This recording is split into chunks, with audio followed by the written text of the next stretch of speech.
ground operations in Lebanon against key Hezbollah strongholds. And Hollywood's A-listers attend the 2026 Academy Awards with one battle after another winning Best Picture.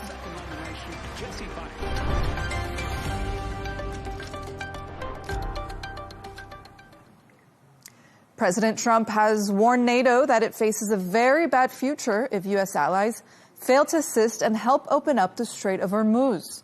He made the remarks during an interview on board Air Force One with the Financial Times newspaper and said he has spoken to 7 countries about policing the strait. Trump also said he expects China to help and threatened to delay a summit with Xi Jinping if it doesn't.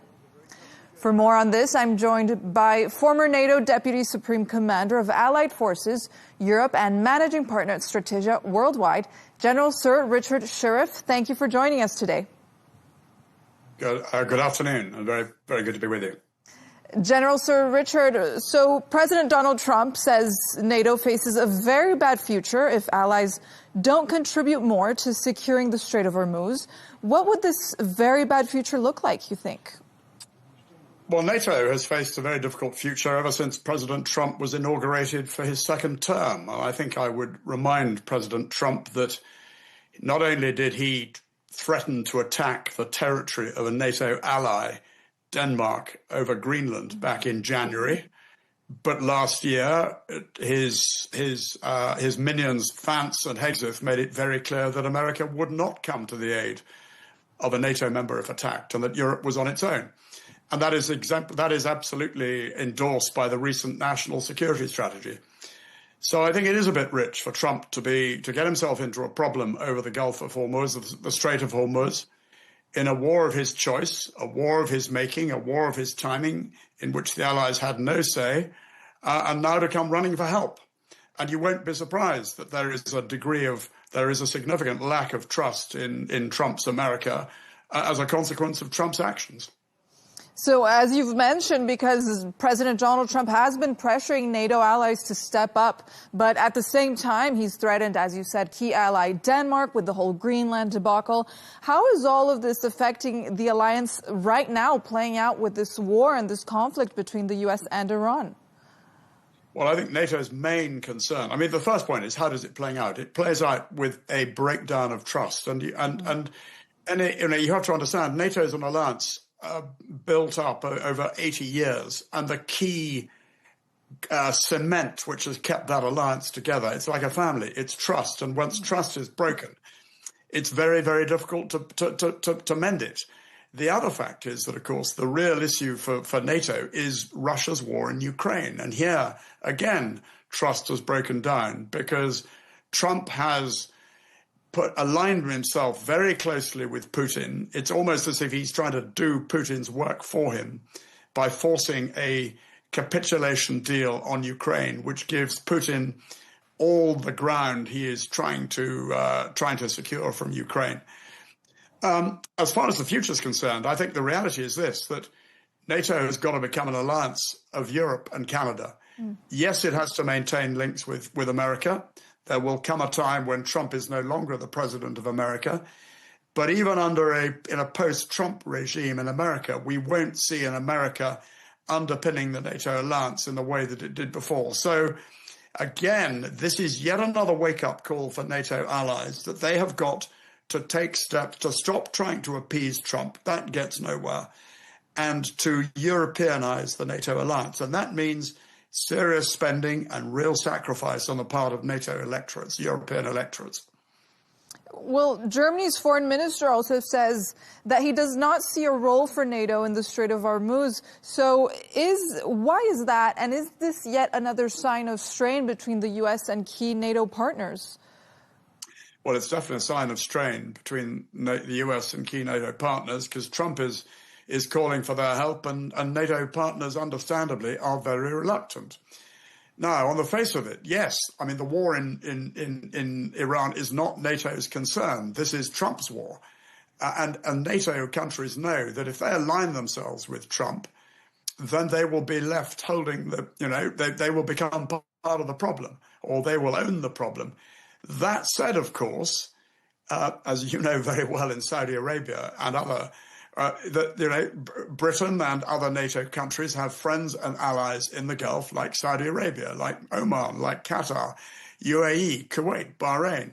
You are being attacked. So it is absolutely right that we Europeans should support our allies and friends, not least because, of course, there are large numbers of our country, men and women living in your countries. So it is absolutely right that we support you.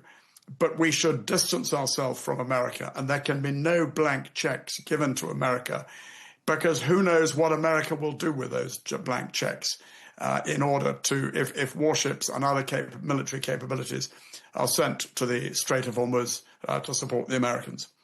Well, exactly, because this leads us to my next question, because it is also clearly in the Strait of Hormuz, keeping it open and policies also in Europe's interest, right, when it comes to oil. So if it's clearly, and also to support its allies in the region. So if it's clearly in the strategic interest of NATO to keep the Strait of Hormuz open, why is the alliance and the countries, European countries, hesitating so much to get involved?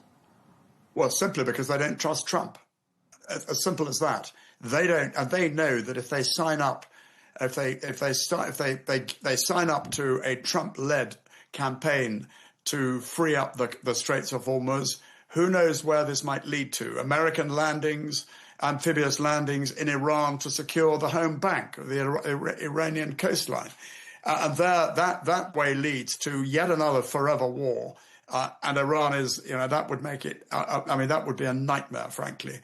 So the message must be, yes, this is absolutely in the interests of European countries, Britain included.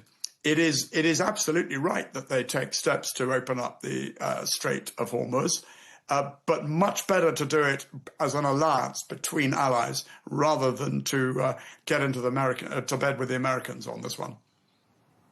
And considering all of this, does NATO have any leverage here now that Trump is asking them for help? Do they have any say in what's going on in this conflict?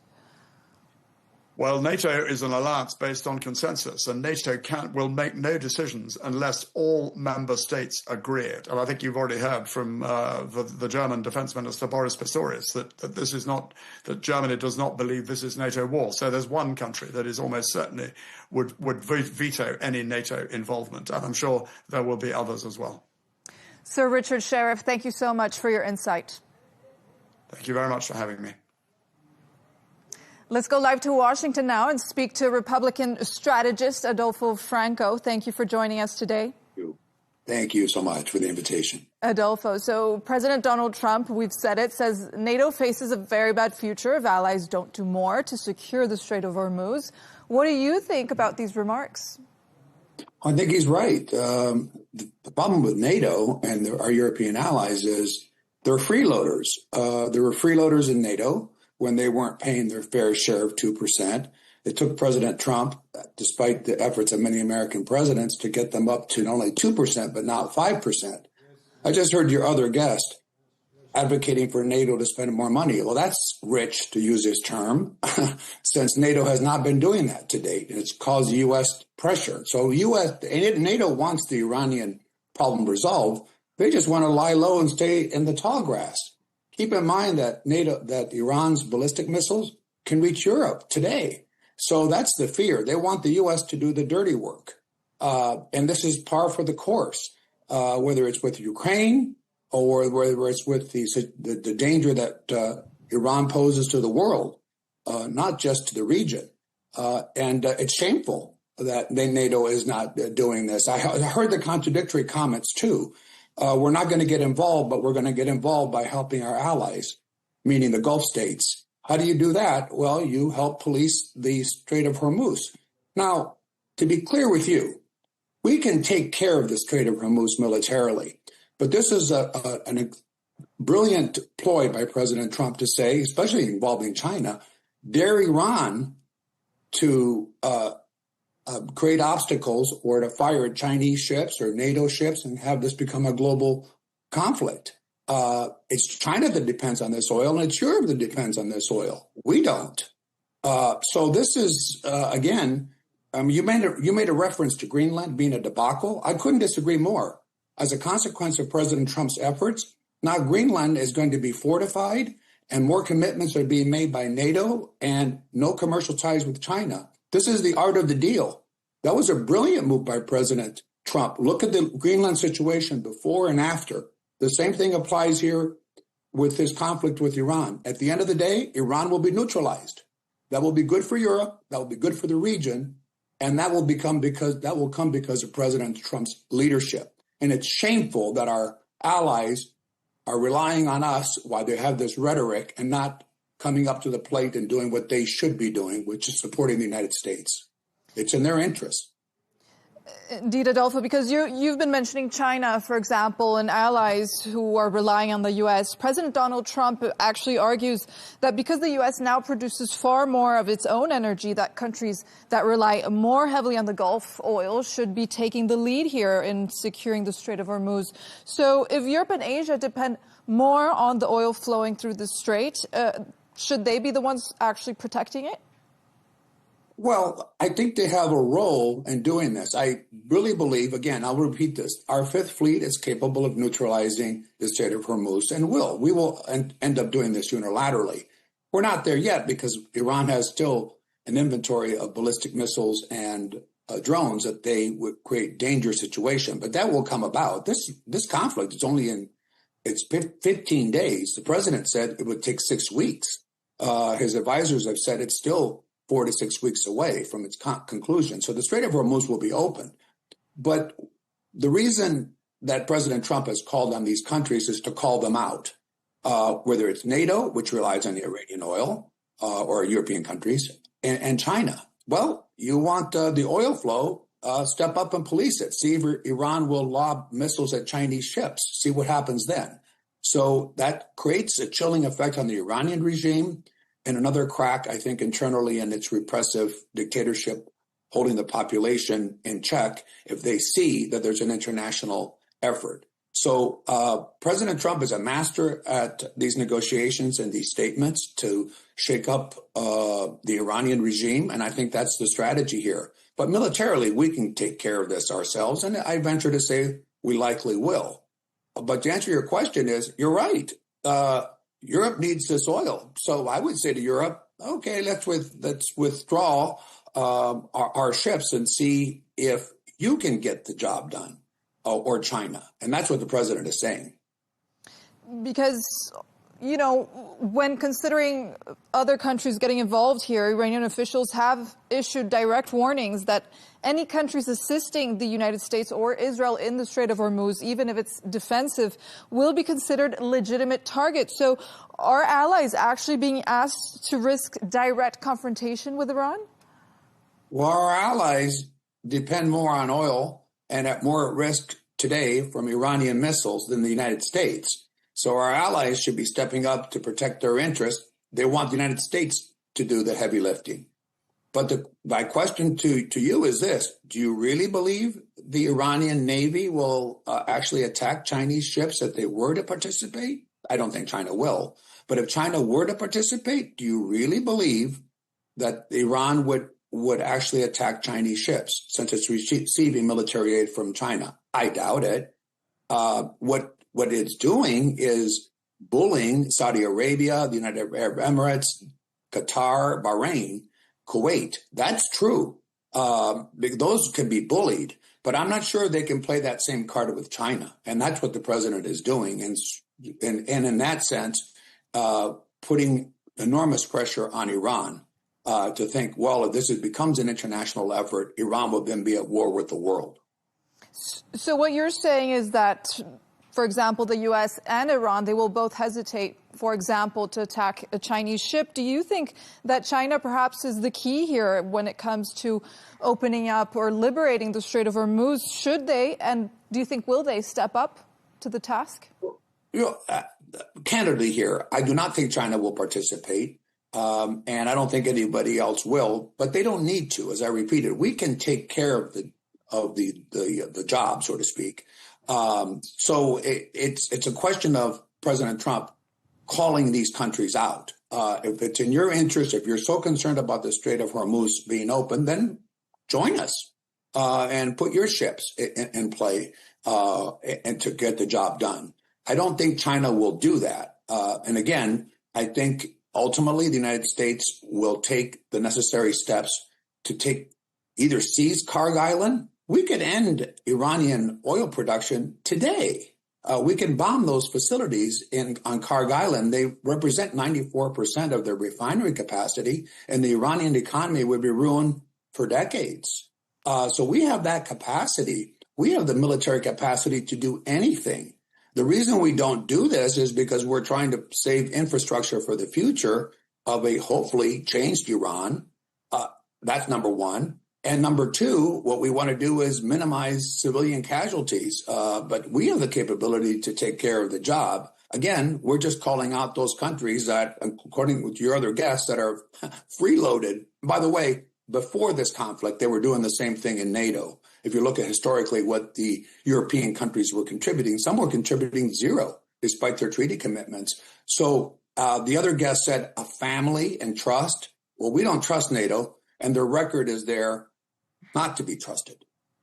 Adolfo Franco, thank you so much for joining us today. Thank you so very much.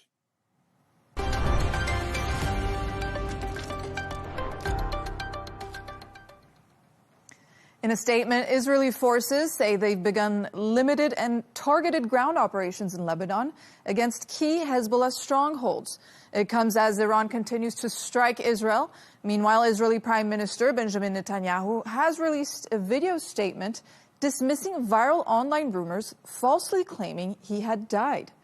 For more on this, I'm joined in the studio by Al Arabiya's geopolitical and security expert, Riyad Kawaji.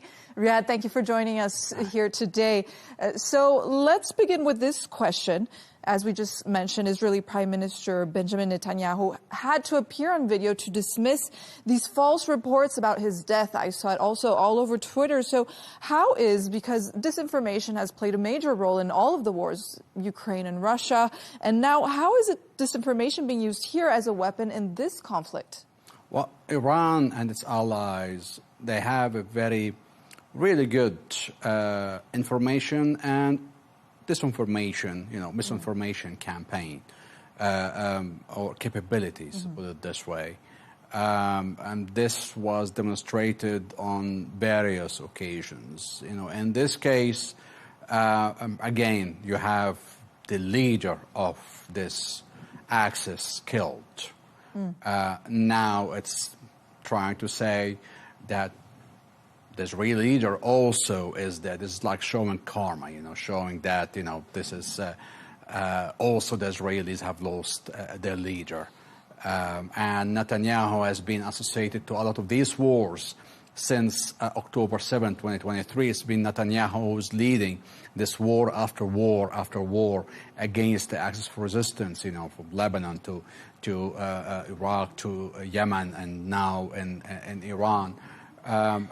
Again, this is something that they do, first of all, to, try to raise morale amongst the ranks, to show that, the fight goes on. And not only the Iranian leader dies, but now it's the Israeli leader who's also dead. This is the whole messaging, the whole narrative they try to create.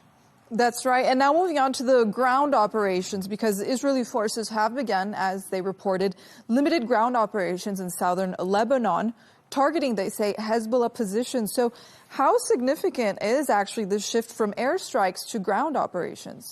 This is significant because now Israel is carrying out new incursions, widening its area of control in South Lebanon. And this raises a lot of concern of a possible bigger ground operation that there's a lot of talk about. Israel is very busy with Iran, that once the conflict with Iran subsides, then we will see an escalation in the ground offensive. There are reports of the Israelis calling large numbers of reserves, which indicates a major ground offensive that would go north of the Litani River, even or possibly all the way to the Bekaa Valley.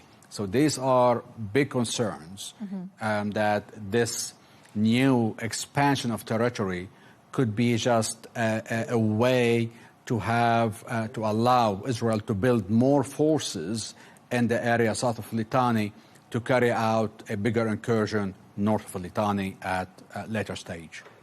Exactly, because Israeli officials say that this operation in southern Lebanon is actually meant to mirror their military's operations in Gaza against Hamas in style, in ways. So is this a dangerous path considering the destruction that was left behind in Gaza? And what does this mean for Lebanon? Israel was employed in the last war in Lebanon the scorched earth tactics.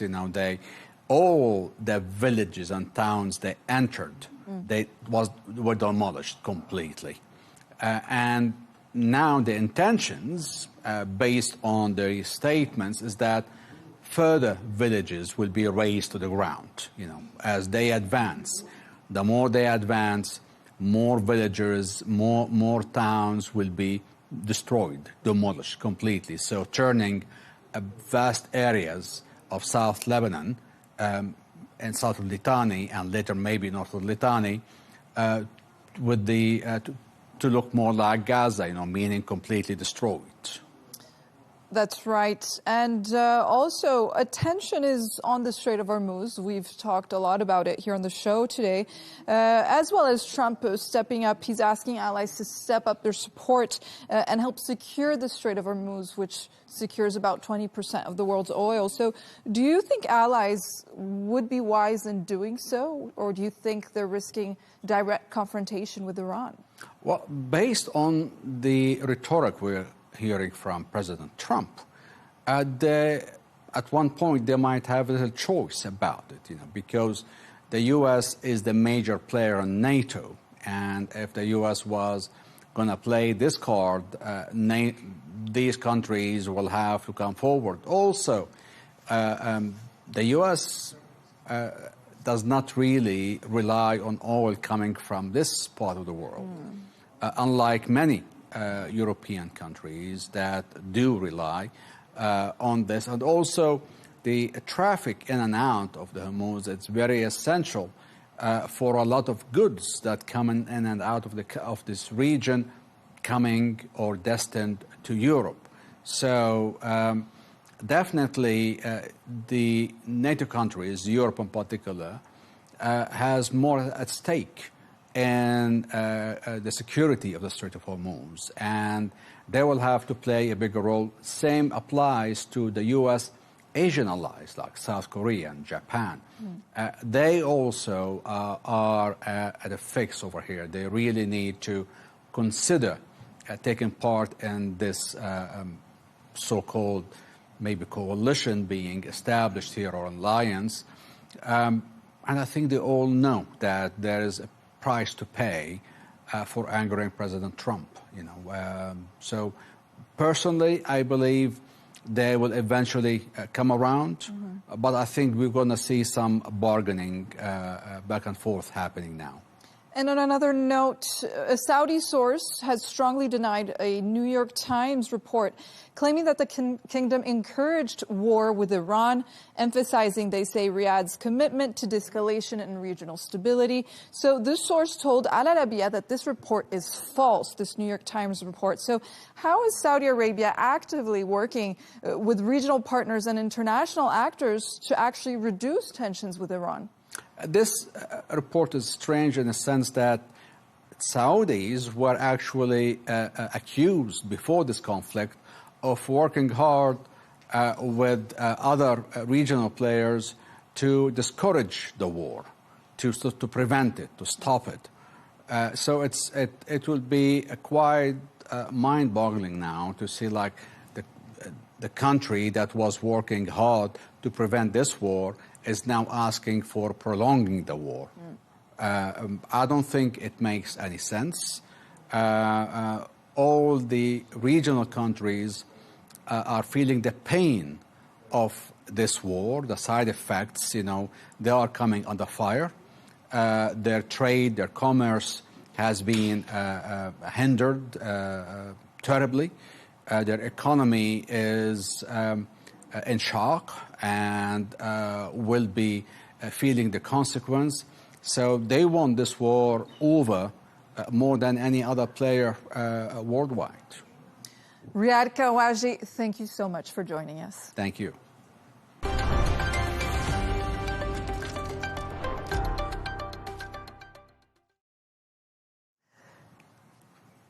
Let's take a look at some of the other stories making headlines today. The captain of Iran's women's football team has withdrawn her bid for asylum in Australia. Zara Ganbari becomes the 5th member of the squad to change her mind. The footballers had been given protection in Australia after staying silent during their country's national anthem at the Asian Cup match.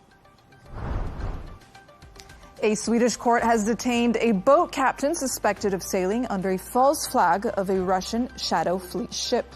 The man, who has not been named, has appeared in court after being arrested by Swedish authorities, accused of having false documents. The tanker is on a list of vessels sanctioned by the EU. And 2 people have died from meningitis after an outbreak in the Canterbury area of England. Both people are believed to be between 18 and 21, and one was a student at the University of Kent.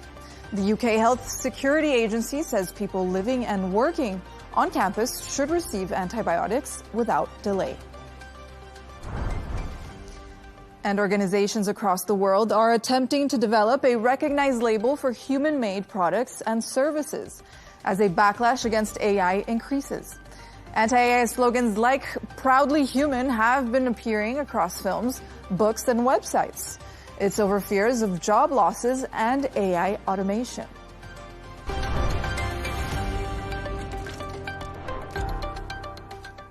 It was the biggest night in the showbiz calendar last night as Hollywood's A-listers attended the 2026 Academy Awards. Michael B. Jordan took home the Oscar for Best Actor, whilst Jessie Buckley became the first Irish woman to win Best Actress.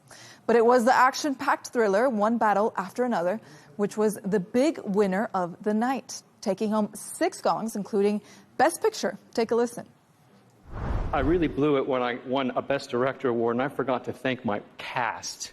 With Leo, Benicio, Tiana, Sean, Regina, and especially Chase, my American girl, Chase.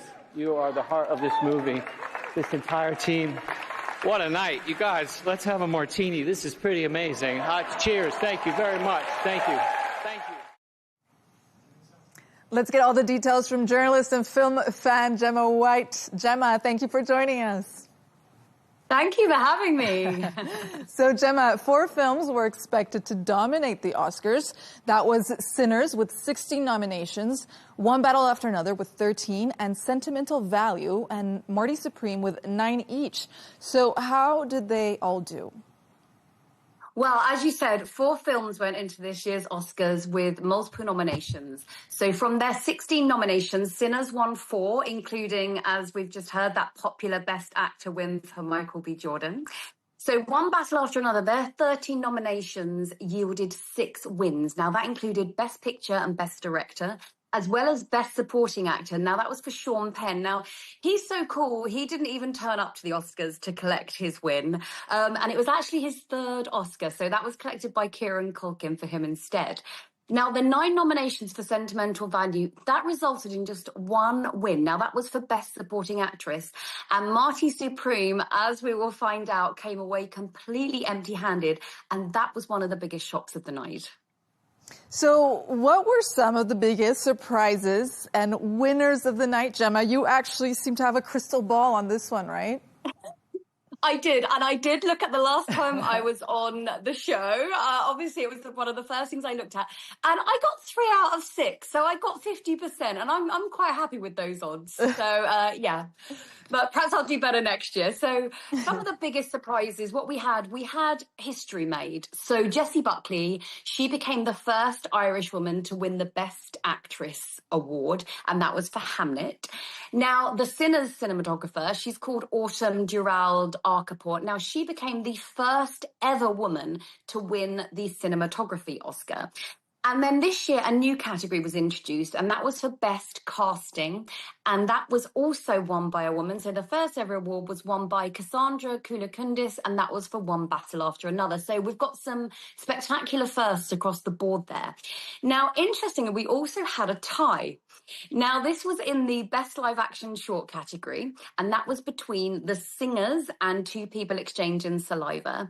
Now, the last tie we had was 13 years ago, and that was between Skyfall and Zero Dark 30 when they both won for Best Sound Editing. So a tie is always quite fun. Now, the biggest winners of the night, now it has to be Warner Brothers Studio, because they walked away with 11 awards, because they are the studio behind One Battle After Another and Sinners. So an absolutely huge night for them. I'm sure there's going to be some big bonuses this year on the Warner Brothers lot. Now, also, it was a great night for horror. Now, horror is a genre that is completely overlooked by the Academy. It does a huge box office, but it's never really given, you know, the honours that it deserves. But this year, Sinners took home 4 awards, Frankenstein 3, that was big for Netflix, and Weapons won 1. So a very big night for the horror genre. And there was another snub, it seems, with Marty Supreme that was shut out of every category. There was talk of Chalamet fatigue. I think we've been talking about it for a while. So what is it, and who's suffering from this syndrome? I'm suffering from Chalamet fatigue, so me for starters. But yes, from 9 nominations, absolutely no wins. And that was an absolutely huge shock.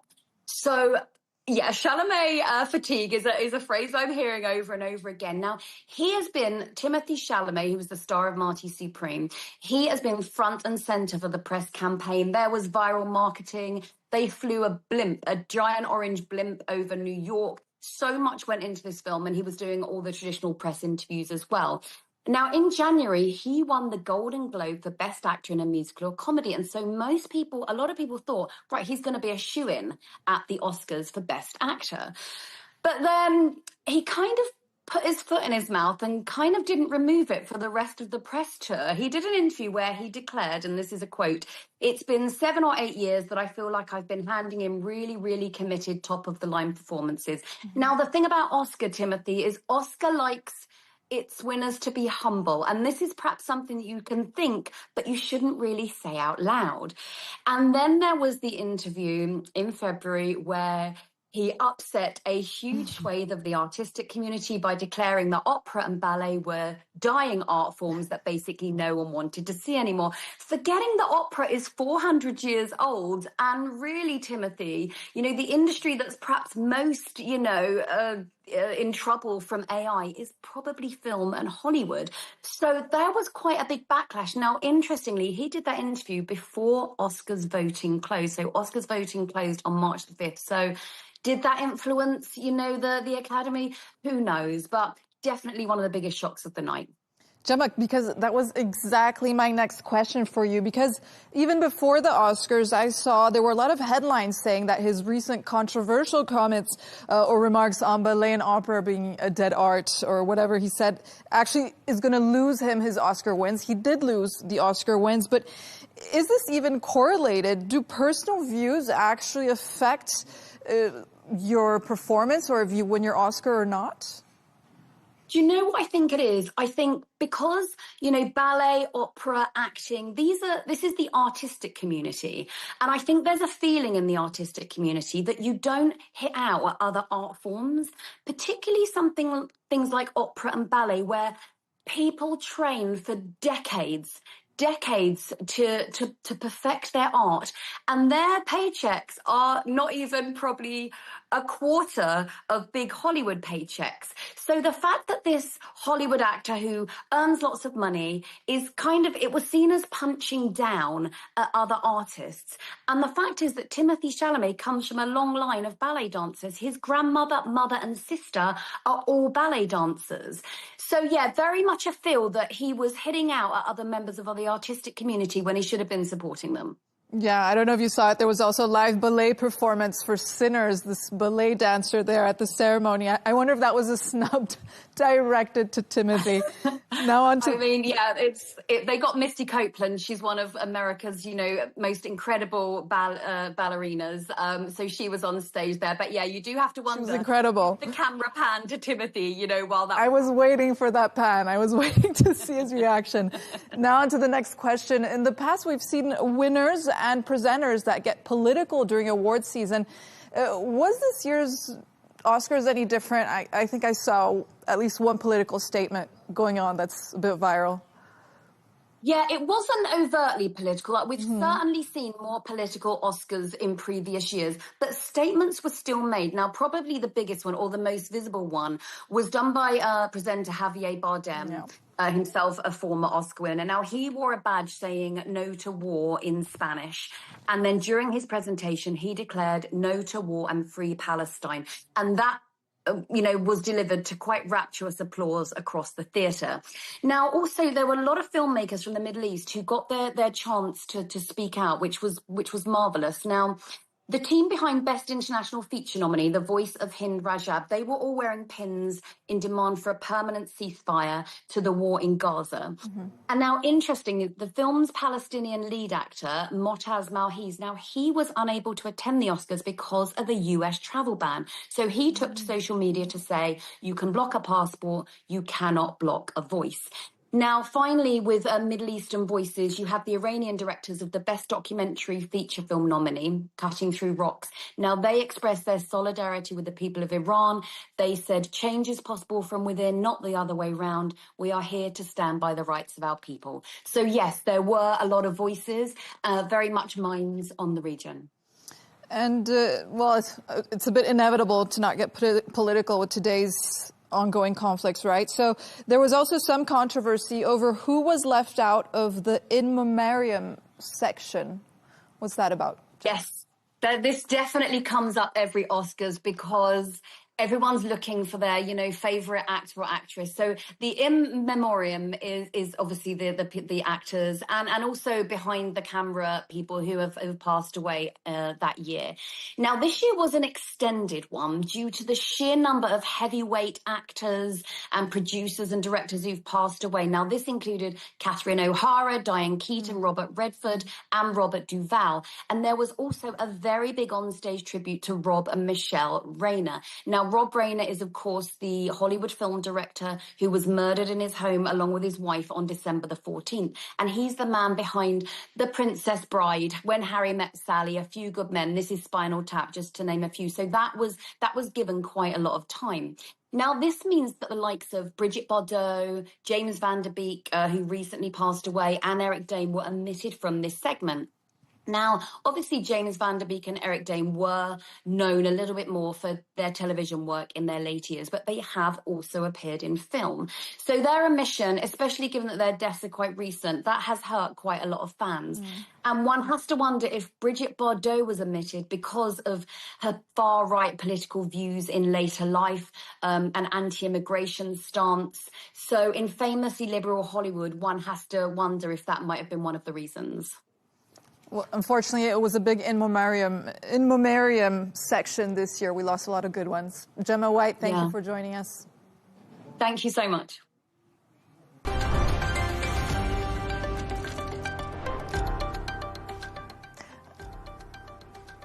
A reminder of our top stories. Trump warns NATO it faces a very bad future if it doesn't help open up the Strait of Hormuz. Israeli forces say they've begun limited and targeted ground operations in Lebanon against key Hezbollah strongholds. And Hollywood's A-listers attend the 2026 Academy Awards with one battle after another winning Best Picture. That's all from us on W News. Don't forget to subscribe to our YouTube channel and follow us on X. Goodbye.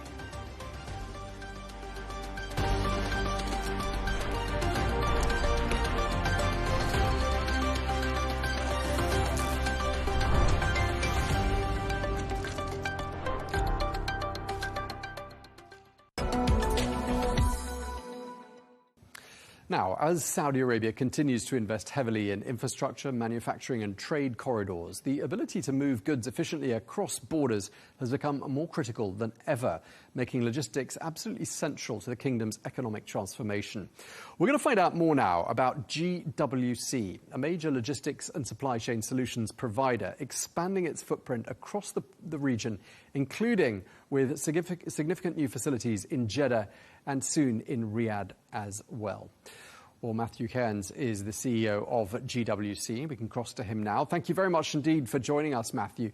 Could I just start by asking you to tell us in your own words, what is GWC and what exactly do you do? So GWC is a GCC-based logistics service provider with a real end-to-end service offering across the full value chain. We've been around just over 20 years now, with 4 million square meters of logistics facilities across the GCC. We operate all the core markets, and we're looking to grow now as we sort of substantially expand beyond the state of Qatar. Okay, and obviously Saudi Arabia very much at the heart of the transformation that's underway right across this region. Tell us why the kingdom's so important for you at GWC. Absolutely. So it is an integral part. You know, the Kingdom of Saudi Arabia is really the anchor, if you like, of the region. It's the by largest market for us and obviously everyone else. And for us, as we serve our customers, we recognize that we really need to develop a solution into the kingdom. I'm very pleased to say that quite recently we've just opened our first facility in Jeddah. We're just about to open up in Riyadh as well within the first half of this year. And what that really allows us to do is continue to develop those services that I mentioned across the rest of the region and really start to bring them to the bear for the customers that we have in the kingdom. Okay, let's talk a bit about some of your plans and projects that are supporting growth and growth of emerging industries in the region. What can you tell us on that front? For us, I think one of the big things that we're sort of doing right now when it comes to the regional expansion, most focused on Saudi as well, is our e-commerce offering. Just in the last half of 2025, GWC acquired a stake in a company called Quivo, a strategic acquisition that gives us the capability to service customers, the small and medium-sized enterprises that are moving into the e-commerce industry, to help them grow and enable that scalability. And as I say, with the offering that we're bringing to Jeddah and Riyadh, it allows sellers to then offer that not just in the kingdom, but across the region. So really giving you a pan-regional offering. That's one of the big areas. Beyond that, I think the other area that I would speak to is our fine arts logistics. This is another area that GWC has a real depth and strength in. We're ISAFAT registered as one of the only in the region, and we're building a really, I'll say, comprehensive offering. We have the facilities up and running now in Riyadh. We also have our operations, obviously, in Qatar, but also in the UAE as well. Okay, I mean, Matthew, it sounds like GWC is having a really busy time of it. Lots happening, especially this expansion into Saudi Arabia. Let's talk about your performance. How are you doing and what's driving the growth? We announced our full year results for 2025 with net profits of 120 million. We saw a really strong uptake in Q4 of last year. We saw some challenging trends as it relates to global trade last year, a lot of tariff impacts and those sorts of things when it comes to our freight business, but we remain cautiously optimistic when it comes to some of the relaxing of those impacts in the region. It also presents a lot of opportunities for us in terms of customers coming from other regions and basing themselves in the GCC. As we grow, like our core focus is on offering, as I mentioned, those services that we've developed in Qatar over all those years into our GCC markets with a special focus into Saudi, and how we can really enable that for our customers. So we remain positive in our outlook for the business this year. We will expect to see further growth, and we're forecasting that with our teams and to our shareholders. Yeah, but presumably quite hard to forecast at the moment. And I expect you've had a couple of tense moments over the last few weeks and months, given regional tensions. I mean, what sort of impact has that all been having on your bottom line? So as I mentioned, some of the headwinds that we see, they're predominantly focused into the freight logistics part of the business as it relates to moving goods around the world. inevitably you have these sorts of macro headwinds that you have to deal with. As I said, for us, with the absence of external drivers, the critical thing that we're really looking at is how we can service our customers in a more holistic way. So being able to service them not just in specific product sectors, but across their entire supply chain needs. And we believe that's a real differentiator. That's something that GWC is able to do quite specifically as compared to our competitors in the region, and really being that partner to enable them for growth. It's to do it so in an easy way, to navigate the hurdles, if you like, of setting up and growing across this region. We've developed a lot of capabilities there that we really believe are distinguishing factors for us as a group compared to others. Okay, let's turn our attention to sort of the broader GCC. I mean, how do you see the region evolving as an economic bloc? Obviously, there's a lot of activity when it comes to normalization of trade amongst the region. Also, some of the major industrial developments, if you like, some of the rail networks, for example. I see, with the expansion of time, a more interconnected system across the GCC. We would dearly love to see, even more integration, if you like, with respect to regulatory and environment, moving goods between borders and doing so in a more seamless fashion.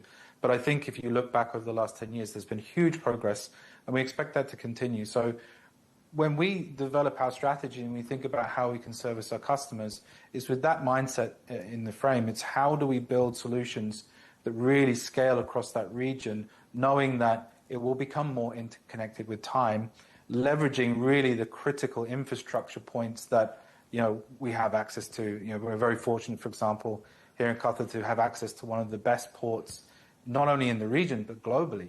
And how do we turn that access into capabilities, not just here in Qatar, but also in the kingdom and beyond? Okay, and just lastly, I wanted to ask you, I mean, logistics is something we often associate with efficiency, and I'm wondering how your view of innovation has evolved over the years. So again, recently I was asked one of these very similar questions, and I think my answer would be it's evolved with time. And I think it would be remiss of me not to talk about perhaps AI and the phase of adoption that we're in right now. When people think about logistics, you're right, it's always about how can we do things more efficiently and with a lower spend. At the same time, whilst that's still true, one of the things that we've really started to notice and are moving towards in terms of our adoption is how that technology and those systems can enable customers to serve their customers better, not just in terms of the spend that they have with ourselves, but how they can then grow their capabilities for their own customers, and insights in terms of the patterns of consumption, the trade moves that they make, when they make them, the inventory planning, supply chain planning. These are the kinds of systems that we're moving into now to give more capability into the hands of the customers to service their customers better, not just purely on, more efficient trucks on the road, fuller warehouses. That will always be the case, but really moving beyond that and giving that capability into the hands of the customer is our core focus this year. Okay, well, we really appreciate you taking the time to speak to us. The CEO of GWC, Matthew Cairns, thank you for your time, sir. Thank you very much.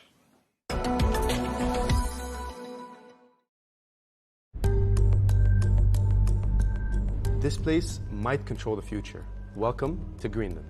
So what's hidden here that everyone wants? At first it looks empty, just ice, snow, nothing happening, but even the name is misleading. Greenland's around 80% covered in ice. Sources say it was named over 1,000 years ago by a Viking called Eric the Red, who wanted to attract settlers, so he called it Greenland to make it sound more appealing. Basically the world's first real estate marketing trick. But today, the real value isn't the name, it's what's under the ice. Greenland holds massive reserves of rare earth minerals, lithium, uranium, copper, and even iron. The same materials used in electric cars, smartphones, renewable energy, and modern weapons. In other words, Greenland isn't empty, it's a warehouse of the future. Now, here's the bigger question. What happens as the Arctic melts? New shipping routes are opening across the top of the world, linking Asia, Europe, and North America. Russia is already developing and using northern Arctic routes to move exports between Europe and Asia. And China is investing in Arctic trade with Russia to find shorter alternatives to traditional routes. That puts Greenland right in the middle of future global trade. Then there's politics. Greenland belongs to Denmark, but it governs itself and could one day become independent. The United States already have a major military base there used for missile detection and space surveillance. So what if the US controlled Greenland? It would control critical minerals. It would sit on the world's next trade highways, and it would gain a permanent military position between America, Europe, and Russia. So Greenland isn't just ice, it's resources, it's leverage, it's power. And that's why this frozen island might end up shaping the future of global politics. Greenland was never green with grass, it was green with value. Future may prove it was the most accurate name Eric the Red could have chosen. Well, we're joined now by Konstantinos Deligiannis, who is the GE Healthcare Regional Head. Thank you very much indeed for joining us here on The Real Deal. First of all, can you tell us a bit about GE Healthcare's presence in Saudi Arabia? Yes, GE Healthcare is present for more than 80 years in Saudi Arabia. So we are a major contributor in the healthcare system operate all these years in the country. We have now more than 230 employees. We are very proud of the team we have there, a very capable and skilled team. And we are part also, we play a critical role in the Saudi Vision 2030 for healthcare service of the next century, actually. How much of an opportunity does the healthcare sector in Saudi Arabia represent to GE Healthcare? I think that Saudi Arabia is a unique case globally. It's during the transformation for the Saudi Vision 2030 agenda, Saudi is becoming a real beacon, a global beacon of new healthcare services and new models of delivery of healthcare services. So in that context, it's not only the market, if I may say, itself, it's more of what pioneering model we can, together with the government and the private and the public sectors, we can come together to apply for the first time globally. And this is a major importance in Saudi Arabia.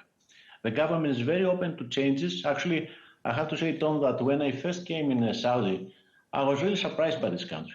I think that Europeans, we don't have a right picture of what Saudi Arabia is. We believe that we are really in Europe very prone of changes and modernizations. But if you come to Saudi, you realize that Saudi Arabia is really the country of changes and modernization and not Europe. So a lot of things are happening in Saudi, and healthcare is a major part, a focal part in this. Okay, so as you say, these public-private partnerships in Saudi Arabia are really important. They're accelerating across the kingdom.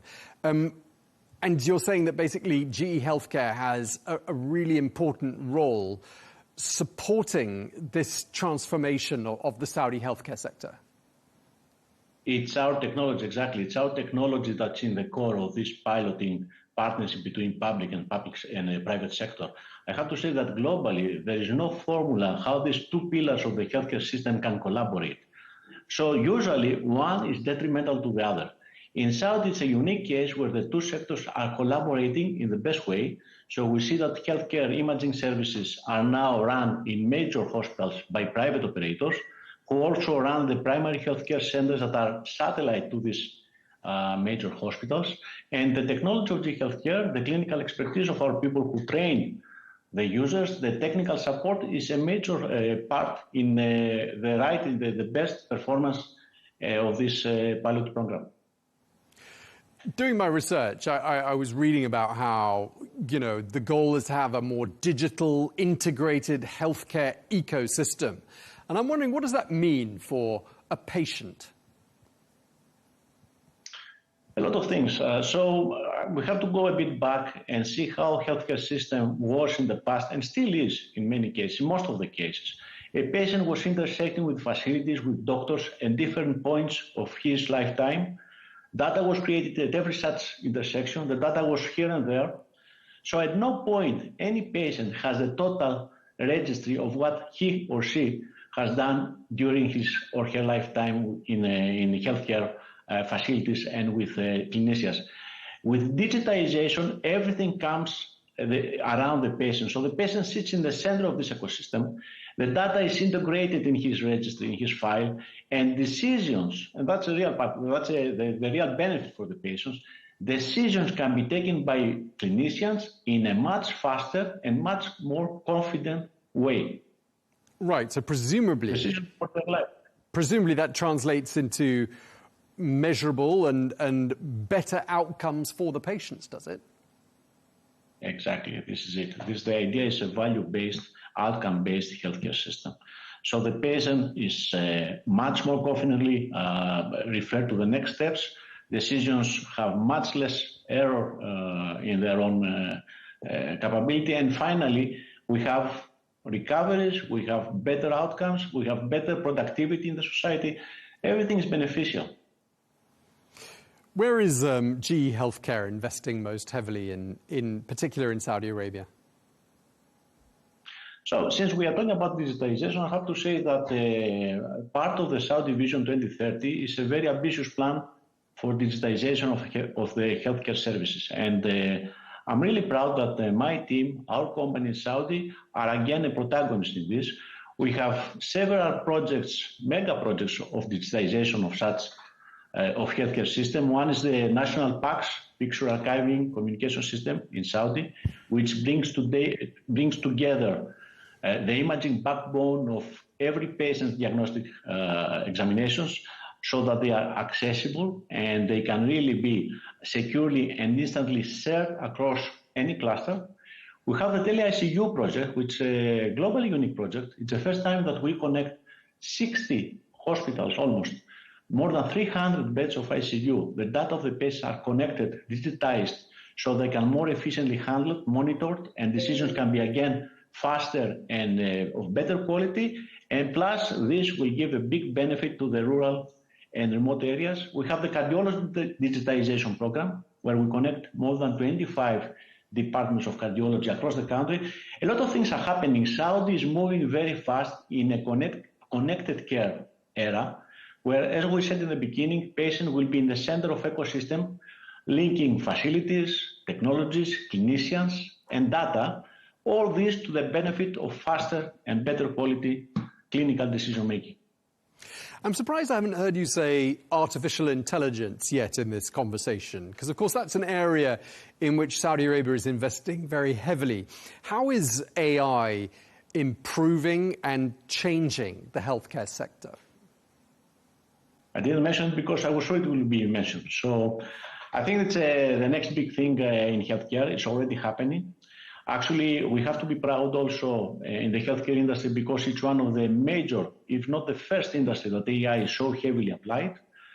A lot of things can be facilitated by AI. It does not, first of all, let's clear that it does not replace the clinicians. It's not about removing doctors from the system that we don't have, by the way. It's about helping them be more efficient.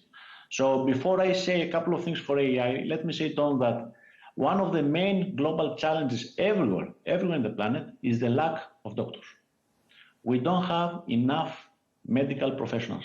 And why is that? First of all, it's intrinsic. Not a lot of young people become doctors. It's very heavy studies. It takes a long time to get active and productive. So it's not really an appealing sector. And the second is that the demographics. I mean, healthcare follows demographics. The population is growing, aging is growing, and chronic diseases are more and more coming in our lives. So all this create a very explosive, let's say, cocktail for healthcare. Now with AI, we can do a lot of things to make this lighter for the existing number of doctors we have. So one is AI can prioritize cases, can triage examinations, and prioritize cases to urgent and non-urgent. It can really create the next step, the protocol for the next steps, and the exam routing for the patients. It can reduce the missed findings in scans and exams that are of high volume. A lot of things to help the doctors, the existing doctors that we have, concentrate in complex cases where they will have a clarity of mind and mental focus. So that's one example.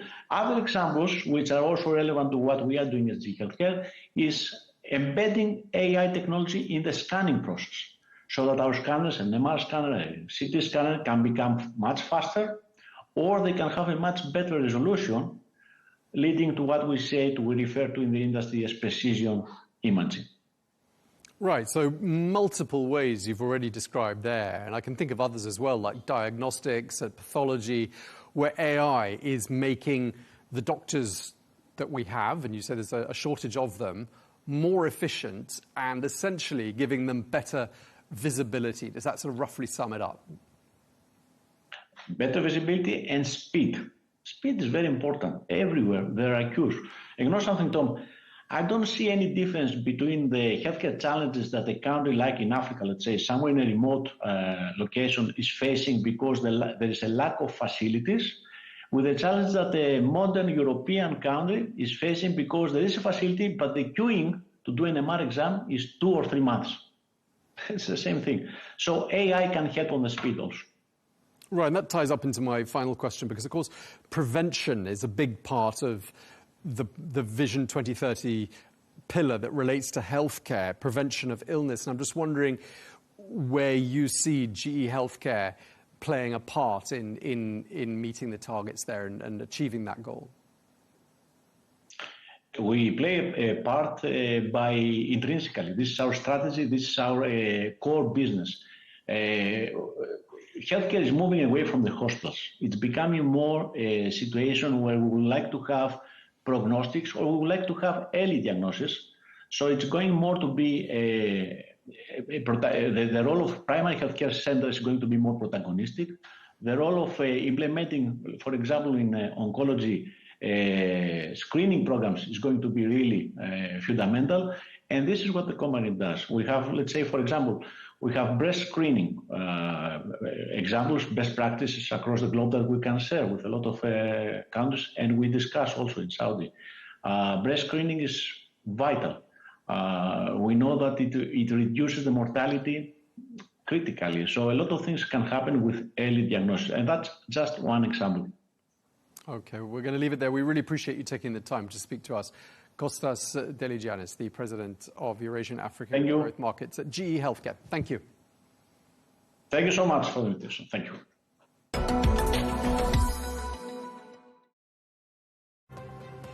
The US has undeniably the biggest military muscle in the world, but does a quick and easy win in Iran equal lasting Middle East security?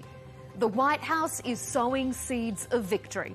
All the while, Iran's leadership maintains power and global leverage over energy markets.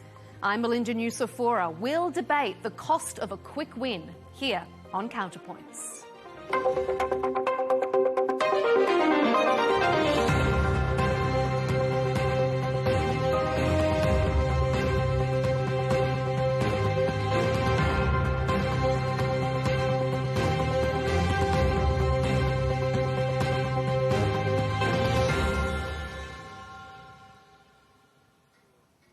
The White House is selling Operation Epic Fury as an easy victory. So easy, in fact, they made this social media video depicting it as sport. A game they're undeniably winning.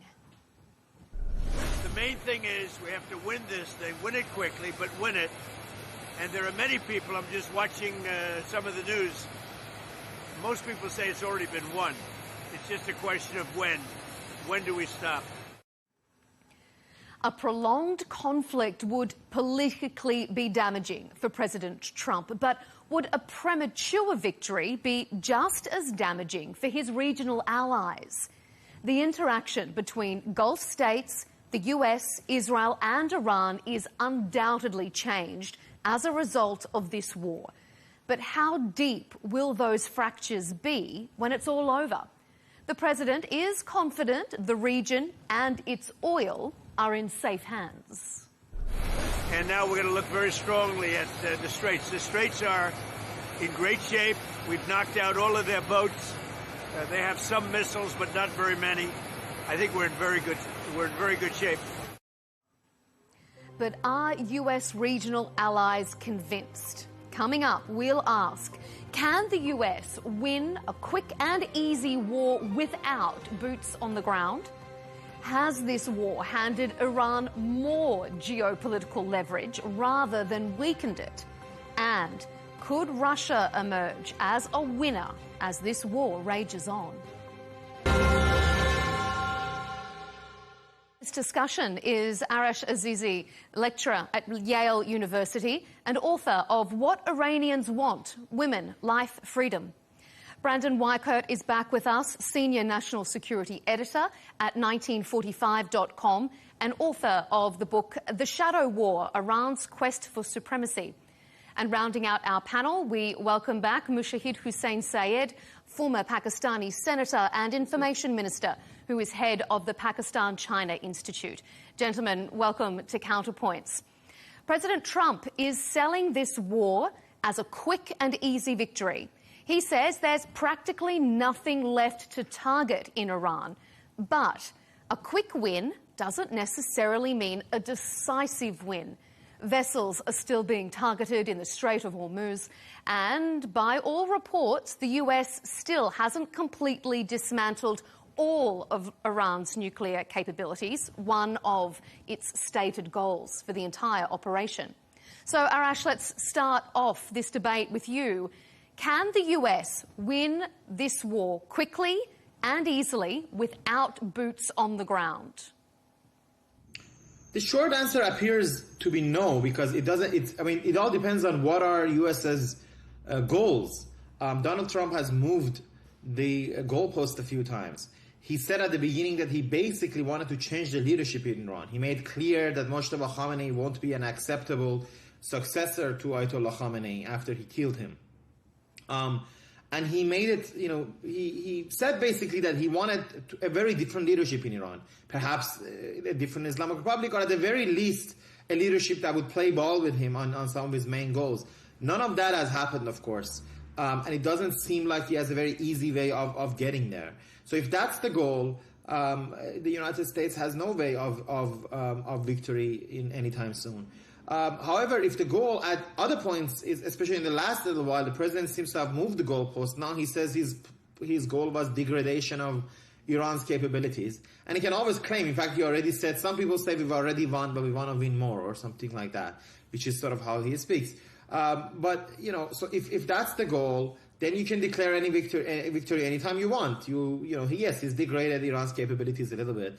But frankly, by most estimates, it appears to be that the Islamic Republic has done pretty well in some ways in this conflict so far. It has kept its cohesion, it has kept its leadership, it's been able to fight back, it's attacked several countries in the region. Now, if the war continues a little bit, things might change very quickly. And even if the war ends now, the Islamic Republic might face other crises and unravel in a very different way. So I don't think it would be a real victory for the Islamic Republic either, but it certainly hasn't been an easy walk in the park for the United States. Mushahid, do you think boots on the ground was always the US's plan here? Do you think it can achieve what it says it wants to just with an aerial campaign? I think the United States and Israel have made a monumental miscalculation because they thought it would be like Venezuela or Saddam Hussein's Iraq. But Iran is a different cup of tea, especially under the revolutionary regime, which has shown a lot of resilience in the past decades. And I think this time, unlike June 2025, they were ready for the aggressors, that they were waiting for them, and they had charted out a defense plan, and they'd also charted out a transition under the late Sayyid Ali Khamenei. So I think the US was really taken aback because, as you remember, Witkoff said that Trump is waiting for the Iranians to capitulate, and he's surprised why they haven't done so. And I think that Trump is now looking for a face-saving exit because he knows that this is becoming an unwinnable war without end. And he'll be the first big casualty given what's going to happen in the US in the coming elections, midterm that is. And this war is actually Netanyahu's war, and he probably dragged or blackmailed Trump into it, maybe using the Epstein files or some other blackmail of the Israeli lobby there. And Trump is now, doesn't have any, he had one plan. I think the plan A was the regime would collapse after the martyrdom of the supreme leader. That didn't happen. The plan B was they would foment an uprising using the CIA and Mossad assets, maybe the Kurds, maybe the Baloch, maybe the Arabs in Iran, because there are ethnic fault lines. And now I think the third plan C is probably they're trying to make the Muslims fight the Muslims, using false flag operations against Saudi Arabia, against Turkey, blaming Iran for that, so that maybe Iran and Saudi Arabia are at each other's throats. So I'll just say for the record, those false flag accusations aren't verified at the moment, and those false flag accusations or those false flag lines have been disputed regionally. So I'll just put that on the record. And we are going to come to the regional situation in just a little bit. But Brandon, I want to bring you in here. What do you think about what Mushahid is saying there, that this has been a monumental miscalculation from the US? Do you think boots on the ground were always an option? And is President Trump looking for a face-saving exit? If you can believe it, I think both are true. This is the kind of bizarre place the Americans find themselves in, because you can't have both, right? You can't have a face-saving measure and total victory, or as the president said last week, unconditional surrender, whatever that means. You can't have that if you're looking for face-saving, because the Iranians, and I think your other guests have pointed this out, and I'll just point it out here, and I warned about this in my book, the Iranians have created a very, very serious defensive perimeter for themselves. They have disaggregated many of the command and control functions that are traditionally centralized, and they gave it to field commanders and some of those lower echelon battlefield commanders, knowing that the center of the regime in Tehran would become the center of gravity for the American and Israeli attacks. And so it's a very deft strategy of resistance plus unconventional attritional style warfare the Iranians have implemented. The Americans were not prepared for that. I spoke to a source who said that basically the Americans punched hard and fast in the beginning, hoping to knock the Iranians on their butt. But ultimately, the Iranians were ready for that. And this is why now you're seeing these kind of endless cogitations on the part of the Trump administration. How do we find victory? How do we get unconditional surrender? My advice to them is to abandon those goals. They're not going to get them. And my advice to them is to basically seek an off-ramp now, because right now, as it stands, the idea that we're going to be able to end this thing with air power alone, that's out the window. I don't think anybody really believes that. And this is where the ground troops come in. And, I wish I could say that's a hilarious absurdity. Unfortunately, the White House press secretary a few days ago was on an American, I think it was MS Now or one of them, and she was asked about, the possibility of ground troops and would a draft be necessary, and she wouldn't deny the need for a draft, and the White House has yet to refute those claims by Caroline Leavitt as being a misspeak. So now I think we need to start thinking, maybe there is some grand plan to defeat the Iranian regime by invading them with a bloated American force. And I'd just like to say we don't currently have the force structure to replicate what we did in Iraq. Iran is a topographically very different country than is Iraq. And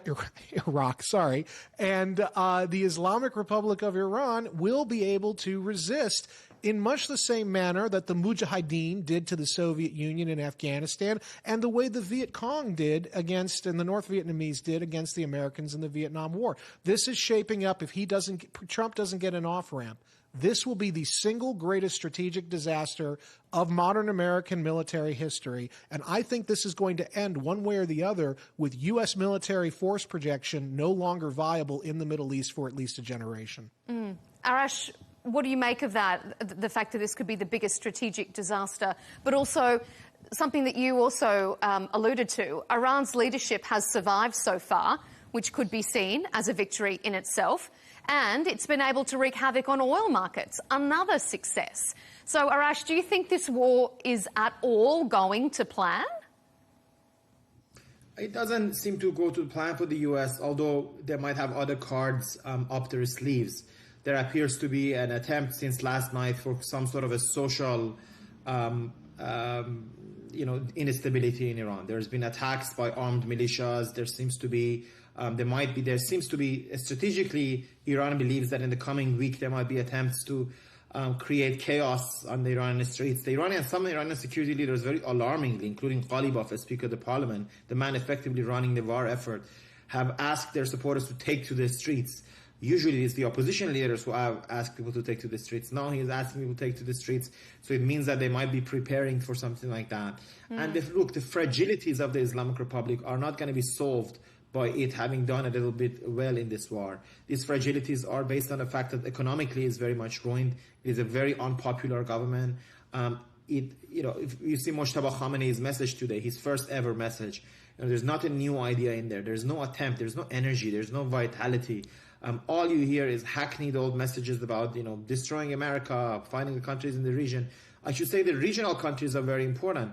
It's one thing for Israel and the U.S. to have problems with Iran, but now Turkey, a country that has traditionally have very good ties with Iran, Saudi Arabia, other countries of the GCC, I believe Saudis and the other countries of the GCC will want to defend their way of life, basically. They defend the kind of standards of living that the Gulf countries have enjoyed for so long, and that with having crazy neighbor, to use a quotidian term, like Iran, will endanger that. So this would not be very easy, even if the war ends soon and the Islamic Republic can say, yay, we drove back Israel and America, we did something like that.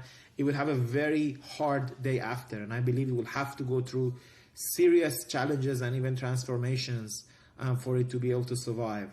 So in no way will it be, even if it was seen as some sort of a victory for the Islamic Republic in the short term, it would be a very Pyrrhic victory.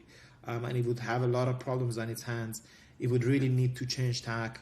And even the situation with Mojtaba, this hidden leader, who Iran has a supreme leader now that nobody has ever seen before or after he was leader. Right. So they're going to have to do something about that. Mushahid, what do you make of that? I mean, the day after, even if the Iranian leadership survives Operation Epic Fury, are they an inherently unpopular government? Are their days numbered regardless of whether or not there are boots on the ground from the US? I don't think the days are numbered. Yes, there is a large segment of the population in Iran which is not happy with the regime. They have genuine grievances, economic as well as political, and they were expressed in street demos last year and before that also. But having said that, I think the core support base of the revolutionary regime is still intact. And their ability to mobilize that core support base and bring them out in large numbers in the streets to show defiance to the United States and Israel, and also to preserve the revolution, I think that is intact. But I think that the day after, they would really have to rebrand and reinvent the regime, because they need a course correction at home. And regarding Mojtaba Khamenei's statement, I think that was expected, because earlier the president, Pezeshkian, had made some conciliation remarks, and they were, I think, misread. And so that this time he wants to give a message of resolute defiance and continuity with his father's talking points. And I think that is because he's a wartime leader right now. But I think when there is a peace there, the situation would change. And I expect the regime, like people like Larijani or even Ghalibaf, basically they are from the same political DNA, the Islamic Revolution Guard Corps, and they've been better inoculated politically and militarily. They'll try to, I think, chart a different course within the revolutionary framework. Brandon, do you think, boots on the ground or not, can the Iranian leadership survive Operation Epic Fury?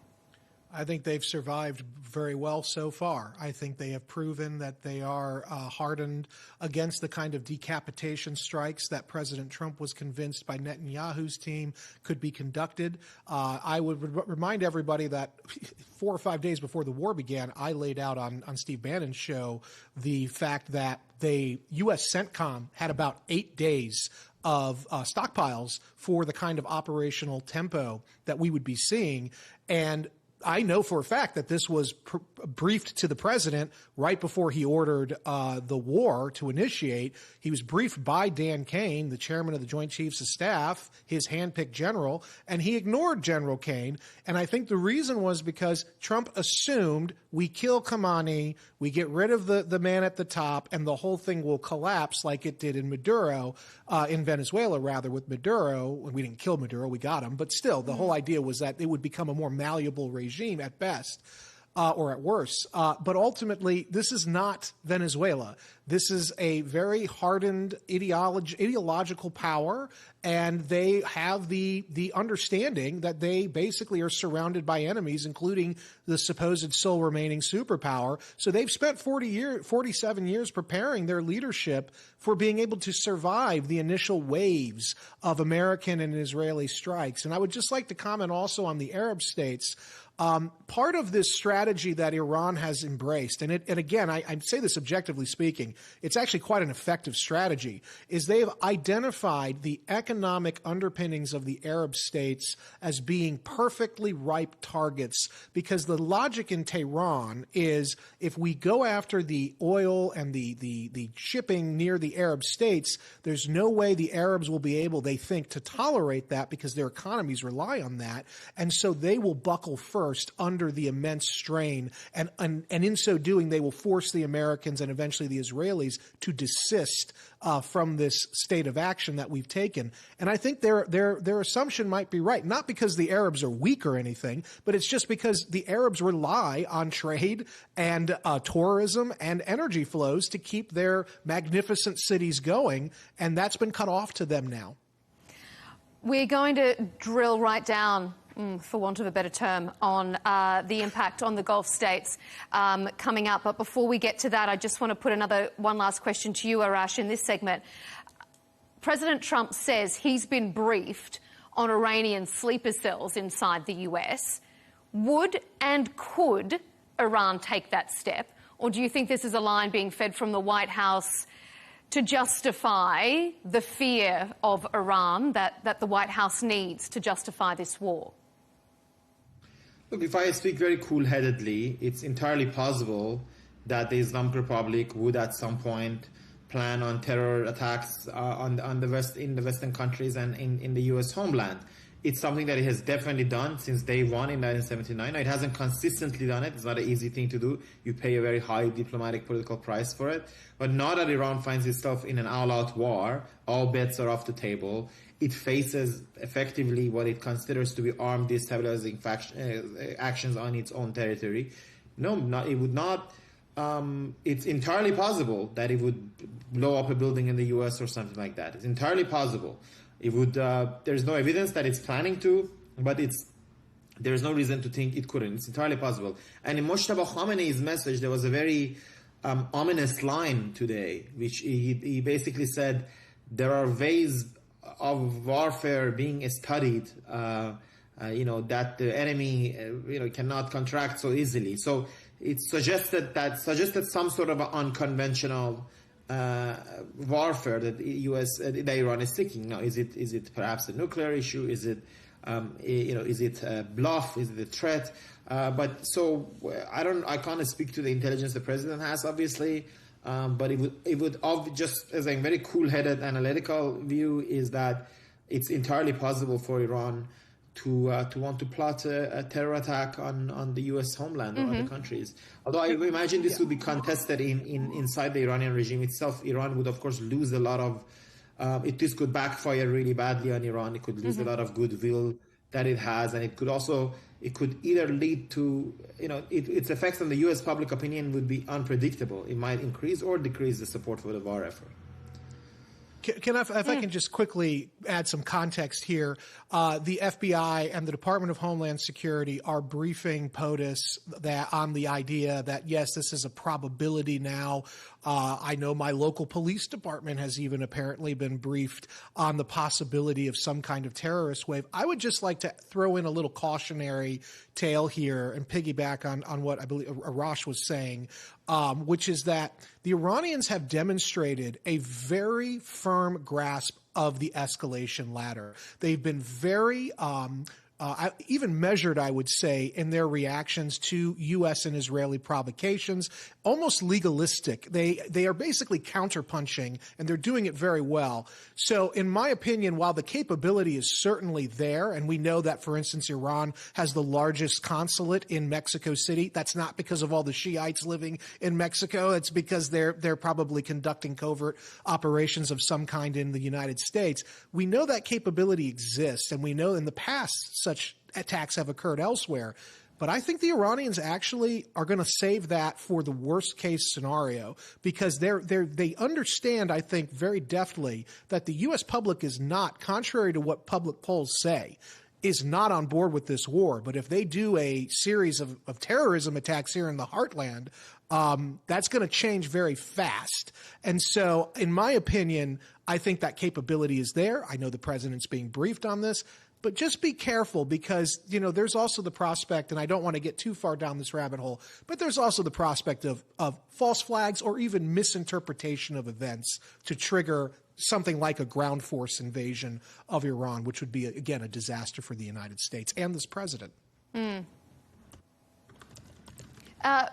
Mushahid, what do you think? Could this be used as a way of increasing some fear within the US so that the president can justify a war that is, as Brandon says, quite unpopular?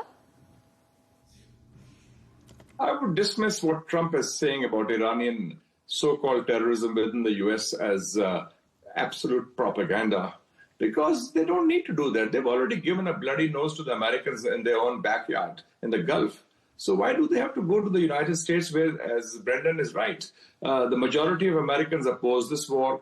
For the first time in history, the majority of Americans support Palestine as supporting Israel. Most of the mega base feels it's Israel's war. Iranians don't need to do that, and the Iranians are pretty smart that way. They're not reckless. They're very, very pragmatic. You remember the time of Ayatollah Khomeini, they even bought weapons from Israel in the Iran-Contra, and they were supporting Armenia against Azerbaijan. So they know it's the regime survival, consolidation of the revolution. That's the name of the game. And they don't act in a reckless manner. They're pretty smart that way. So I would dismiss it out of hand. Actually, now they are looking for these kind of gimmicks. You remember the Vietnam War, the domino theory. If you don't fight them in Saigon, we'll fight them in San Francisco. You know, the Iraq weapons of mass destruction. This has been the ploy of the American military-industrial complex, and they always have to create an enemy to create fear among the American people, who are very gullible, unfortunately, that somebody's out to get them. And I think Iran or China or the commies in the past, they were always a convenient decoy for their own plans.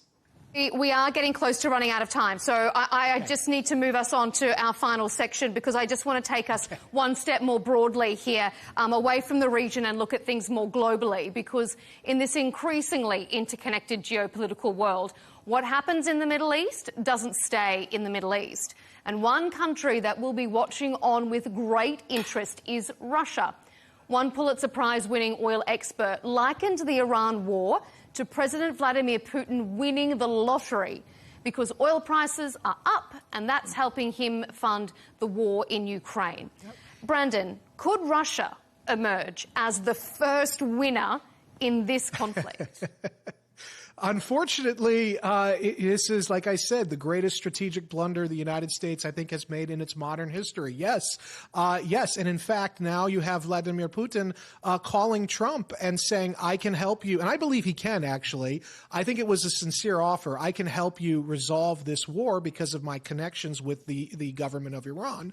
But what I was told is there's a lot of caveats involved there. And so I actually have advised, and I have told the Trump administration, of course, they're throwing darts at my face right now. But I have told them that this is actually a brilliant opportunity, because Russia, in my opinion, from a diplomatic perspective, is the linchpin for securing peace, not only in the Middle East, but Europe, obviously, and even Asia, because of their connectivity with countries like North Korea and China. So my point here is stop isolating Russia and turning it into this pariah, and use it, because Putin wants to be seen as the great man of history. He wants to be seen as the great deal maker, and we can let him do that. I think Trump should immediately reciprocate and say, yes, Mr. Putin, let's start talking about ending this Iran war immediately, and then link Ukraine, ending that war, to ending Iran. And I think that's the way that Trump turns a major loss into a big win, and he might even get his beloved Peace Prize if he does that. Arash, do you think that Russian involvement in this conflict is useful? Are they trustworthy? Would you like to see what Brandon has said there be an option? Look, I mean, international relations don't work based on trust. Russia, obviously, is not particularly trustable because of the way it has acted internationally. But sure, Russia is a great power. And I think great powers, should be involved when possible. Russia is a great power. Look at what mature attitude, for example, Syria had. The new leadership in Syria, Russia had helped massacre thousands of Syrians, hundreds of thousands of Syrians, with the help of Iran. And yet, when the new revolutionary leader came to power in Syria, Ahmad al-Shar, he visited Moscow. He met President Putin. He said they're going to have good relations. So Russia is a state that has great relationship with Tehran. He has a great relationship with Israel. In fact, President Putin has said that he considers Israel part of the Russian-speaking world because of all the Russian speakers in Israel. And it has extensive relationship with several Arab countries. And sure, so I think it's good. The more great power buy-in that you have for any sorts of a peace solution, the better. So I think Russia can definitely be a part of a solution. Each country needs to look out for its own interests then.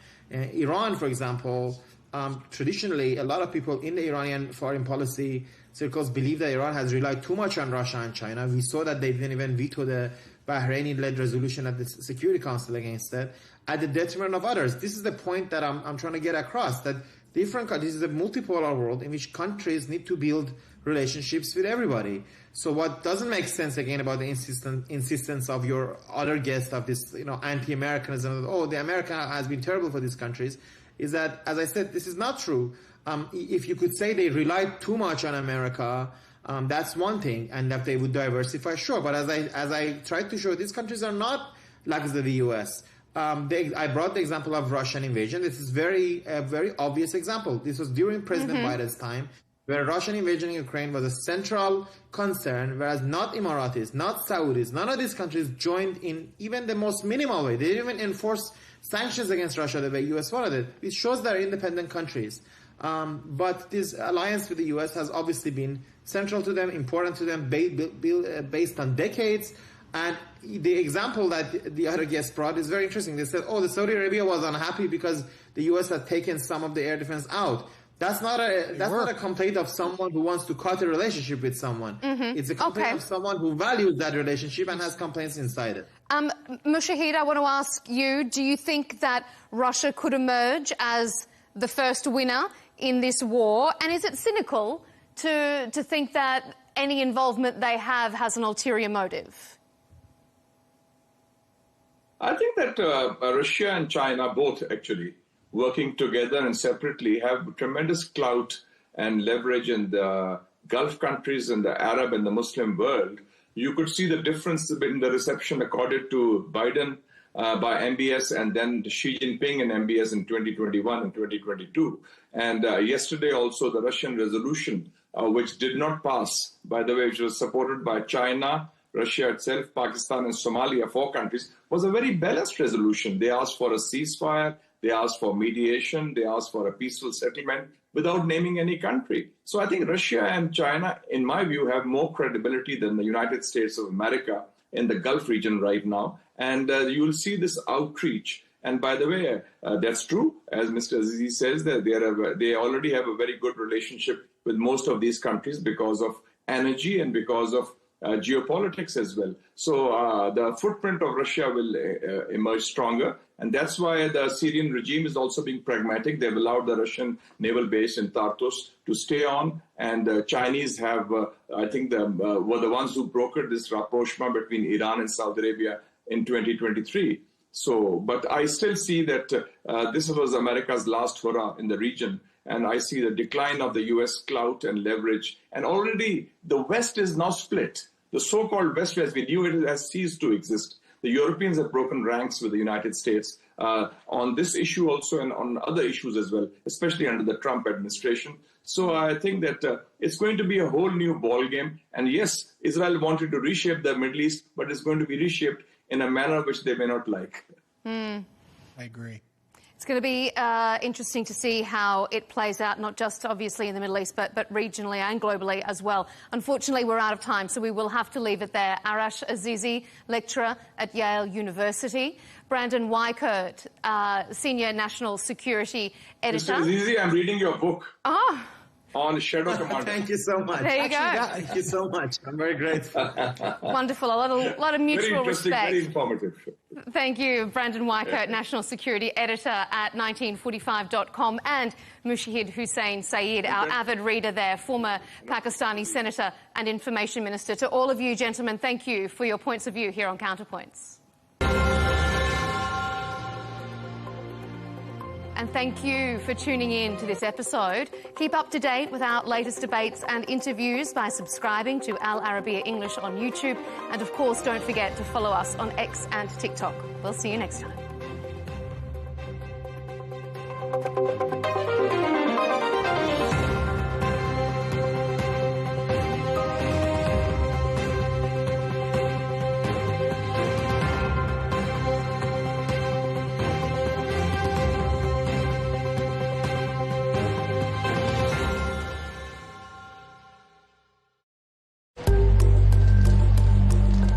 Mexico just eliminated who could be considered one of the most dangerous men in its modern history, El Mencho, real name Nemesio Oseguera.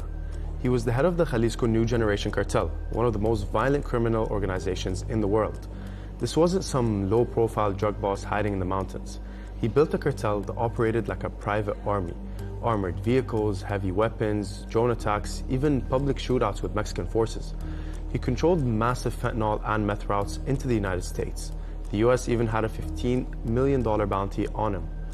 And now he's dead, killed in a military operation in his home state of Jalisco. The raid was carried out by Mexican forces, but it was supported by US intelligence that helped track his location. But here's the thing, when someone like El Mencho falls, it doesn't mean calm, it usually means chaos. Within hours, gunmen were blocking highways, burning vehicles, shutting down cities. Entire areas went into lockdown and it looked like open war in parts of western Mexico. And this matters because Guadalajara, right in that same state, is set to host matches in the 2026 World Cup. You can't have images of burning trucks and roadblocks circulating around the world while preparing to welcome millions of visitors. So now the real question isn't just who El Mencho was, it's what happens next. Does his death weaken the cartel, or does it spark a violent power struggle that makes things even worse? Because removing the head of a cartel doesn't remove the system, it just leaves a vacuum. And in Mexico, vacuums don't stay empty for long. The jewelry is lost forever. Inspired by a true story. We were blaming insufficient security. It's a symbol that has been attacked. Isn't a museum the most protected space on the planet? Social media was flooded with countless fantastical videos. Before the era of artificial intelligence, people reacted to such shocks by taking to the streets. I didn't leave my chair, and I didn't say a word there. Technology no longer grants time, the luxury of time.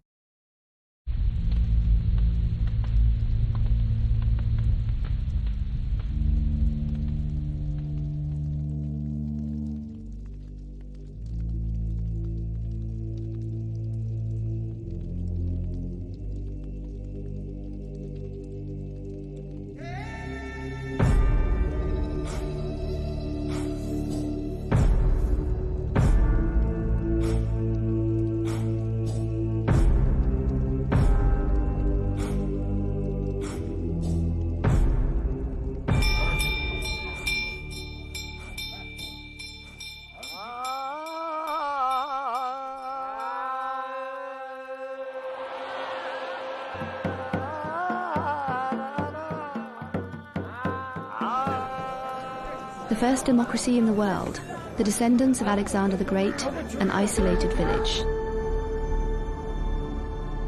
And a God who speaks through a spiritual medium. The secrets of Malana, a veil lifted from the depths of a mysterious world.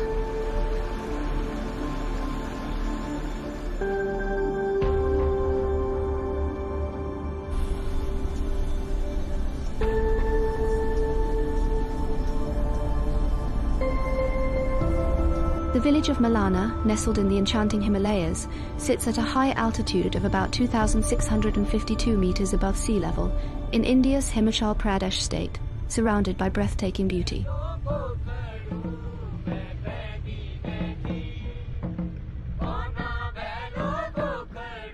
To reach this hidden sanctuary, travellers must endure a long, winding journey, about 21 kilometres from the nearest city, Kolu, climbing steep trails and rugged paths that seem to go on endlessly before finally reaching the village.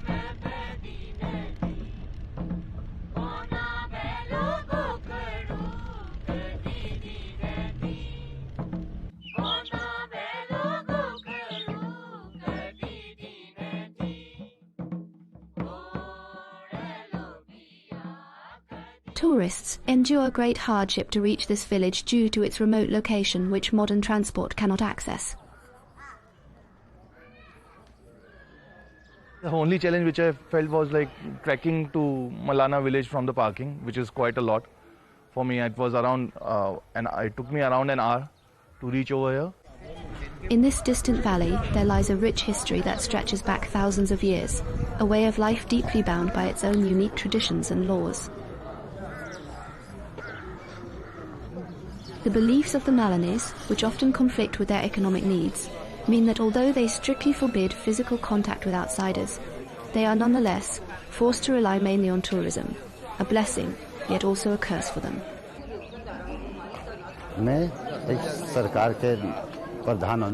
As the head of the village, my job is to take care of all the work here, such as leveling roads and installing solar light. It is my duty to place trash bins in different parts of the village and to raise awareness among tourists to use them instead of throwing garbage anywhere. I use the money that the government provides for this work. Jamlingirishi, regarded as one of the great sages in Hindu mythology, is said to have intervened through his divine oracle, commanding that all guest houses surrounding Malana be closed. According to the legend, his decree allowed the village to welcome visitors only during daylight hours, when the god's blessing was present. This remote village attracts around 12,000 visitors each year. Tourists can't come and stay over here. It's very hard to find a place over here. Usually tourists come, visit, stay here for like a couple of hours and they go back to their own hotels. It is well known for its beautiful wooden houses, built in the unique Kathkuni architectural style, which were tragically destroyed in a massive fire back in January 2008. From those ashes, a new Malana emerged, resilient and hopeful. The march of modernity became increasingly evident, with cell towers, electricity and television sets appearing everywhere.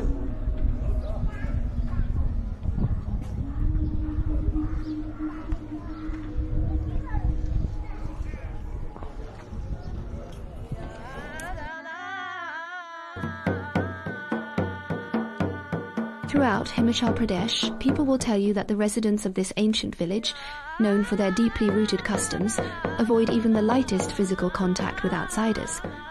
They remain cautious and distant, especially when it comes to any direct touch.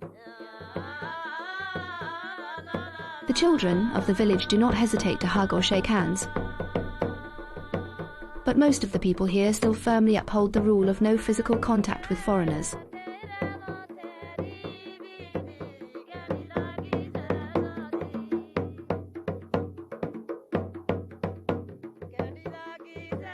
What surprised me over here is that you can't touch their holy places, you can't touch the local people over here. And if you're not walking on the path which is already made to walk, they'll literally tell you to move away from that. You can't come closer to their houses as well. You have to pay huge amount as fine or something like that. सुनो यहाँ मना है कि ऐसा नहीं है किसी जगह में हम भी नहीं जा सकते आप भी नहीं जा सकते. Touching is forbidden here. This rule, you see, is not only for outsiders. We too have our own rules that forbid touching others. Even the gods have their rules. That is how it is. Everyone can be punished for touching, even the locals. The people of Malana do not marry outsiders. They also have their own language, which is closely related to ritual and traditional religion.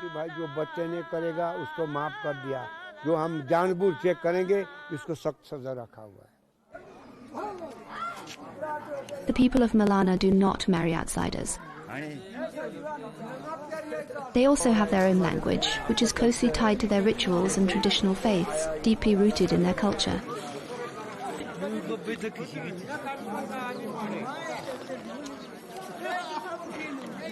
The people of Malana speak a sacred tongue known as Kanashi, a language never taught to outsiders, whispered only within the village itself. Nowhere else on earth can this language be heard. The good tongues once spoken here are gone. Now we speak only Dano, the demon's tongue. This rare language, Kanashi, belongs to the great Sino-Tibetan family. Yet, in the neighbouring villages, people speak completely different Indian languages, none of which share any real connection with Kanashi. The current state of the Kanashi language, unfortunately, puts it at an inevitable risk of extinction. It is unwritten, and it has not been scientifically documented at all.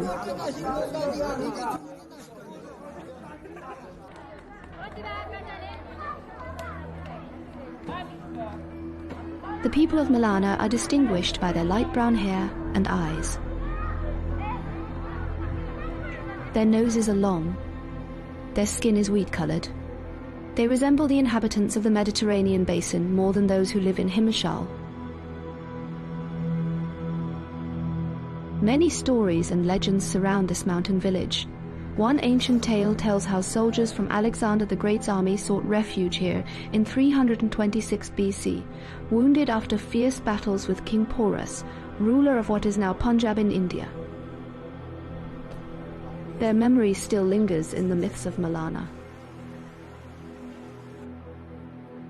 It is said that these soldiers were the ancestors of today's Malana people, warriors who, after fierce battles long ago, chose these mountains as their final refuge. Artifacts found in the village seem to echo that legend. Yet, there is no study which confirms a link to Alexander's army, and many locals simply call it an old tale. ये जो है जो सिकंदर का जो फौज था ना वहाँ का कोई It is not true that a man came here. It isn't true that a man named Alexander came here. We are, and have always been, the sons of Jamadagni, Rishi, nothing else. All that is a lie. There is no lineage of Alexander here. We come from Balkan, Rangri, Lugai, and Shela, and Kulu has its lineage too.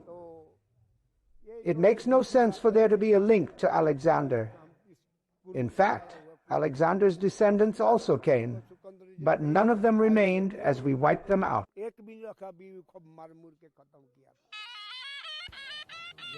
The village of Malana is renowned for its judicial and democratic system, marked by its unique and ancient traditions. The members of the village council, 11 in total, gather in the main square and are known as the Jamda. The council members listen patiently to every case brought before them. Disputes are discussed, voices are heard, and the village reaches its verdict by a vote of the majority, an enduring example of the living spirit of democracy that has guided Malana for centuries.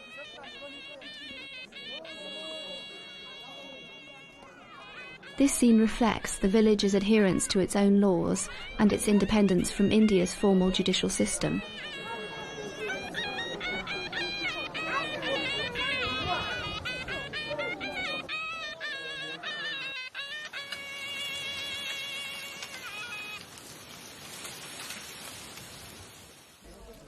Malana is famous for cultivating a type of cannabis that bears its name, Malana cream, one of the region's main sources of income.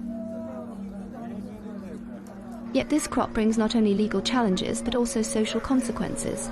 Children and young boys, sadly, have become involved in supplying and selling drugs in Malana.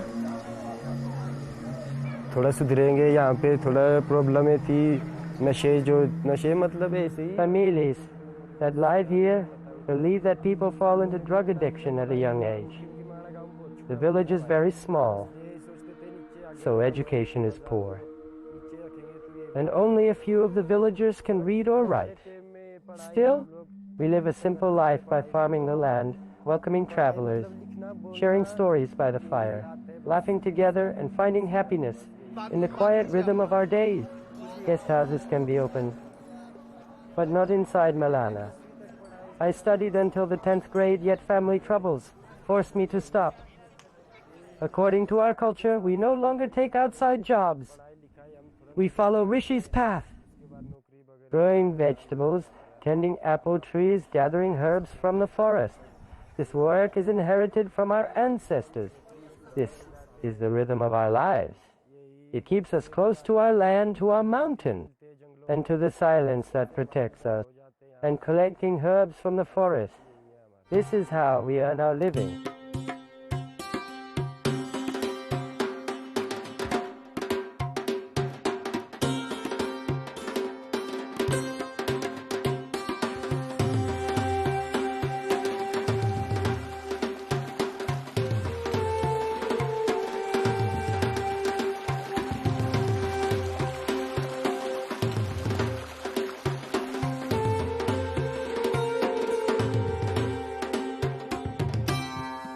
Here, women work more, and men work less.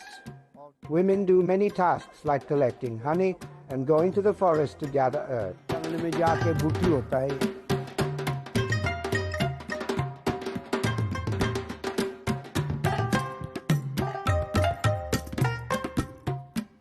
People are quite friendly over here, and there's some different culture also over here. What I heard about the culture and everything, that they have their own code, they have their own law. They don't follow what you call Indian constitution. So this place is completely different compared to all over India, kind of, you can say that. Their Pradhan take all the decisions if there's any fight or anything in between the locals or something among themselves. There's only one person who takes all the decision for them.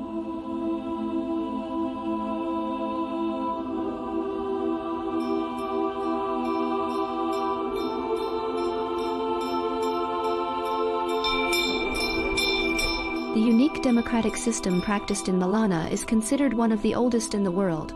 It closely resembles the model of ancient Greece. It consists of two councils, a lower and an upper house, where matters are discussed carefully.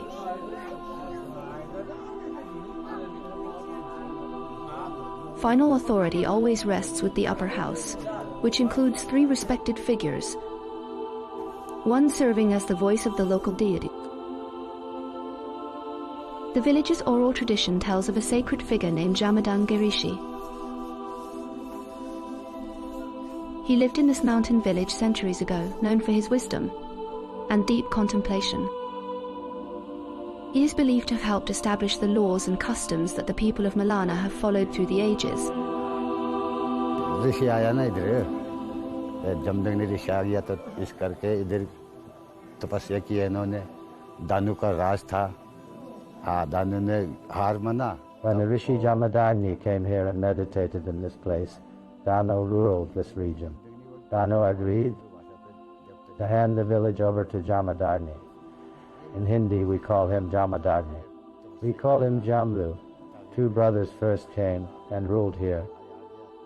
After that, their number grew to 100 people. And now, there are many. बात पे और भी आते आते आते आते तब इधर पूरा गाँव बस गया. यहाँ का कल्चर अलग ही है.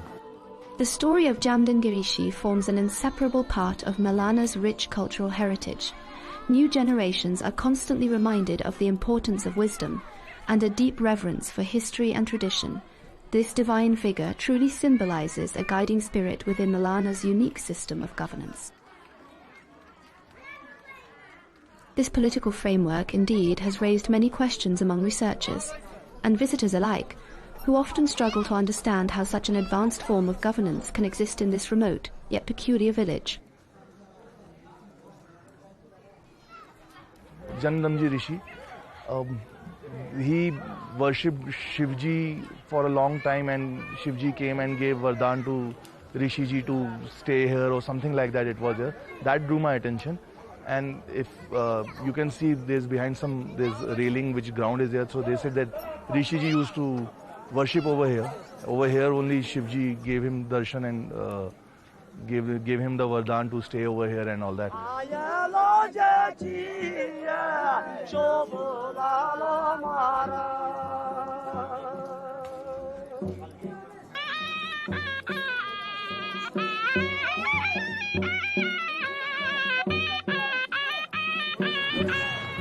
There's some festival today for which I came. So let's see festival, how does it goes. It should start in the evening and it will go on for the next 2-3 days. They dance and all that and they do prayers and all that.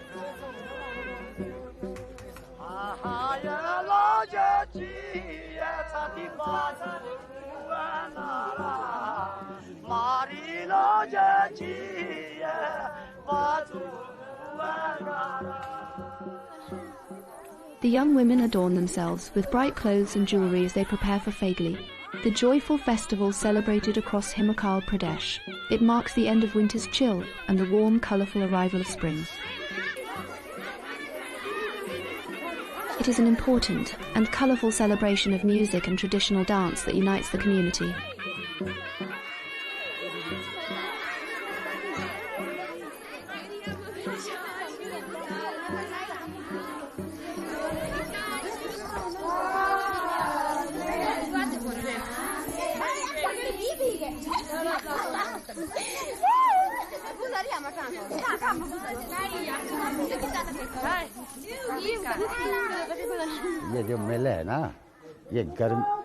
This celebration is held at the end of winter and the beginning of summer. Now we can plant the seeds in the fields. We will start by planting potatoes, kidney beans and other things.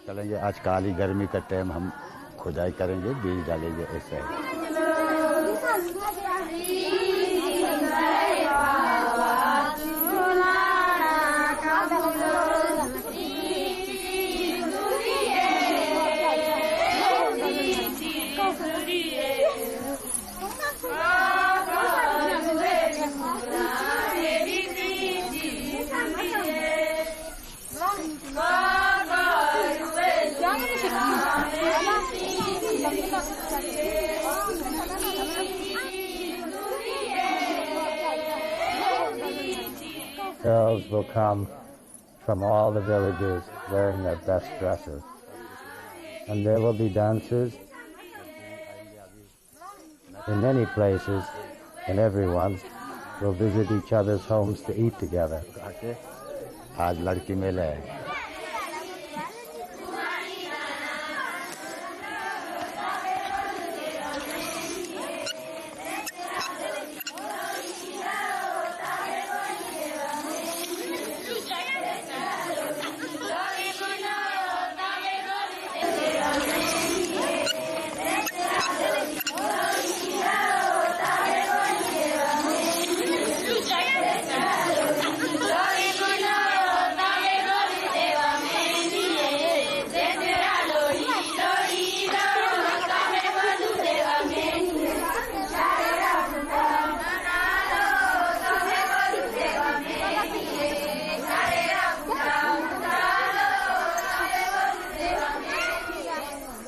It is our tradition to celebrate after the snowfall that lasts for 6 months. The snow isolates our village completely, as there is no way out during the winter. When the spring arrives, the place becomes filled with joy. Everyone sings, the snow has melted, and people dance through the night and into the morning. This is the reason for our happiness.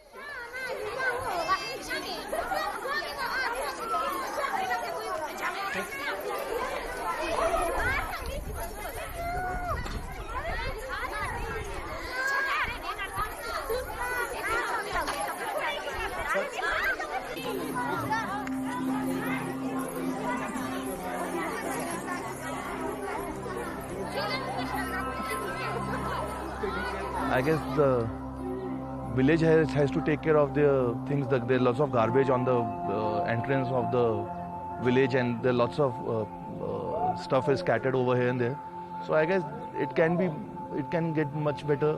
They can clean it properly.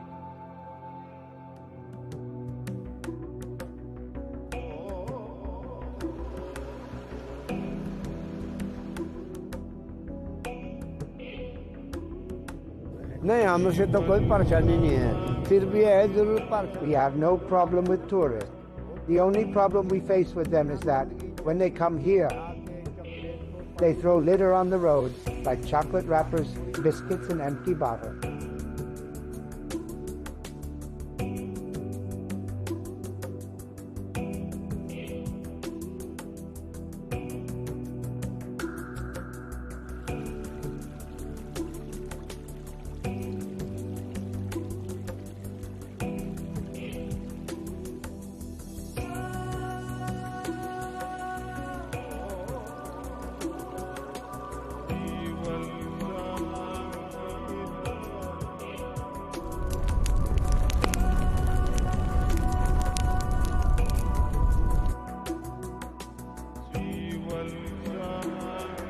This enchanting village has absorbed the essence of the Himalayas that surround it, its roots intertwined with the ancient heritage of its people. Despite warnings against foreigners and the strict rule of no physical contact, the village radiates warmth.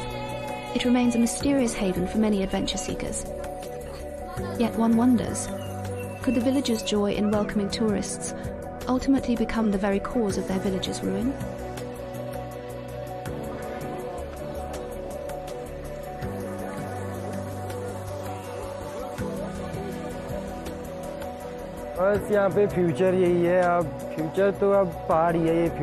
These mountains are our future, because in the days to come they will remain beautiful. The world below us is not so good. Tourism is not welcomed here. What can we do? We are the sons of the wise, and it is our duty to carry on the work of the sages. बस अपना खाते जीते बस यही है.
Hello and welcome. I'm Catalina Marchand-Abreu and you're watching W News, broadcasting from the Al Arabiya studios in Riyadh.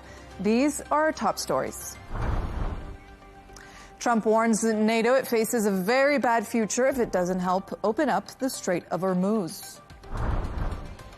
Israeli forces say they've begun limited and targeted ground operations in Lebanon against key Hezbollah strongholds. And Hollywood's A-listers attend the 2026 Academy Awards with one battle after another winning Best Picture.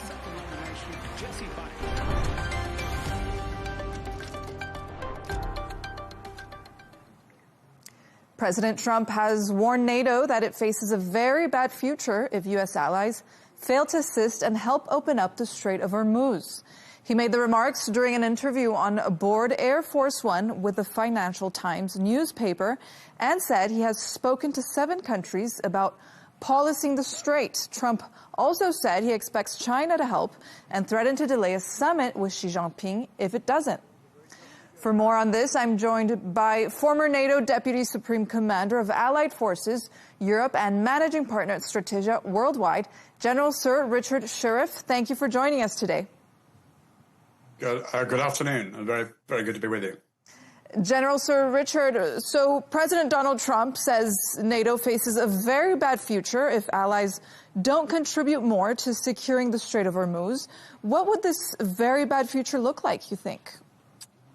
Well, NATO has faced a very difficult future ever since President Trump was inaugurated for his second term. I think I would remind President Trump that not only did he threaten to attack the territory of a NATO ally, Denmark, over Greenland back in January, but last year his minions Vance and Hegseth made it very clear that America would not come to the aid of a NATO member if attacked, and that Europe was on its own.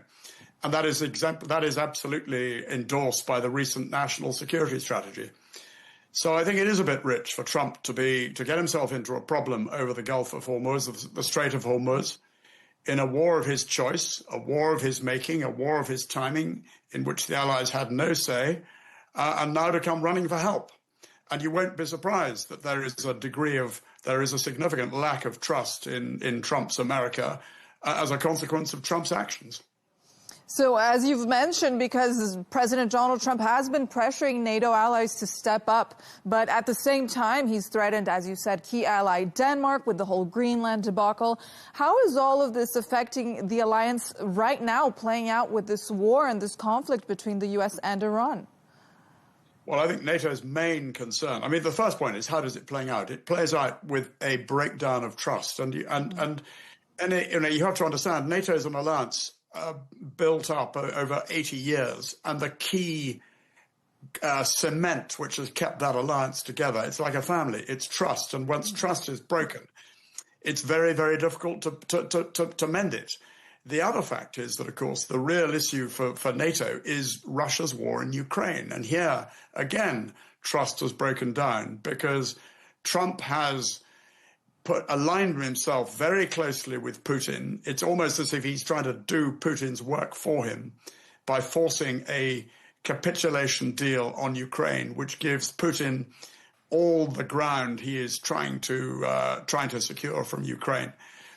As far as the future is concerned, I think the reality is this, that NATO has got to become an alliance of Europe and Canada.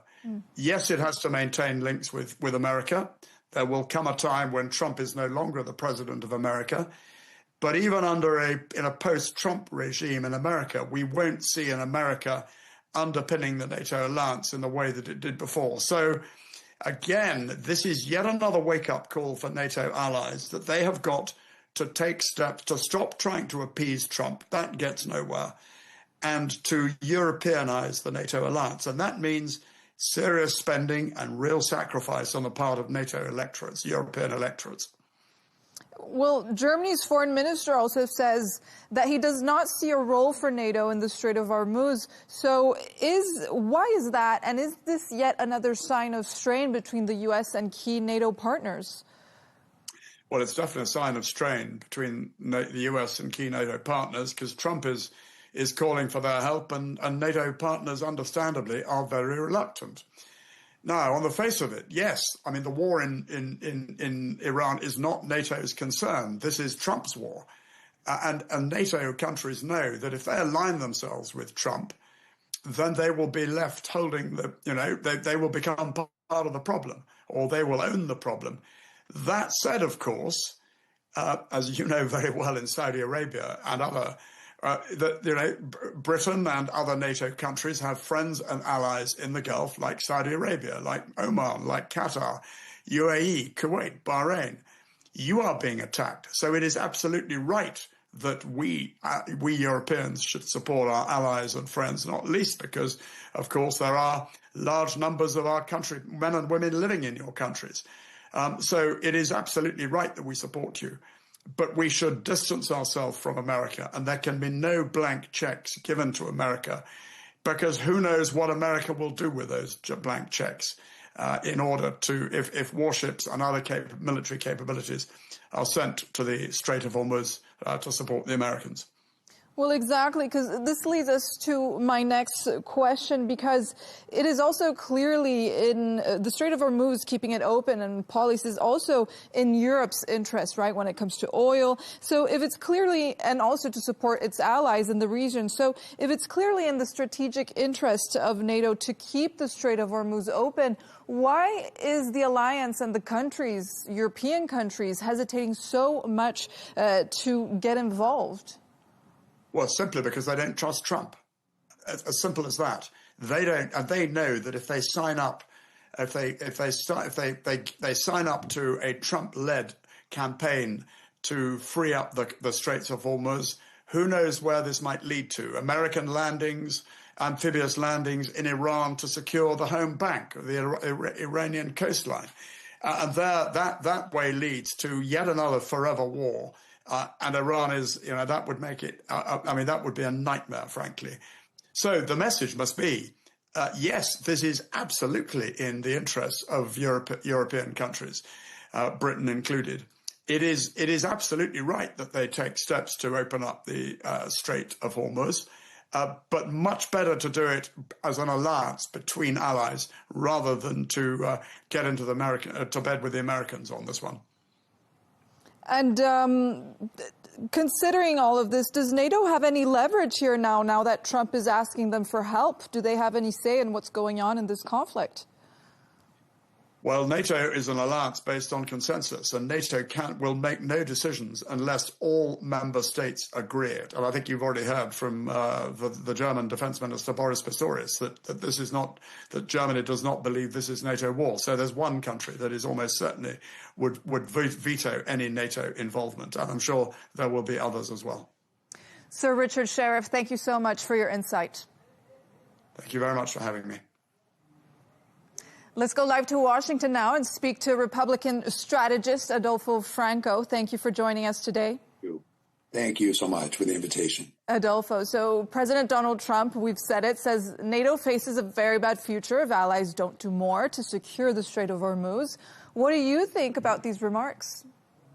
I think he's right. The problem with NATO and our European allies is they're freeloaders. There were freeloaders in NATO when they weren't paying their fair share of 2%. It took President Trump, despite the efforts of many American presidents, to get them up to not only 2%, but now 5%. I just heard your other guest advocating for NATO to spend more money. Well, that's rich, to use his term, since NATO has not been doing that to date. And it's caused U.S. pressure. So NATO wants the Iranian problem resolved. They just want to lie low and stay in the tall grass. Keep in mind that Iran's ballistic missiles can reach Europe today. So that's the fear. They want the U.S. to do the dirty work. And this is par for the course, whether it's with Ukraine or whether it's with the danger that Iran poses to the world, not just to the region. And it's shameful that NATO is not doing this. I heard the contradictory comments, too. We're not going to get involved, but we're going to get involved by helping our allies, meaning the Gulf states. How do you do that? Well, you help police the Strait of Hormuz. Now, to be clear with you, we can take care of the Strait of Hormuz militarily, but this is a brilliant ploy by President Trump to say, especially involving China, dare Iran to create obstacles or to fire Chinese ships or NATO ships and have this become a global conflict. It's China that depends on this oil, and it's Europe that depends on this oil. We don't. So this is, again, you made a reference to Greenland being a debacle. I couldn't disagree more. As a consequence of President Trump's efforts, now Greenland is going to be fortified, and more commitments are being made by NATO and no commercial ties with China. This is the art of the deal. That was a brilliant move by President Trump. Look at the Greenland situation before and after. The same thing applies here with this conflict with Iran. At the end of the day, Iran will be neutralized. That will be good for Europe. That will be good for the region. And that will come because of President Trump's leadership. And it's shameful that our allies are relying on us while they have this rhetoric and not coming up to the plate and doing what they should be doing, which is supporting the United States. It's in their interest. Indeed, Adolfo, because you've been mentioning China, for example, and allies who are relying on the U.S. President Donald Trump actually argues that because the U.S. now produces far more of its own energy, that countries that rely more heavily on the Gulf oil should be taking the lead here in securing the Strait of Hormuz. So if Europe and Asia depend more on the oil flowing through the strait, should they be the ones actually protecting it? Well, I think they have a role in doing this. I really believe, again, I'll repeat this, our Fifth Fleet is capable of neutralizing the Strait of Hormuz and will. We will end up doing this unilaterally. We're not there yet because Iran has still an inventory of ballistic missiles and drones, that they would create dangerous situation. But that will come about. This conflict is only in its 15 days. The president said it would take 6 weeks. His advisors have said it's still 4 to 6 weeks away from its conclusion. So the Strait of Hormuz will be open. But the reason that President Trump has called on these countries is to call them out, whether it's NATO, which relies on the Iranian oil, or European countries, and China. Well, you want the oil flow, step up and police it. See if Iran will lob missiles at Chinese ships. See what happens then. So that creates a chilling effect on the Iranian regime and another crack, I think, internally in its repressive dictatorship, holding the population in check if they see that there's an international effort. So President Trump is a master at these negotiations and these statements to shake up the Iranian regime, and I think that's the strategy here. But militarily, we can take care of this ourselves, and I venture to say we likely will. But to answer your question is, you're right. Europe needs this oil. So I would say to Europe, okay, let's withdraw our ships and see if you can get the job done, or China. And that's what the president is saying. Because, you know, when considering other countries getting involved here, Iranian officials have issued direct warnings that any countries assisting the United States or Israel in the Strait of Hormuz, even if it's defensive, will be considered legitimate targets. So are allies actually being asked to risk direct confrontation with Iran?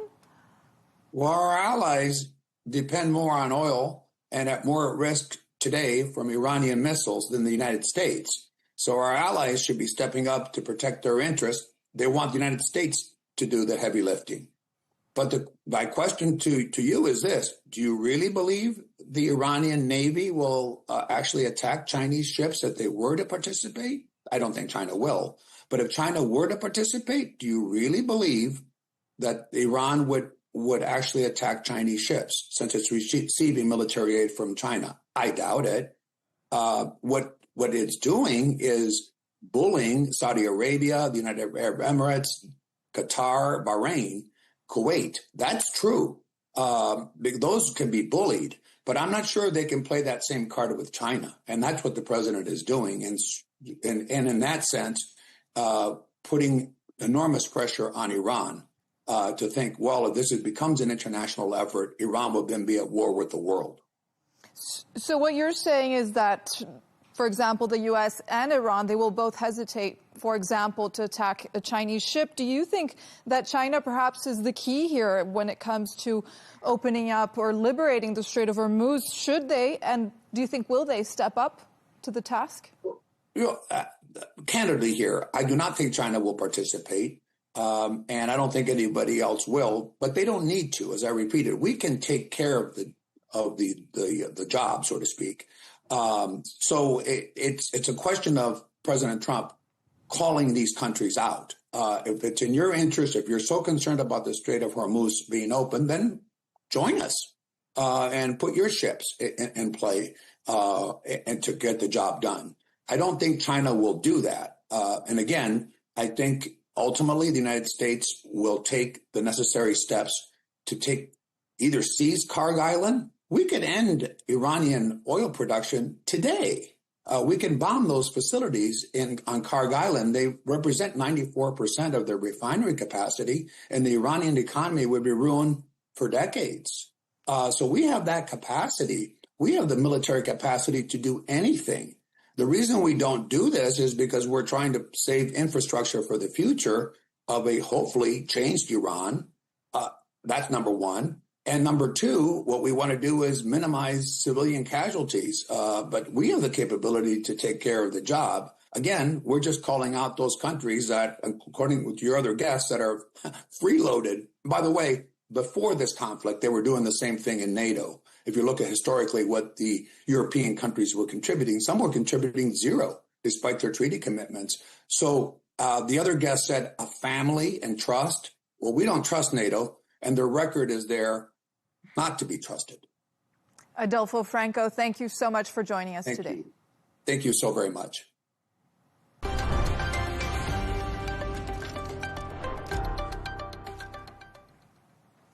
In a statement, Israeli forces say they've begun limited and targeted ground operations in Lebanon against key Hezbollah strongholds. It comes as Iran continues to strike Israel. Meanwhile, Israeli Prime Minister Benjamin Netanyahu has released a video statement dismissing viral online rumors, falsely claiming he had died. For more on this, I'm joined in the studio by Al Arabiya's geopolitical and security expert, Riyad Kawaji. Riyad, thank you for joining us here today. So let's begin with this question. As we just mentioned, Israeli Prime Minister Benjamin Netanyahu had to appear on video to dismiss these false reports about his death. I saw it also all over Twitter. So because disinformation has played a major role in all of the wars, Ukraine and Russia, and now how is disinformation being used here as a weapon in this conflict? Well, Iran and its allies, they have a really good information and disinformation, misinformation campaign or capabilities, put it this way. And this was demonstrated on various occasions. In this case, again, you have the leader of this axis killed. Now it's trying to say that this real leader also is that it's like showing karma, showing that, this is also the Israelis have lost their leader. And Netanyahu has been associated to a lot of these wars since October 7, 2023. It's been Netanyahu who's leading this war after war after war against the Axis of Resistance, from Lebanon to Iraq to Yemen and now in Iran.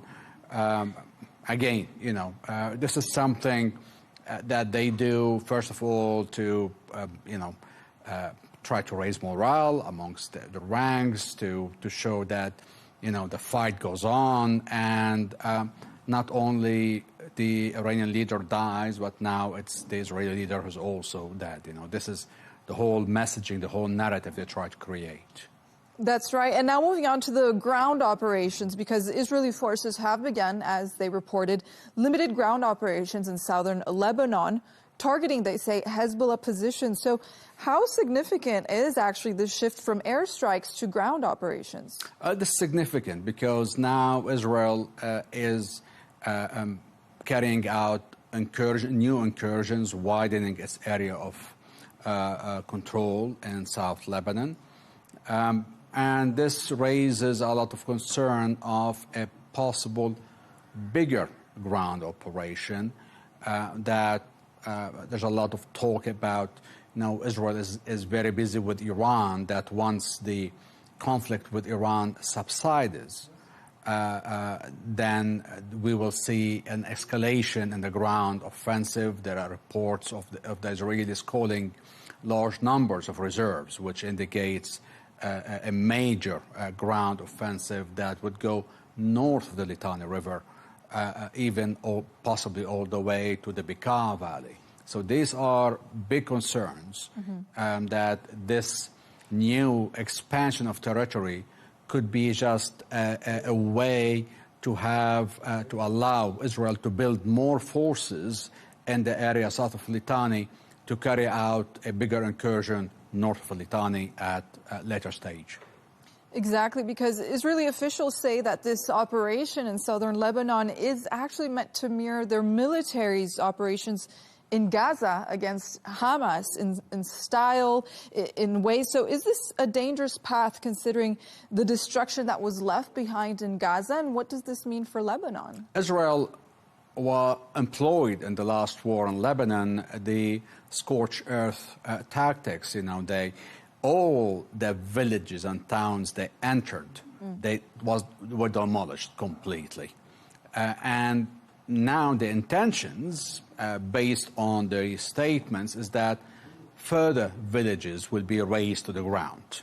As they advance, the more they advance, more villagers, more towns will be destroyed, demolished completely. So turning vast areas of South Lebanon and south of Litani and later maybe north of Litani with to look more like Gaza, meaning completely destroyed. That's right. And also, attention is on the Strait of Hormuz. We've talked a lot about it here on the show today, as well as Trump stepping up. He's asking allies to step up their support and help secure the Strait of Hormuz, which secures about 20% of the world's oil. So do you think allies would be wise in doing so, or do you think they're risking direct confrontation with Iran? Well, based on the rhetoric we're hearing from President Trump, at one point they might have a little choice about it, because the U.S. is the major player in NATO, and if the U.S. was going to play this card, these countries will have to come forward. Also, the U.S. does not really rely on oil coming from this part of the world, unlike many European countries that do rely on this. And also, the traffic in and out of the Hormuz, it's very essential for a lot of goods that come in and out of this region, coming or destined to Europe. So definitely the NATO countries, Europe in particular, has more at stake in the security of the Strait of Hormuz, and they will have to play a bigger role. Same applies to the U.S. Asian allies like South Korea and Japan. They also are at a fix over here. They really need to consider taking part in this so-called maybe coalition being established here, or alliance. And I think they all know that there is a price to pay for angering President Trump. So personally, I believe they will eventually come around, but I think we're going to see some bargaining back and forth happening now. And on another note, a Saudi source has strongly denied a New York Times report claiming that the kingdom encouraged war with Iran, emphasizing, they say, Riyadh's commitment to de-escalation and regional stability. So this source told Al Arabiya that this report is false, this New York Times report. So how is Saudi Arabia actively working with regional partners and international actors to actually reduce tensions with Iran? This report is strange in the sense that Saudis were actually accused before this conflict of working hard with other regional players to discourage the war, to prevent it, to stop it. So it will be quite mind-boggling now to see like the country that was working hard to prevent this war is now asking for prolonging the war. I don't think it makes any sense. All the regional countries are feeling the pain of this war, the side effects, they are coming under fire. Their trade, their commerce has been hindered terribly. Their economy is in shock and will be feeling the consequence. So they want this war over more than any other player worldwide. Riyad Kawaji, thank you so much for joining us. Thank you.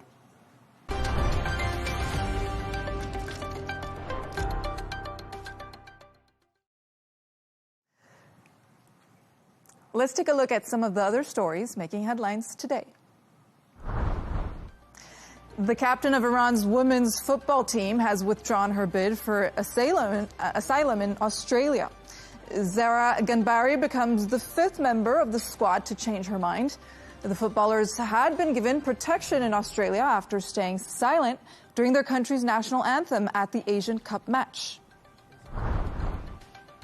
A Swedish court has detained a boat captain suspected of sailing under a false flag of a Russian Shadow Fleet ship. The man, who has not been named, has appeared in court after being arrested by Swedish authorities, accused of having false documents. The tanker is on a list of vessels sanctioned by the EU.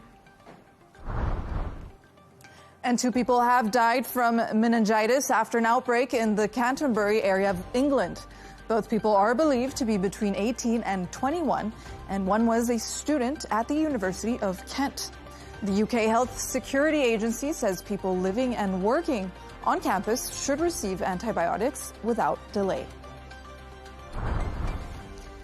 And organizations across the world are attempting to develop a recognized label for human-made products and services as a backlash against AI increases. Anti-AI slogans like "Proudly Human" have been appearing across films, books, and websites. It's over fears of job losses and AI automation.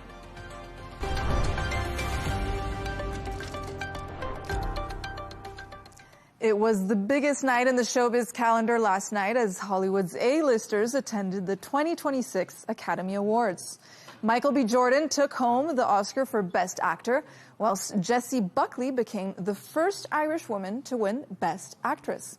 But it was the action-packed thriller One Battle After Another, which was the big winner of the night, taking home 6 gongs, including Best Picture. Take a listen. I really blew it when I won a Best Director award, and I forgot to thank my cast.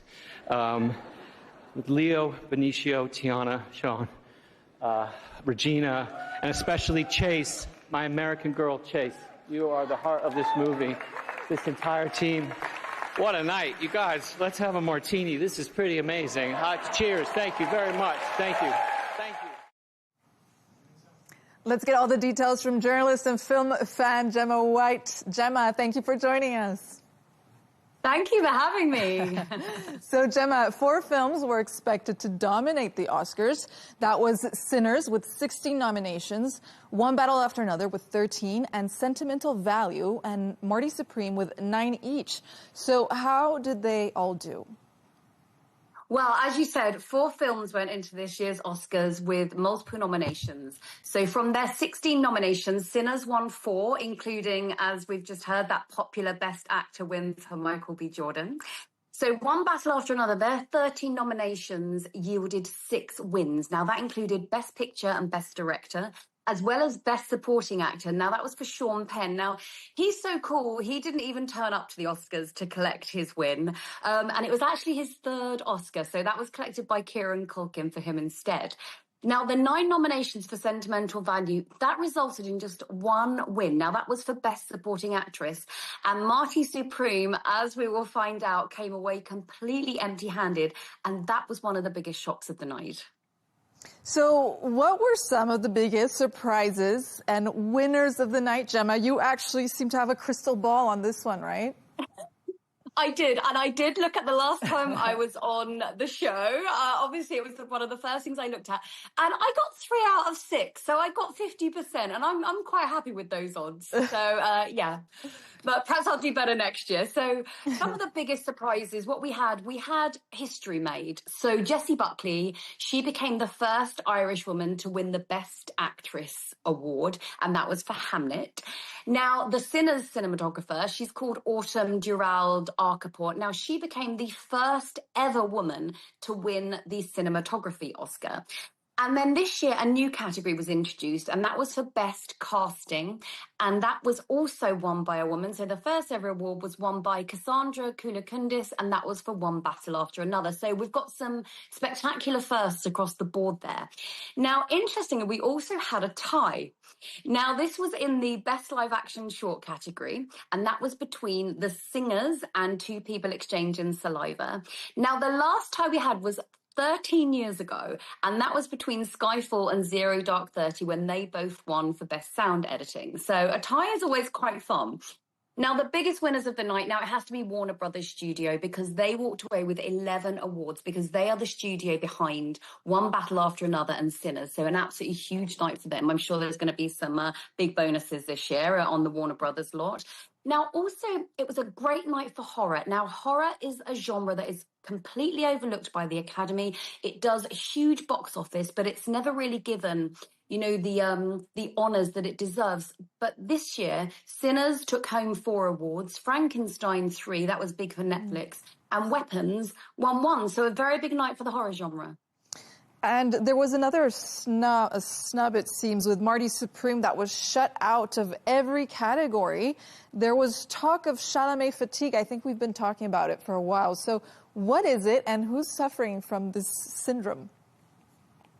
I'm suffering from Chalamet fatigue, so me for starters. But yes, from 9 nominations, absolutely no wins, and that was an absolutely huge shock.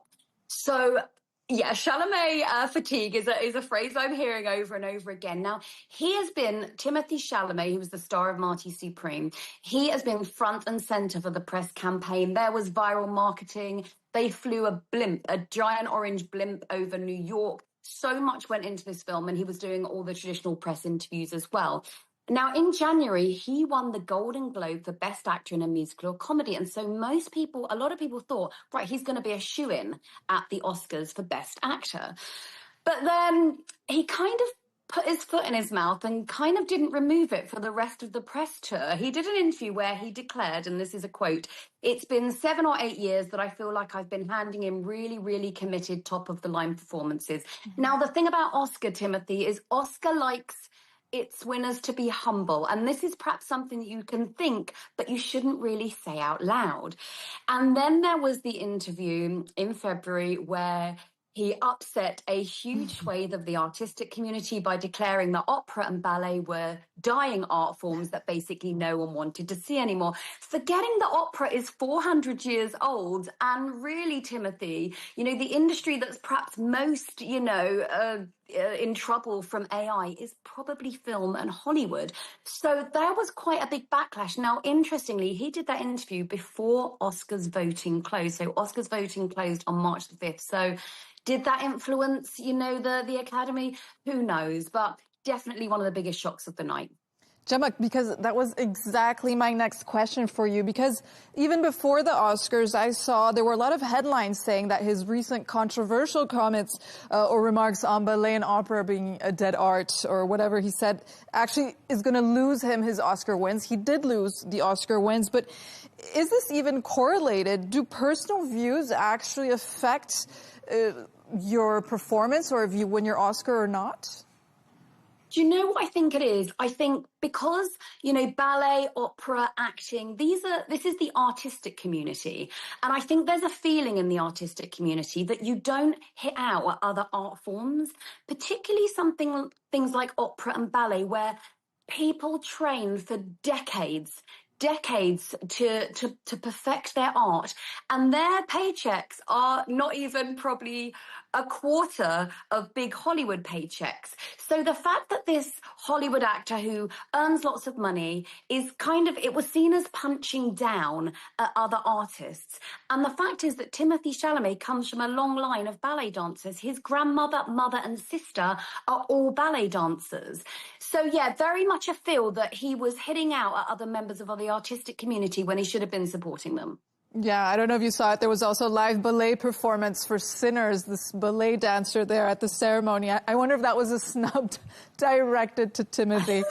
Now on to... they got Misty Copeland. She's one of America's, most incredible ballerinas. So she was on stage there. But yeah, you do have to wonder. She was incredible. The camera pan to Timothy, while that... I was waiting for that pan. I was waiting to see his reaction. Now on to the next question. In the past, we've seen winners and presenters that get political during awards season. Was this year's Oscars any different? I think I saw at least one political statement going on that's a bit viral. Yeah, it wasn't overtly political. We've certainly seen more political Oscars in previous years, but statements were still made. Now, probably the biggest one, or the most visible one, was done by presenter Javier Bardem. Yeah. Himself a former Oscar winner. Now, he wore a badge saying no to war in Spanish. And then during his presentation, he declared no to war and free Palestine. And that, was delivered to quite rapturous applause across the theatre. Now, also, there were a lot of filmmakers from the Middle East who got their chance to speak out, which was marvellous. Now, the team behind Best International Feature nominee, the voice of Hind Rajab, they were all wearing pins in demand for a permanent ceasefire to the war in Gaza. And now, interestingly, the film's Palestinian lead actor, Motaz Malhiz, now he was unable to attend the Oscars because of the US travel ban. So he took to social media to say, you can block a passport, you cannot block a voice. Now, finally, with Middle Eastern Voices, you have the Iranian directors of the Best Documentary Feature Film nominee, Cutting Through Rocks. Now, they expressed their solidarity with the people of Iran. They said, change is possible from within, not the other way round. We are here to stand by the rights of our people. So, yes, there were a lot of voices, very much minds on the region. And, well, it's a bit inevitable to not get political with today's ongoing conflicts, right? So there was also some controversy over who was left out of the in memoriam section. What's that about? Yes, this definitely comes up every Oscars because everyone's looking for their, favorite actor or actress. So the in memoriam is obviously the actors and also behind the camera people who have passed away that year. Now, this year was an extended one due to the sheer number of heavyweight actors and producers and directors who've passed away. Now, this included Catherine O'Hara, Diane Keaton, Robert Redford, and Robert Duvall. And there was also a very big onstage tribute to Rob and Michelle Rayner. Now, Rob Rayner is, of course, the Hollywood film director who was murdered in his home along with his wife on December the 14th. And he's the man behind The Princess Bride, When Harry Met Sally, A Few Good Men, This Is Spinal Tap, just to name a few. So that was given quite a lot of time. Now, this means that the likes of Brigitte Bardot, James Van Der Beek, who recently passed away, and Eric Dane were omitted from this segment. Now, obviously, James Van Der Beek and Eric Dane were known a little bit more for their television work in their late years, but they have also appeared in film. So their omission, especially given that their deaths are quite recent, that has hurt quite a lot of fans. And one has to wonder if Brigitte Bardot was omitted because of her far-right political views in later life, an anti-immigration stance. So in famously liberal Hollywood, one has to wonder if that might have been one of the reasons. Well, unfortunately, it was a big in memoriam section this year. We lost a lot of good ones. Gemma White, thank you for joining us. Thank you so much.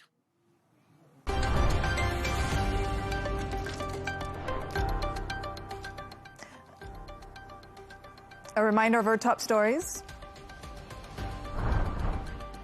Trump warns NATO it faces a very bad future if it doesn't help open up the Strait of Hormuz. Israeli forces say they've begun limited and targeted ground operations in Lebanon against key Hezbollah strongholds. And Hollywood's A-listers attend the 2026 Academy Awards with one battle after another winning Best Picture. That's all from us on W News. Don't forget to subscribe to our YouTube channel and follow us on X. Goodbye.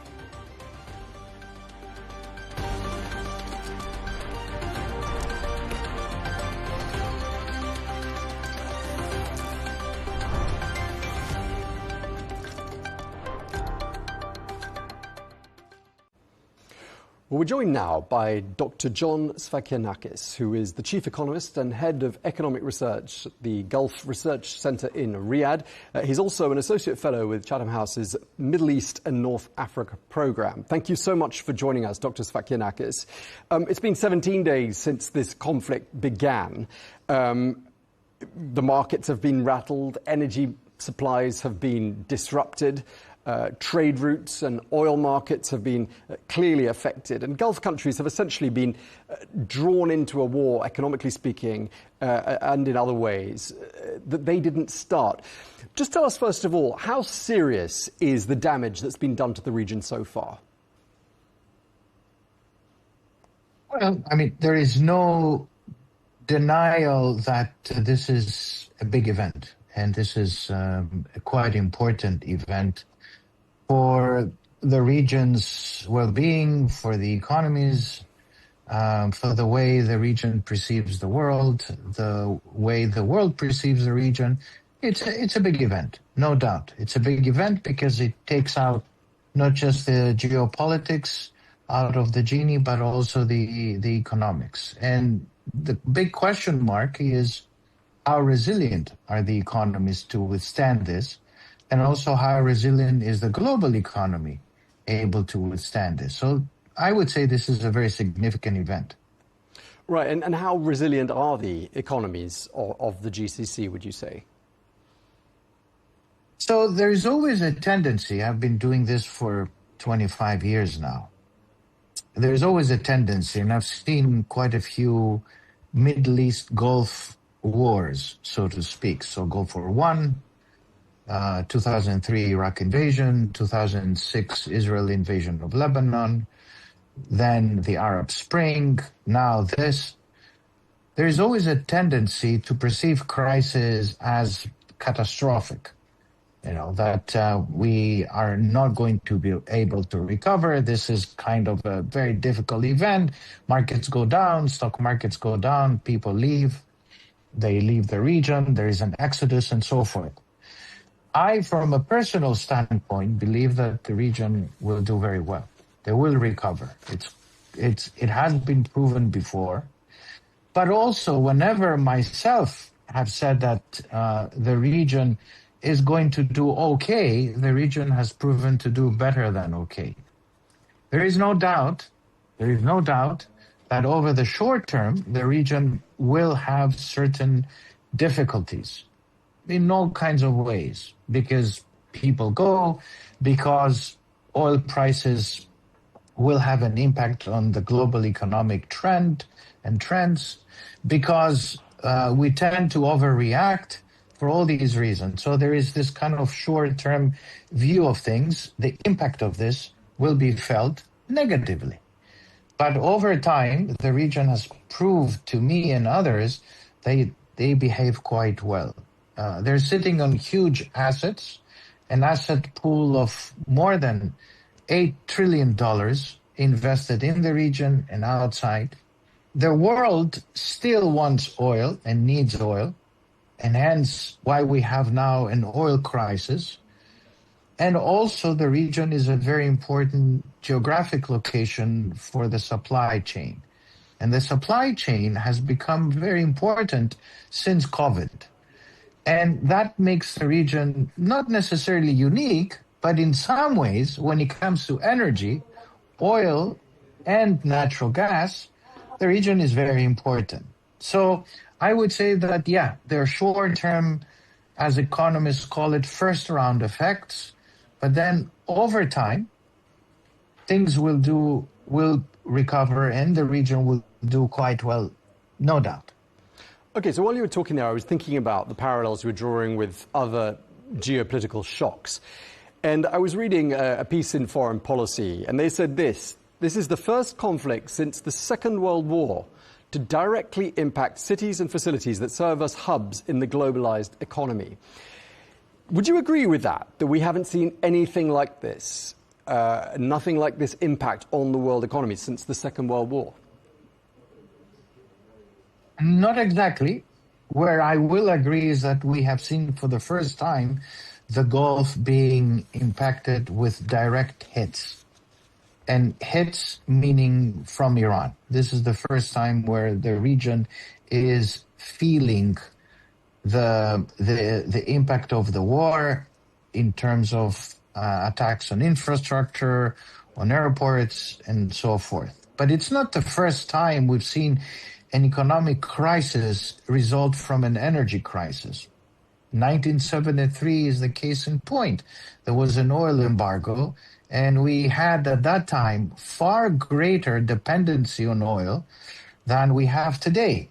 More of what we call the GDP relied on 1 barrel of oil than what we have today. And today we have alternatives. Today we have the U.S. being a major exporter of oil. Today we have other alternatives to hydrocarbons, mainly solar and other renewable resources. So it's not exactly the first time. And I think the world has to go over the kind of impact of the first time crisis and so forth. Let me put it in a different way. If we had to experience this crisis, which notwithstanding is a significant event, as I said, it's the first time all the Gulf region is being attacked via drones, low-key, asymmetric kind of warfare.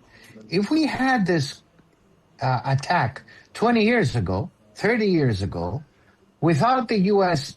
being a capable exporter of oil, oil would have jumped within the first day to $200 a barrel, not 100 or 117 or 98 and so forth. I think this would have been a huge crisis 20, 30 years ago than what we have today. Okay. Are we seeing any of these economic effects? And you've downplayed them to some extent. You're not going to the same extreme as what some analysts are saying. But have we seen any trickle-down effects to the extent that it is affecting the daily lives of citizens across the GCC, would you say? Yeah, of course. Of course there is a daily life impact. Let's not beat around the bush. Certainly aviation is one. People are stranded. Tourists are stranded. People who have traveled to Saudi Arabia on business and have to go back to the Gulf, they're stranded. They take alternative routes. And the whole concept of the GCC and tourism is right now on hold and stranded. So no doubt people are rethinking what they're going to do, and there is a direct impact on our daily lives. There is no doubt. And that has to be rethought going forward. However, the Gulf is resilient. The Gulf is going to push ahead. And this is not the first time the Gulf and the Middle East is experiencing a crisis. Yeah, I mean, we already heard in the last couple of days that Bahrain and Saudi Arabia are cancelling their Grand Prix weekends that were supposed to happen in April. I mean, that's just one example of probably many different types of disruption that have been caused, but it did generate some headlines. I mean, are you able to, at this stage, is anyone able to, at this stage, start guesstimating a price tag for what this disruption is causing is costing the GCC? Yeah, I think there are some guesstimates, and I think people are beginning to figure out there are short-term immediate effects, negative effects, as a result of the inability to travel, the inability to have tourists, the inability to have businesses free-flowing in the region, the inability to have foreign direct investments into the region, and also the region to act as a hub, not just shipping or logistics, but also on sports and other events. So the region suffers as a result of that. So there is this kind of effect. Then there is the macroeconomic effect, which has to do with what we think is going to happen as a result of lower oil production. The production side has an effect on the economy. So that means that some economies will feel the pinch and they will be able to produce less economic output. But over the medium term, I don't think this is going to be a long drawn out war. Over the medium term, we should be able to recover. But there are negative effects as a result of what we're seeing today. Okay. And you were talking a bit earlier on about the sovereign wealth funds across the region. I mean, you gave a different figure. I've got 5 trillion of accumulated wealth across the region in these sovereign wealth funds. Yours was a slightly higher figure. But in any case, are we likely to see a review of some of the foreign wealth fund strategies during the months ahead? I mean, might people start rethinking how that money is invested? Perhaps, but my figure also accounts for local investment. So the 5 plus 3 looks at not just the outside, but also the inside spent and invested in the GCC. Yes, there could be a rethink.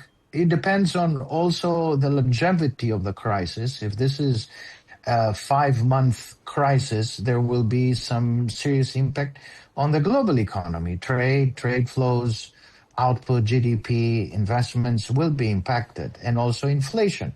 Not to forget that the GCC imports for a lot of its goods, and it needs to find alternatives to import many of these goods. But also the global economy depends on things like fertilizer and urea and other items that are so vital to produce agricultural farming goods. So as a result, if these prices remain elevated or spike, that creates an issue for what we import in the GCC. But overall, I don't think that the investment strategy and thesis will change. Still, sovereign wealth funds will need to invest outside. But also for certain countries like Saudi Arabia, they have to invest in their own economies to keep on pushing for the diversification. And I think that's an important element. I don't think there will be an end to what the sovereign wealth funds have done. If anything, the additional importance that the region projects in the world as a result of the crisis will be to their advantage going forward. Yeah, I mean, there were lots of investment pledges to the United States by a number of GCC governments. And I don't know if you think those pledges came with any sort of expectations and strings attached, like not drawing this region into US conflicts. But do you see those pledges perhaps being reconsidered?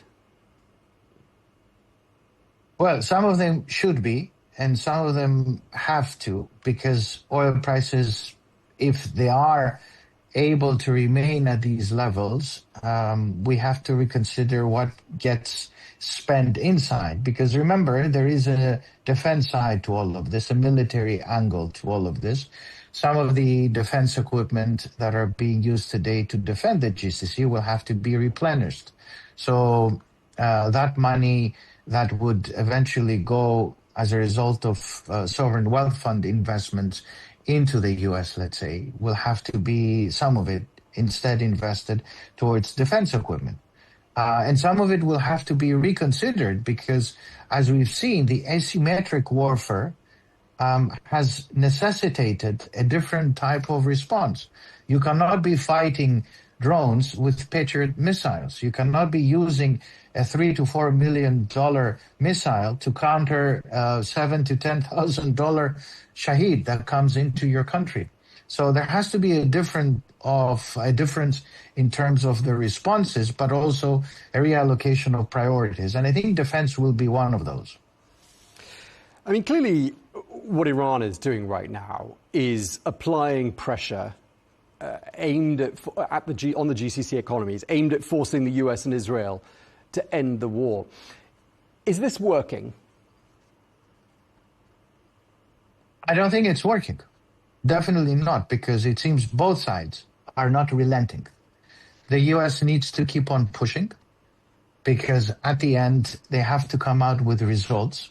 So what is the end game? What is the result that the US will announce to the world? If, let's assume the war ends today, what does the US say to the world? I've done this war and now I have accomplished what exactly? Remember, at the very beginning, it was all about regime change, and that takes time. Number two, Iran needs to also respond. They cannot just bail out and say, this is it. Thank you very much for attacking me, but now I'm going to dig in and be idle and simple. And I think the Iranian regime, if it wants to survive, it needs to respond. Unfortunately, the Gulf is found in the middle. And as you said, the Gulf is found in the middle and it's receiving the brunt of the heat from the Iranian side. Again, asymmetric in nature, but unfortunate. And for that, also the Gulf-US relationship needs to be reconfigured. It needs to be on a principle of greater defense founding, but also the Gulf, the GCC, needs to reconsider itself. Are we in it together as GCC nations? Do we have unity? Yes, we are all speaking Arabic, but are we united? And I think that's a very important step forward. We always talked about the GCC and the GCC Secretariat and the GCC being one.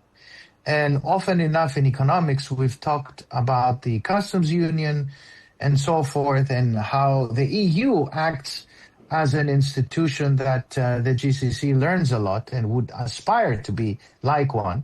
But defense now necessitates a different response. So are the 6 different nations going to unite to have a common front towards what seems to be a big enemy, which is Iran, because Iran is not hitting Israel as much and certainly cannot hit the US, but it found it quite opportune to hit the GCC. And I think it requires the GCC to be united from here on. Okay, and just lastly, Dr. Sfakinakis, we're nearly out of time. I mean, none of us knows when this chapter that we're living through right now is going to come to an end. But let's look back on it. And I want to ask you what you think the legacy so far, based on what we've learnt so far in this experience, what the lessons learnt have been. And I'm thinking to myself, just looking at some of the bottlenecks out there in the Strait of Hormuz, oil storage issues. We've talked a lot on this channel about economic diversification efforts across the region. I mean, do any of those give you any clues as to what I'm getting at here? What do you think the legacy, sort of lessons learnt from this whole experience will be? Well, the first lesson is that they need to find alternative ways to export what is quite crucial. And not only just Saudi Arabia needs to offer that, and the UAE. We've seen how deleterious and negative has been the lack of alternative sources of supply to the Straits of Hormuz for the GCC.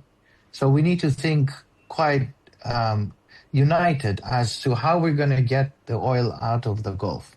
So alternatives to Fujairah and other places need to be offered. Also, we need to think about the geography and how import and export can be unified through the usage of common patterns of logistics, supply, and demand. And by that, I look at Oman as an alternative. I look at rail as an alternative, transportation, road transportation, and also Saudi Arabia through its shipping. But I think that a common front, the big lesson is a common front on defense, and politics needs to be put together. And you cannot have a disunited GCC. I think this is very important as a lesson learned.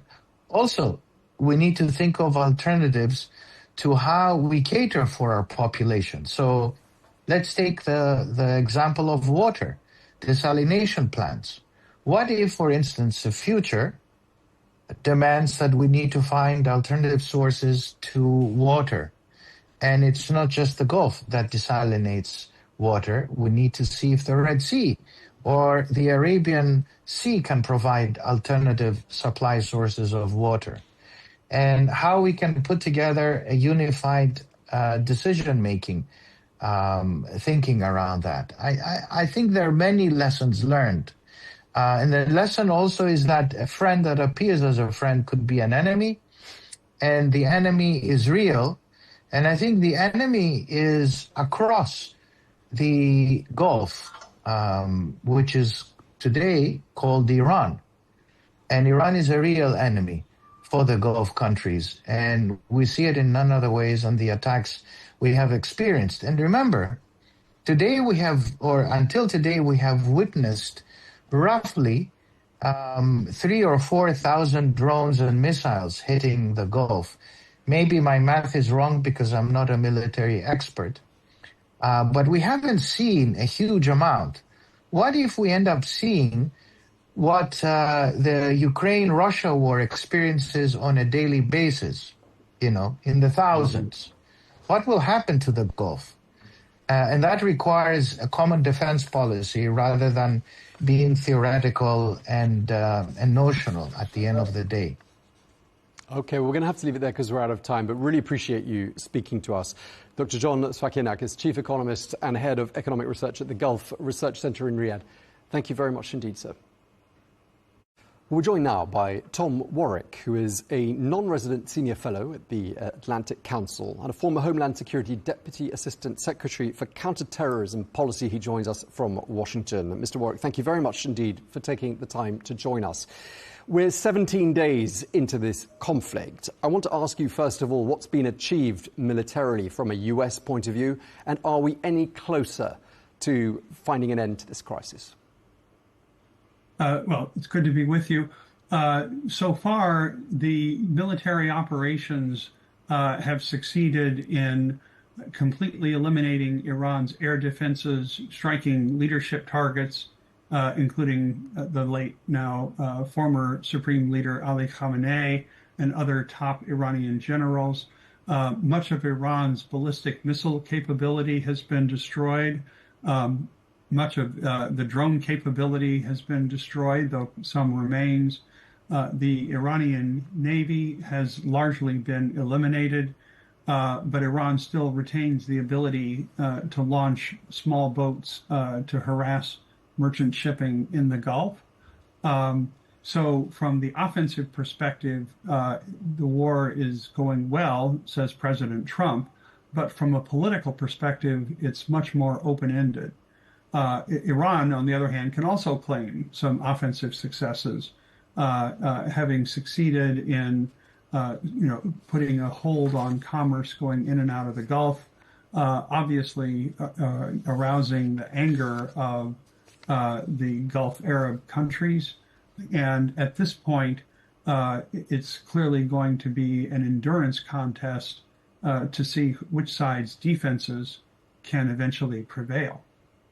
Right. I mean, clearly Iran is fighting a war which has a goal that I don't know whether it took people by surprise or not. This isn't my question to you, but it is affecting the global economy. And I'm wondering to myself whether that was predictable as far as Washington is concerned, or whether you think Tehran's actions on that front have taken the world somewhat by surprise. Well, certainly the Pentagon warned President Trump that closing the Strait of Hormuz was an option the Iranians could pursue.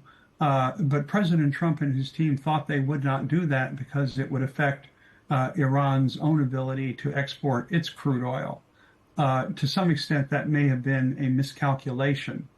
But President Trump also, for domestic political purposes, thought that any price rise would be short-term and temporary, and by the time U.S. voters go to the polls in November, this would largely be forgotten. And he hoped there would be a triumph in getting Iran to make some very fundamental changes in its policy to end its threat to other countries in the Middle East, to end its nuclear program, to end its ballistic missile program, to end its support for proxy armies in other countries, and to end the repression of the Iranian people. And so obviously it's a question as to whether some or all of those goals will be attained unless there's a very significant change in the Iranian leadership.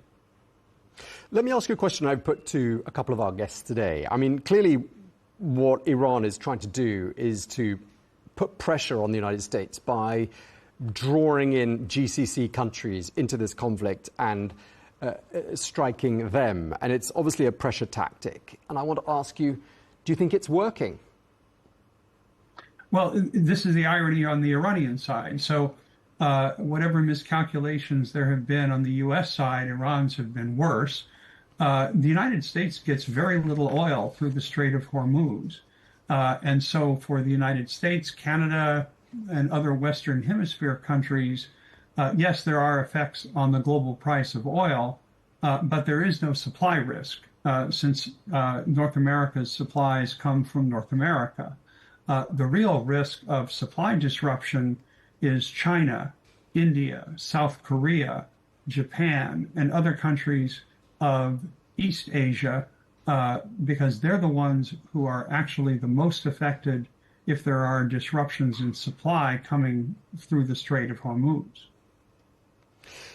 Do you think the Trump administration's objectives were clear to you from the outset? And were they adequately communicated to U.S. partners around the world and to the U.S. population, for that matter? What are your thoughts on that? Well, yes and no, respectively. Yes, it's clear what President Trump wanted. I mean, he wanted either a solution like he thinks he is getting with respect to Venezuela, where there's now a Venezuelan leader who is more aligned with Trump's foreign policy goals. He was hoping for that kind of a government in Iran, and whether that came by bringing to power some different Iranian general or some other kind of a leader, or whether it came through a popular uprising, that part seems to have been a sort of, well, we'll see. And there really is a significant amount of improvisation on that. Other countries are aware that this is what Trump's goal is. But most of the questions are being raised as to how you're going to achieve those goals. Because the idea of creating, for example, a rift in the Islamic Revolutionary Guards Corps is one that is obviously would have to be done in secret, and one wouldn't know the mind of an Iranian general until he does something. But the apparent lack of planning and the lack of having someone, as we say, waiting in the wings is certainly striking to the American public and to other countries around the world. So you seem to be saying the Venezuela model, as some are calling it, is wholly inapplicable to the situation in Iran. And one of the things I've heard quite a few commentators say... I wouldn't say wholly inapplicable. There are different views within the Iranian hierarchy, and there probably are ambitious generals or colonels who would welcome the chance to seize power. There has been a pattern of this in Iranian history if you go back a little over a century. And so you could see a general taking power, but the IRGC is carefully vetted for political loyalty. And to some extent, that will be tested in the weeks and months ahead. It just may not happen overnight. I mean, when I saw events unfolding at the start of this year in Venezuela, my immediate thought was Iran next. And I'm wondering, and I don't think I was alone, I think a lot of people were thinking that. And I'm wondering to what extent you think President Trump was perhaps given a bit of false optimism by how quickly that went, and thinking that that same approach and that same, one could call it success, could be applied immediately to Iran. Do you think that did play into perhaps one or two miscalculations? Well, we'll find out if it's false optimism only months from now and then in hindsight. But it does appear that President Trump got the idea that this would be quick and easy, when certainly any one of us who understands Iran and how the politics of that country works would be able to predict that it was going to be difficult, messy, and very chancy. This entire adventure was a gamble by Trump, and he looked at the prospect of Iran's quickly gaining a nuclear weapon, 11 nuclear bombs, according to what Iranian Foreign Minister Araghchi told U.S. mediators Steve Witkoff and Jared Kushner. And the fact that they were not willing to negotiate seriously, according to the Trump administration, is what convinced Trump there was not going to be a nuclear deal that he could live with. And so Trump felt, analogous to how George Bush felt in invading Iraq in 2003, Trump felt that he had no choice but to go ahead with military force, because otherwise Iran would soon have nuclear weapons. There is this perception out there that President Trump's, the negotiations you mentioned were going quite smoothly. President Trump's advisors, some of his diplomats, were cautioning against the military option. And yet one ally, namely Israel, convinced him that that was the only way forward. How influential do you think that visit by Prime Minister Netanyahu back in February was in shaping President Trump's final opinion on this matter? Well, it gave him military options, but we actually know in detailed public briefings that Steve Witkoff has given as to how the nuclear talks unfolded, that Israel played almost no role in the actual decision to go to war. It played a minor role in the timing of it. But what really determined Trump for war was the fact that the Iranian negotiators in Geneva, after having previously said they could build 11 bombs whenever they wanted to, and they said they had the enriched uranium ready to do that, Trump was told that the Iranians had tabled an offer that they would not give to the Americans in writing, and that would allow them to enrich an unlimited amount of uranium to 20% purity, which is well in excess of the ordinary civilian needs of a civilian nuclear power program. This convinced Trump that the Iranians were lying and that they had no intention of complying with any kind of a deal, and that the best that Trump could get was something that was not much better than Barack Obama's 2016 nuclear deal. And this really does seem to have been a colossal miscalculation on Iran's part, because the way in which they presented this offer really did convince Trump that there was no prospect for negotiations and that the mediators were spinning a public tale that wasn't true. And so it's now actually clear that the U.S. government thought that the Iranian government was deceiving them. And of course, we also know the Iranian government thought the same thing about the U.S. government. Clearly, American allies are hesitant to get involved. And there have been various noises from the White House to suggest that perhaps they would rather like it if the British, the French, various other allies did now start deploying more material to this region to help out. Do you see that help perhaps being forthcoming eventually, or do you think those allies have had their fingers burnt with experiences like the Greenland adventure of just a few weeks ago, and they're not in the mood to come to America's assistance in their hour of need? Well, France is already sending warships to the Gulf, so that much is already happening. The problem for European countries is, while they do not like nor do they approve of the way in which Trump started the war, it's not a question of coming to America's aid, it's a question of coming to their own aid. As I mentioned a moment ago, the United States does not get oil through the Strait of Hormuz, but Europe and Asia do. And so if these countries want to protect their own oil supplies, then they will probably have to find a way to contribute to ending Iranian attacks. Now, they can try to do this through diplomacy or economic or political pressure. But as Trump sees it, it's the Asians in particular and the Europeans who have a problem, not him. His problem is short term and will end with prices going down when the shooting stops. So from Trump's perspective, he thinks that the other countries need to step up for their interests, not to bail him out. What are your feelings about the time frame? What sort of where are we in the conflict? Are we approaching the end, or are we at the middle? How much longer do you think this is going to play out for? Well, all wars end, and almost all wars end through diplomacy. And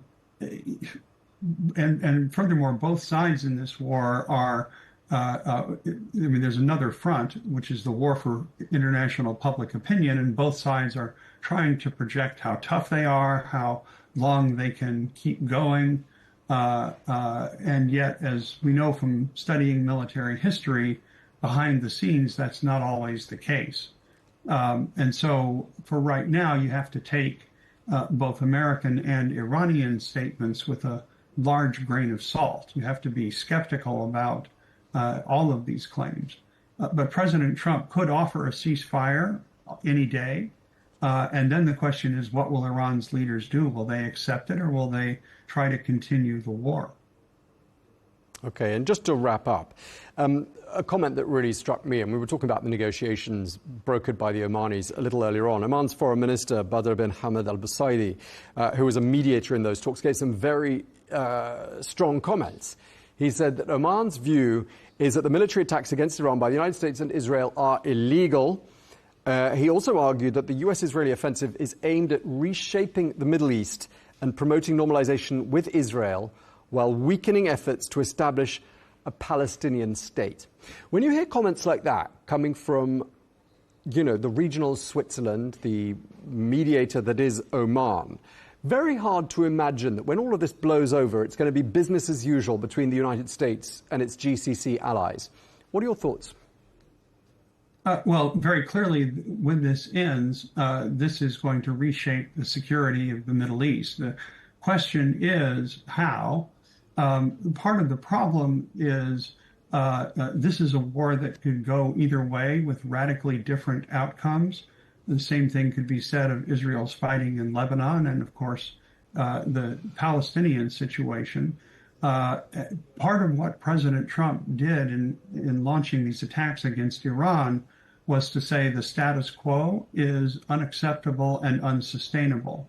And he really does seem to believe that taking a gamble, even if he could not guarantee an outcome, would be better than the present situation. It is clear that if you had a government in Iran that was not threatening its neighbors and not doing all of these destabilizing things, the Middle East would have a much better chance of being at peace. But the obvious question is, how do you get there? And on that one, there are possibilities, but there is certainly no clear answer at this point. Okay, well, we're going to have to leave it there. Really appreciate you taking the time to speak to us. Tom Warwick, non-resident senior fellow at the Atlantic Council. Thank you very much indeed for your time, sir. Good to be with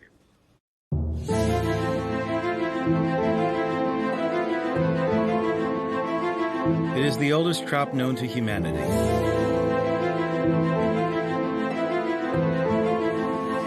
It was cultivated by ancient civilizations about 12,000 years ago and used as food and medicine for at least 2,500 years.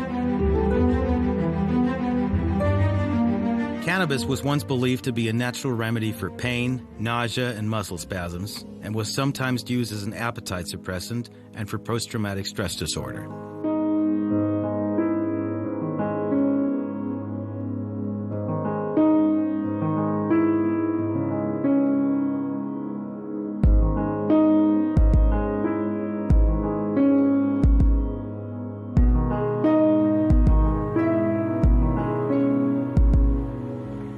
However, countless studies have shown that cannabis may cause serious health risks, worse than cocaine in the case of repeated addiction, especially if it begins at an early age. This was confirmed by a psychiatrist at the University of Ottawa, Mark Salmi.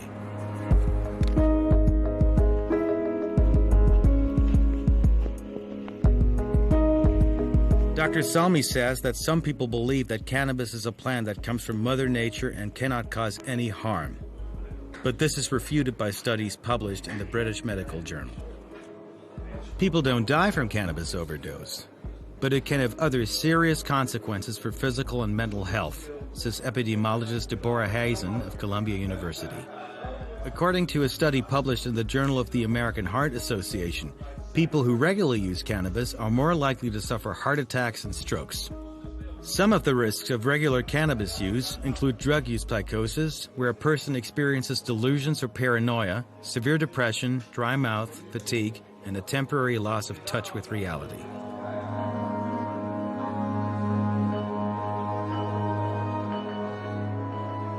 Now we've noticed that people who are using cannabis are using stronger cannabis than, for example, the type of cannabis that was available in the 60s and 70s in terms of the THC content, or the actual active ingredient that make people hallucinate or feel relaxed or feel that they're going through a good time. And at the same time, also people who use cannabis have been noticed to have overall poorer health and being admitted to hospital more often. They're also associated with smoking or with more drinking or with more use of other drugs. So overall, with the legalization happening in many countries, we're learning more and more about how cannabis use is developing and growing, whether among young people or older people. And I believe it will continue to be a drug that's available, and most likely a society will accept it just like we accepted alcohol. But to say it is a harmless drug that everybody should be using without worry is definitely not something that I advocate or that the medical profession in general supports. Did you know that alcohol consumption is prohibited in most public places in Amsterdam?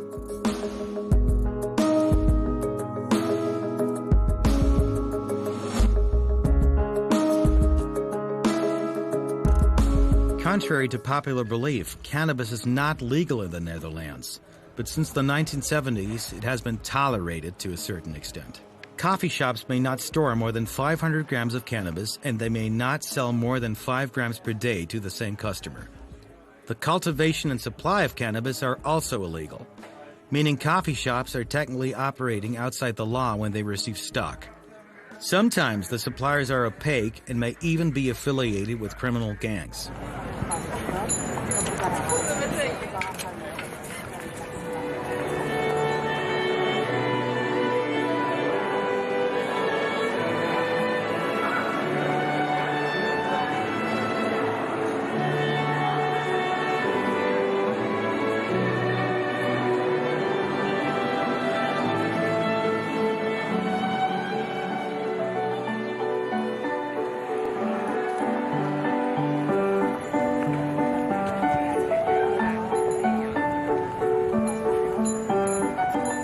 homeland of Vincent van Gogh, Tiesto, and Rem Koolhaas. Here, tourists visit the Rijksmuseum, which is described as the Dutch Louver. This is the cosmopolitan city of Amsterdam.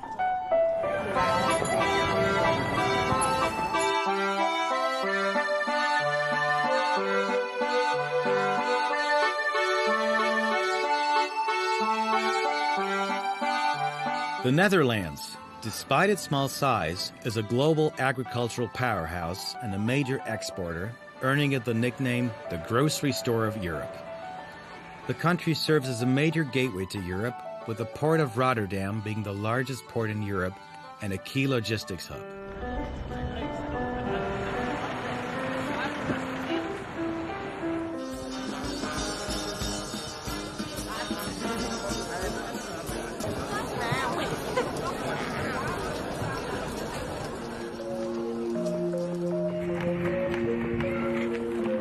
Amsterdam, the Netherlands' most famous city and cultural capital, is also one of Europe's most prominent financial centers.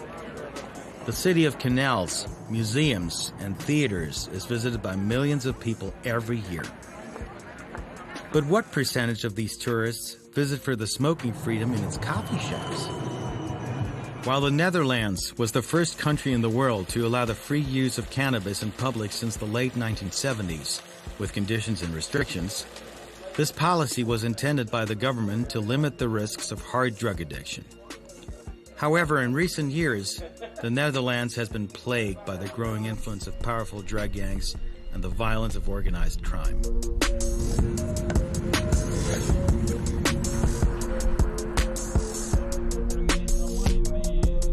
To investigate, our Arabiya English team went to the cafes, streets, and even cannabis farms of the Netherlands, especially since other countries have followed suit in recent years and legalized the cultivation and trade of cannabis. We traveled to Tiel, a town located 85 kilometers from Amsterdam, to meet the first person to sell soft drugs in a cafe he once owned. Soft drugs is cannabis, hash, and marijuana.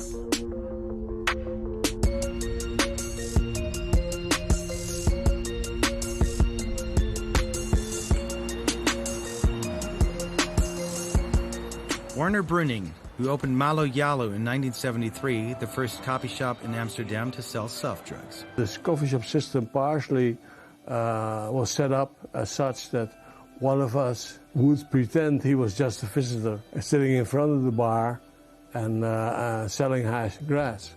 And that I, as an owner, allowed this guy to do so because he gave me a lot of smoke if I wanted and things like that.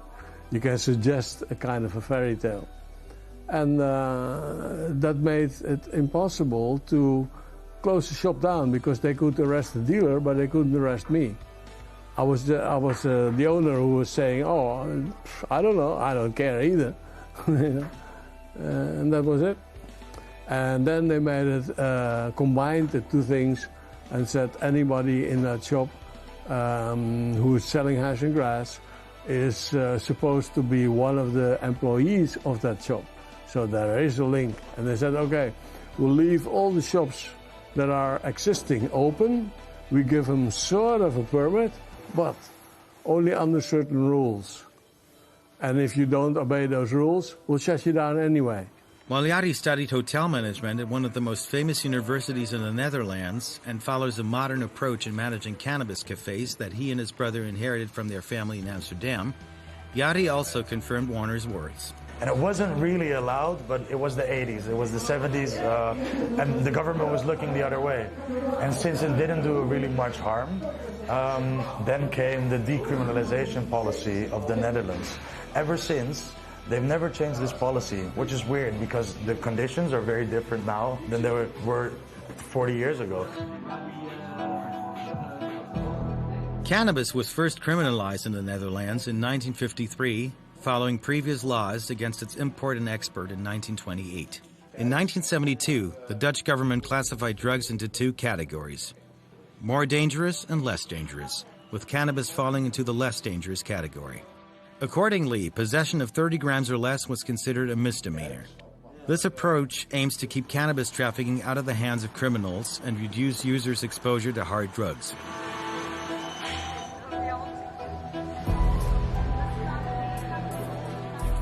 Dan van Gogh, we spoke with via Zoom, is a researcher at Trimbos, the National Research Institute for Mental Health Care, Addiction Care and Social Work, responsible for informing government policymakers about mental health issues affecting the Dutch. It's a loophole. It's a clear loophole in our current policy for many years already.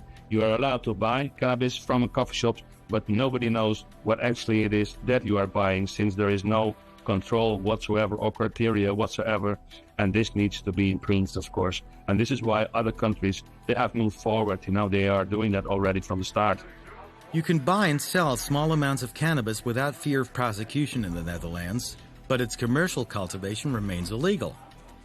This is how observers describe the state of the cannabis market and its laws in the Netherlands.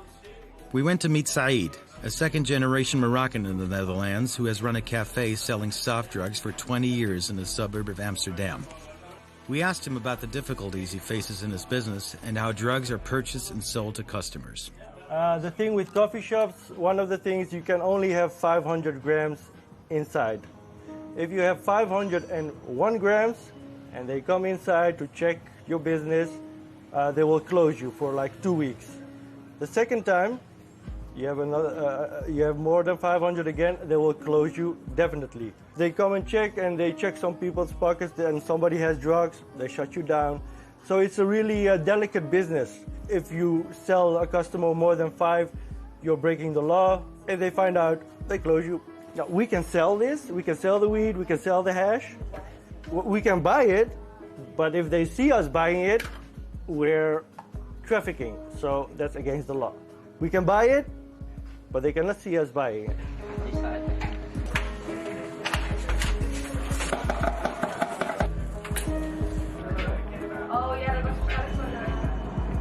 The Dutch opium law prohibits the cultivation, sale, delivery, carrying, and transportation of narcotics within or outside the Netherlands, except for the use and sale of cannabis under specific circumstances and conditions.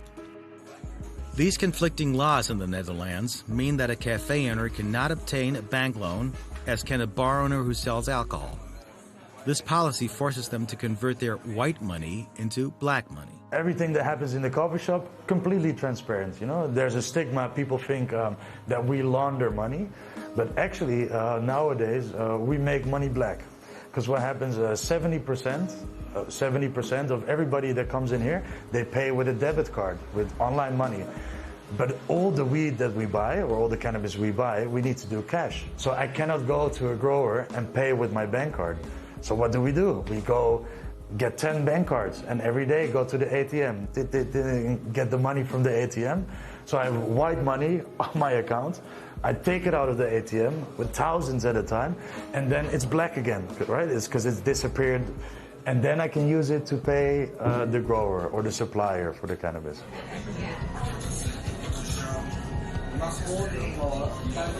I would love to just get an invoice or buy my product legally from a known reseller who does fair trade cannabis with the highest quality. However, the government has made things more difficult in recent years due to the growing cocaine trade. Amsterdam municipality has banned the opening of new cafes there, and the only way to do so is to purchase an existing one. This is known in the Netherlands as the Cannabis Cafe Ban Policy.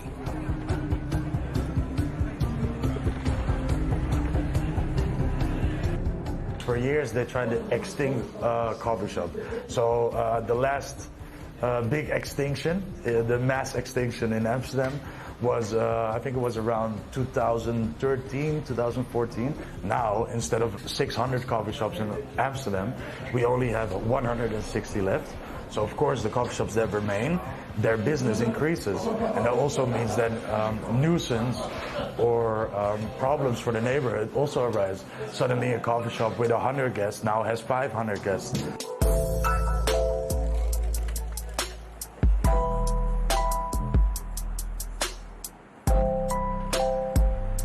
The mayor of Amsterdam wants to attract tourists to the city's wealth, beauty, cultural institutions, and art museums. She sees a large cannabis market with many links to organized crime. An investigative journalist, famous for his investigations into hard drug smuggling in the port of Rotterdam, was assassinated.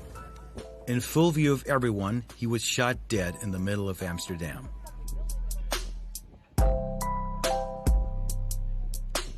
drug policy is targeting public health, basically, so it takes care of the people who use drugs. Whereas the production of drugs is a different field. It's in the hands of the Ministry of Security and Justice, and they have stepped up in the last, maybe 10 years, pretty much to counteract the production of drugs. And yes, it's true. We are, it's not something to be very proud of, but the Netherlands is the #1 producer of both ecstasy and amphetamine in the world. And also methamphetamine is growing in the Netherlands. So there's a lot of production taking place in the Netherlands, not for our domestic market, but for the world, basically. And this is something that, it should be attacked, but it's different. Then you are attacking the production of drugs.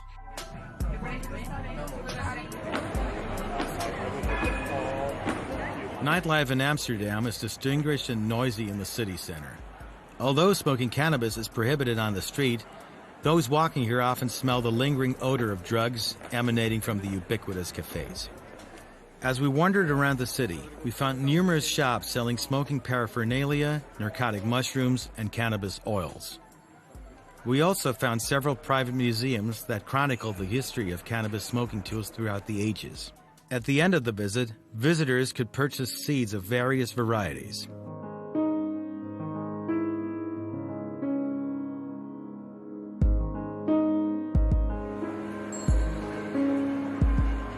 Like in Holland, here you can grow 5 plants.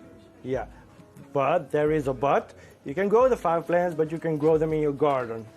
So you can grow the 5 plants outside. But once you grow them inside to make good weed, stronger weed, that's more effective weed, it's not allowed.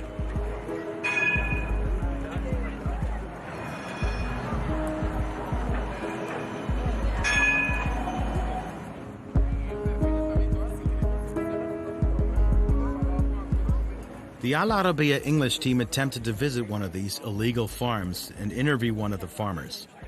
However, the cafe owners denied knowing anyone, but confirmed the high-quality narcotic herbs they purchased from Canada, the United States, and Spain due to the legalization of their cultivation there.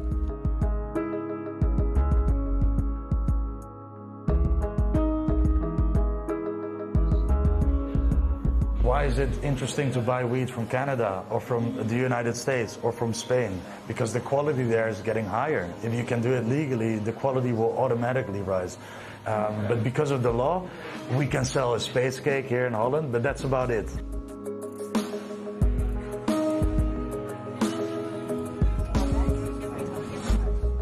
The concern confirmed by everyone we spoke with was that the Netherlands would lose its status as other countries such as Canada, the United States, Spain, Belgium, Austria, and the Czech Republic legalize drug selling and cultivation. Everyone emphasized that the only way to change the current status is through a clear legalization policy so that the Netherlands does not lose millions of dollars in income due to this tourism.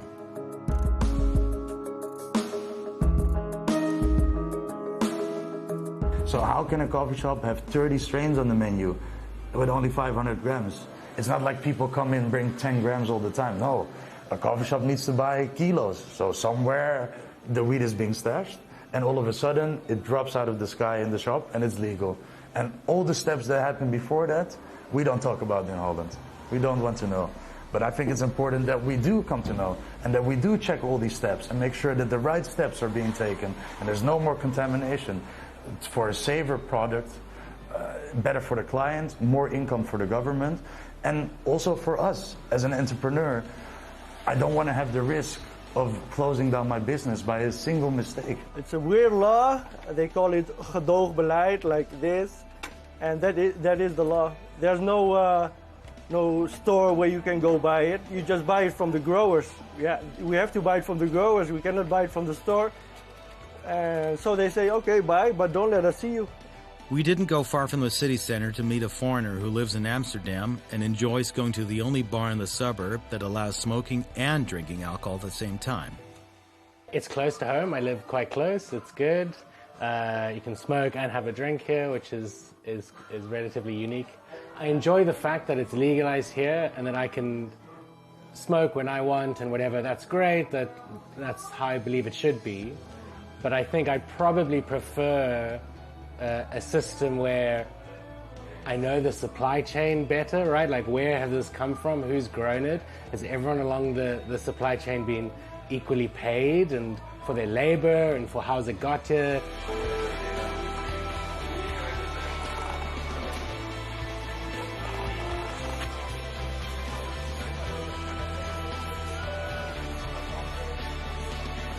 We live in an individualistic world where we all are forced into our own bubble in our cell phone, and it all revolves around Instagram and the metaverse. Nothing is about the real world anymore. And there's many people, especially people of age, for who it's a great addition to their life to come to the coffee shop every day, have their cup of coffee, be among the people, be in society. And I think there's social cohesion and safety when people come together and talk together. This project, the legalization of cannabis in the Netherlands, represents a pivotal moment in the history of drug policy in the country, and its success or failure could ultimately shape the future of cannabis policy, not only in the Netherlands, but also in other parts of the world. We spoke with researcher Dan van Ka about the government's future policy regarding the legalization and cultivation of cannabis. Doing experiments with municipalities, whatever the supply of the cannabis will be regulated by a few cultivators, so to speak, and we will see what the effects will be of that. Also in terms of health, because, the quality of the cannabis being sold. We do that because we run a THC monitor at the Cannabis Institute, but it's only a few coffee shops that are involved in that. And so we aim to improve that in the end. So the coffee shops have to buy the weed from the government to sell it. And this is something they're going to try, and they will see what happens. And if it works out okay, then that's what they're going to do all over. So we will see in the future what will happen with that. So if the government will start selling to us, we will be happy.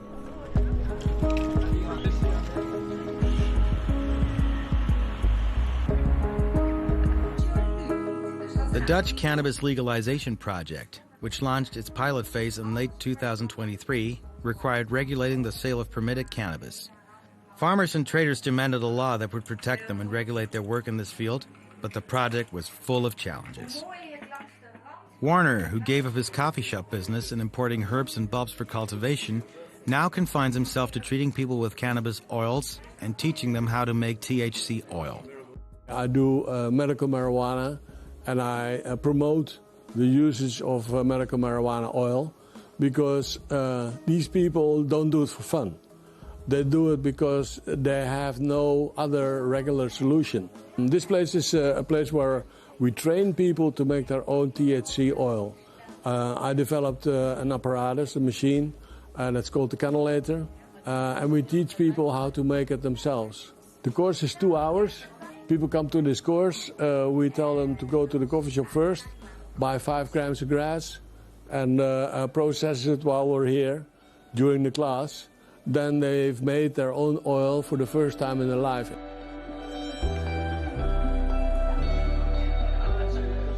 Advocates of THC argue that it is less harmful than many chemical drugs extracted from narcotic plants, such as opium, but studies remain inconclusive. I realized that the active substance, THC, was mainly present in the oil that covers the cannabis. And then you have a very strong oil, which you dilute again with olive oil so that you can take it per drop exactly, and thus avoiding getting high and at the same time gaining the medical benefits of it. Cannabis has been used for centuries as a recreational and medicinal plants in many cultures. But over the last 15-20 years, there's been more interest in expanding its use to more complex medical problems such as cancer, epilepsy, mental health problems, and it has been tested. Unfortunately, the results are not up to the expectations. So it's true that it does help some people sleep, it does help with anxiety, it does help with encouraging people to eat in cancer, or with people who, for example, had HIV/AIDS. But overall, it still remains a very limited use compared to what was hoped for it. We also spoke with Gabriella, a Dutch Muslim of Italian descent who has worked with Warner for more than 10 years. She met him when her husband suffered from drug poisoning, while she herself was diagnosed with cancer. We arrived at contact with Werner because we were searching for alternatives for normal medication. I believe that God created for each sickness, He gave us a medicine, and cannabis, it's a holy plant, you know, it's a gift from God for humanity in general. So it doesn't matter what I am, and also the people who are coming here, it doesn't matter what they are. We are there for everybody. My husband and me, we use it every day. It helps me against the pain, but normally I had strong painkillers. And my husband he was poisoned by medication. So now we only use natural things that God gave us. Some illnesses drive their sufferers or their families to seek any means to alleviate their physical and psychological pain and suffering, even if the methods aren't guaranteed or reliable. This is part of what Gerard, a retired pharmacist, had to say when he came to learn how to make oil because he hadn't learned it in his academic studies. He believes herbal medicine can greatly help people. So that's the reason that I'm here, because I have a friend. He has prostate cancer. He has a lot of pain. For myself also, I have also pain in the back and have sleeping problems. So I learned about THC, and now I'm making the oil so that I can give it to my friend and make it for myself. I think for plant medicine in general, there should be more attention. So this is a plant medicine, and it shouldn't be handled like now, forbidden. We do consider it, as psychiatrists, a plant that is maybe less harmful than what we thought decades ago in terms of addiction. There are definitely more addictive drugs than it, but at the same time, it is actually quite a serious drug when it comes to psychosis, for example, and creating anxiety in certain people and disrupting overall functioning and motivation. So it's not a fully safe drug. It is, yes, safer than opium. And the fact that it is natural does not change its harmfulness. A lot of natural things are harmful. Let's think, for example, about poisonous mushroom. They're present in nature, but they're actually lethal. Returning to the often controversial issue of cannabis legalization in the Netherlands, although everyone hopes for legalization, Yadi expressed his concerns about the future. So when legalization comes, you bet the biggest companies in the world are coming here to take over. There are huge American companies that have so much financial power that they could take over the complete Dutch market with the two of them, you know, and they will. So I think a legalized market cuts out the possibility for the small farmer or small participant of this market to make money. And of course, I somewhat fear my own position in this future market. This is what drives Yari and his brother to try to keep up with the times by making their cafes trendy and environmentally friendly. Indeed, they have established the first facility in the Netherlands, and perhaps in the world, to educate employees about the importance, characteristics, and types of various narcotic herbs with help from the Dutch government. We made the training together with a biochemist. So she finished her master's or her doctorandus, her master degree, and afterward doctorandus, specifically in the biochemistry of cannabis. So what you do, you get a sample of the marijuana, you test it, you send it to a lab. And in the laboratory, they can see if there's contamination, or they use particular spray, or maybe they didn't cure it well, or maybe there's mold inside. You know, moldy weed is very dangerous. And some of the big trends I saw were healthy lifestyle and sustainability, also a big thing. All the governments are pushing sustainability more and more. And before the government comes with any rules for me, I want to have done all the measures. So I'm trying to become the first carbon neutral coffee shop worldwide.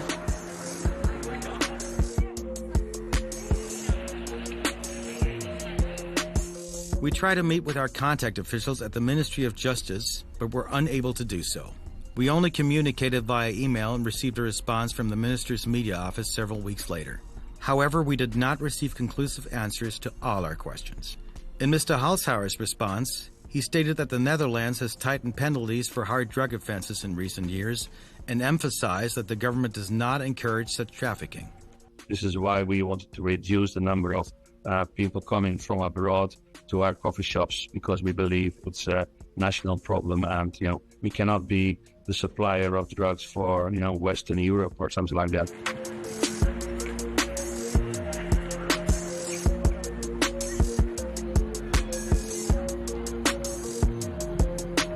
The Dutch government is doing everything it can to combat crime and is pursuing a policy of separating soft and hard drugs, which has already contributed to reducing the number of hard drug addicts, stabilizing their number at around 25,000. In the Netherlands, addicts are classified as patients, not criminals. Therefore, hard drug use is a health problem that is addressed through a rehabilitation program for addicts, which provides free drug doses and helps them gradually wean themselves off these drugs. But the Netherlands wants to change this image. What it is now focusing on is encouraging cultural and artistic tourism and strolling through its streets and historic neighborhoods, rather than drug tourism.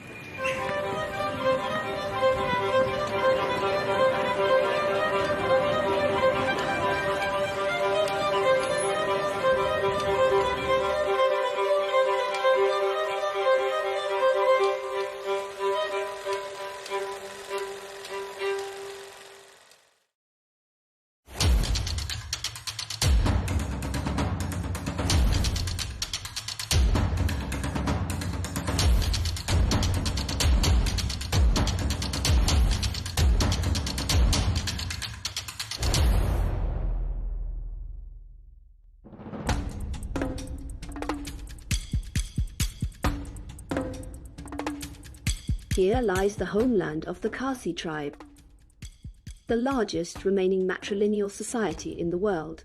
Its population is estimated at nearly 1 million people in India.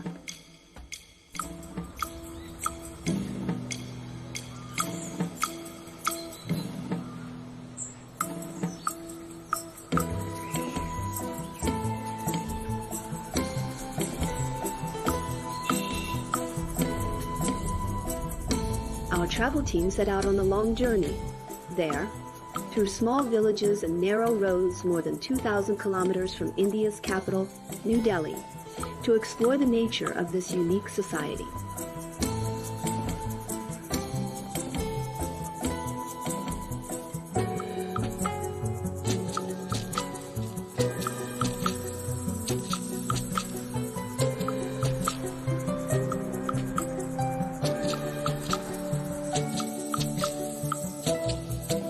We've arrived at Molinong village, or as its people call it, God's own garden.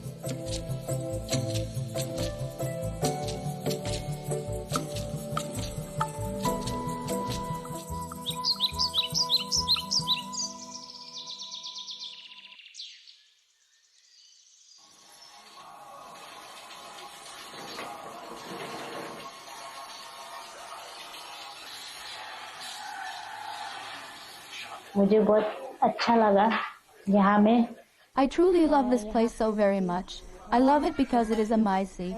In our community, everything, absolutely everything, is run by the women. For example, the household work and the farming. All of it is managed by the women.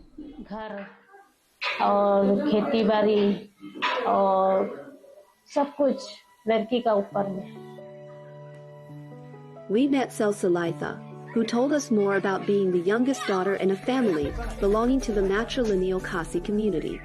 Being in a matrilineal society is a privilege for us women. It gives us inspiration to do more and to contribute more to society. Us girls, we inherited the property of our parents and the business that our parents work also, like the business that they are currently working also, like we get that. Being the youngest daughter or being the only girl, here we get the privilege of getting all the property of the parents. So eventually you're gonna be rich because you need to inherit the lands, gold and everything. So yeah, maybe finding a good husband also.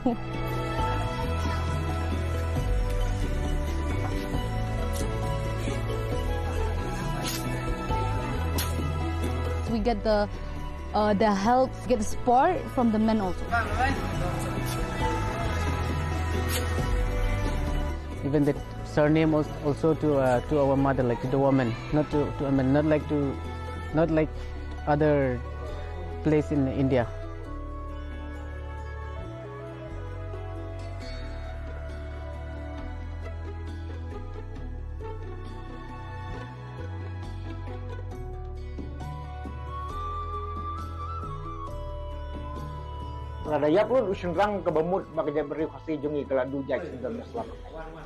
Long ago, titles were passed down from the men. But out of fear that all our men might die in battle, which could cause us to lose our identity as a tribe, the tradition was changed after much thought. So the titles would pass through the women while the man would remain only the head of the household. After that, property also began to pass to the women. The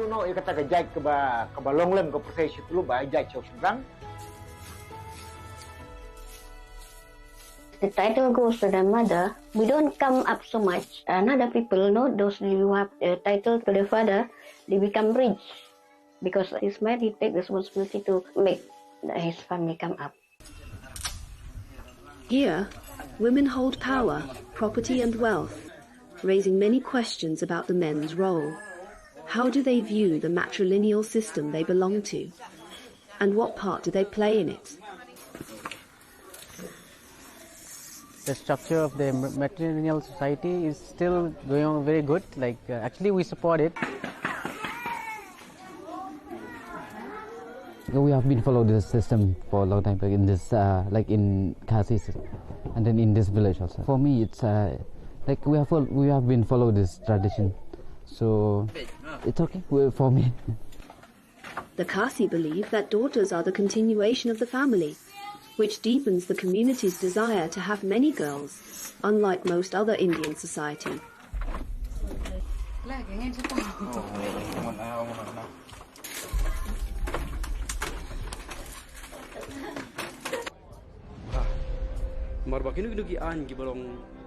Zam, like Sui Tabor, challenge female dominance. He runs an organization calling for the return of men's traditional roles.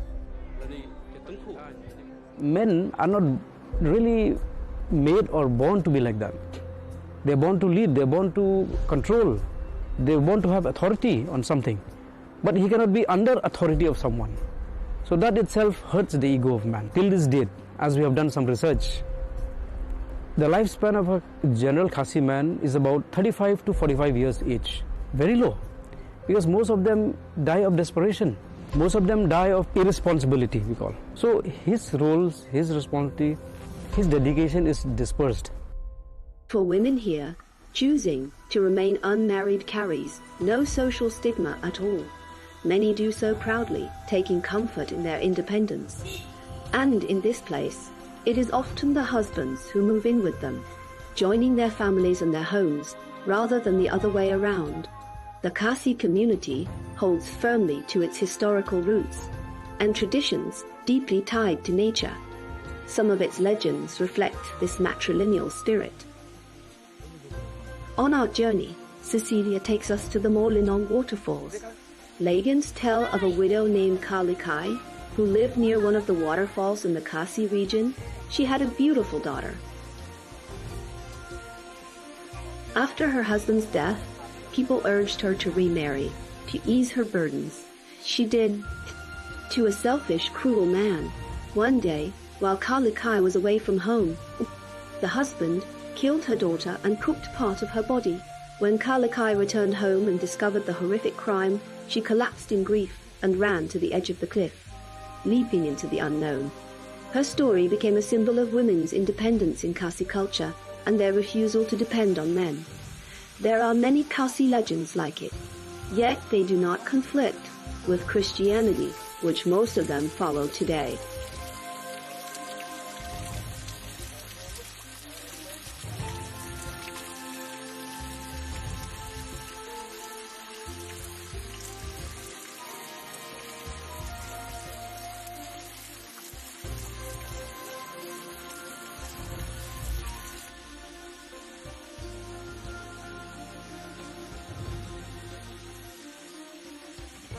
some Christians being, like obsessed or possessed by, some spirit or demons, okay? Or they've got some kind of, we call tarot, some black magic happening to them. Then they resort to the help of the traditional people. So sometimes it becomes, we call it a little bit sacrilegious.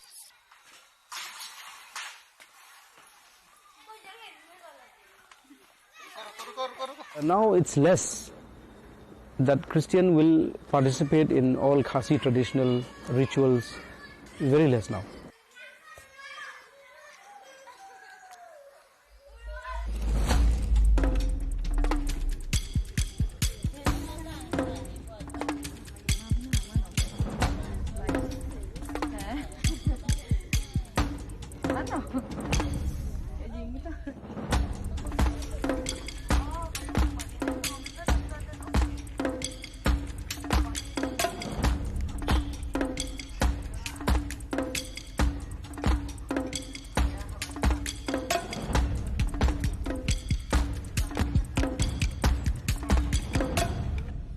In the village market, we met the merchant Trinity, who sells small decorative souvenirs. She is the head of her household and fully supports her family, while her husband stays home and takes care of the children.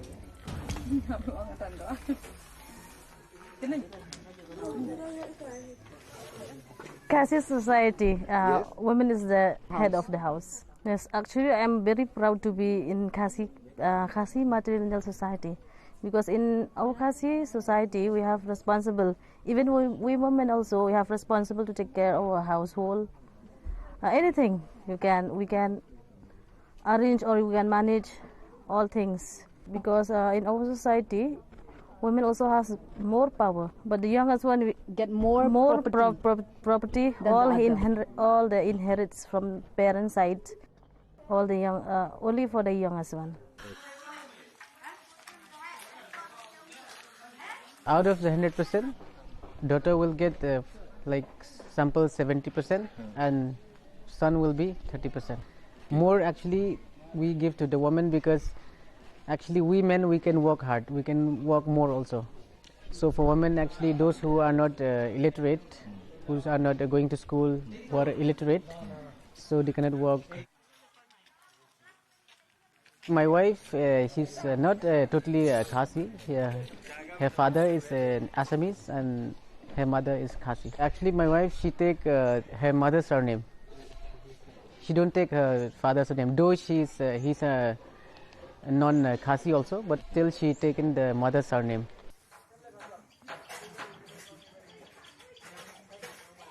Those who marry our ladies, they enjoy, in fact, more than 200% of benefits. Property goes to the ladies, so whoever marry our ladies get the property. And the business they do in their wife's name. This trend is going through a dangerous phase, that I'm saying. Because if you continue to go in this manner, then one fine day, we will not find pure Khasis anymore. Due to mixed marriage, Khasi blood will be diluted. The social independence women enjoy here, this doesn't mean Khasi women have unlimited privileges or total freedom. Parents still worry when their daughters travel or move away.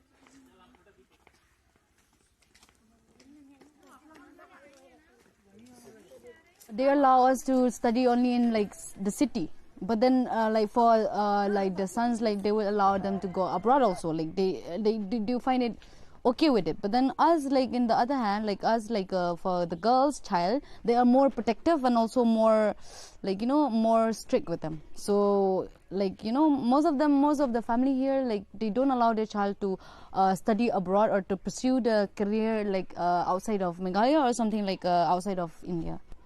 Maybe because they're little protective of their child. That's the main reason.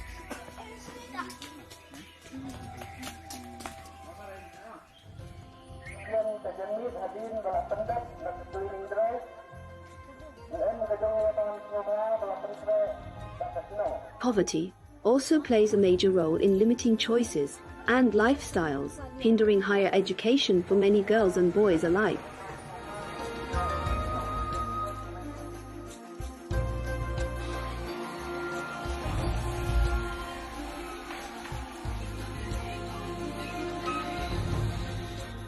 Here, young men and women do the same kinds of work. In earlier generations, the wife stayed at home and the husband earned a living. But in our generation, things have changed. Men now do household work, and women take on men's roles. अपना business अपना चलाते हैं आप.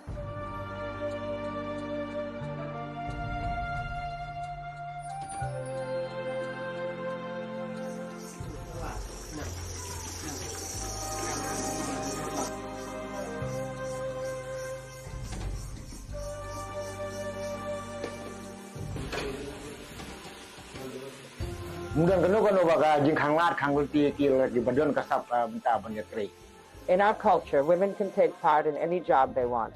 There is no discrimination except for the local Kasi council, the Durbar. Although titles passed to the women, the Durbar, which sets the rules, fell under local men's authority.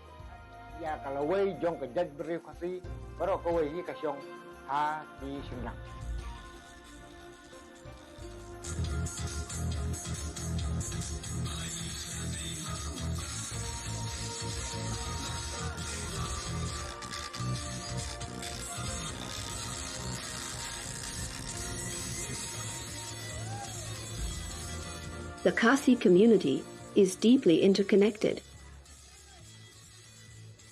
Men and women participate together in all village activities, local celebrations, communal cooking, and sports that last from early morning until nightfall.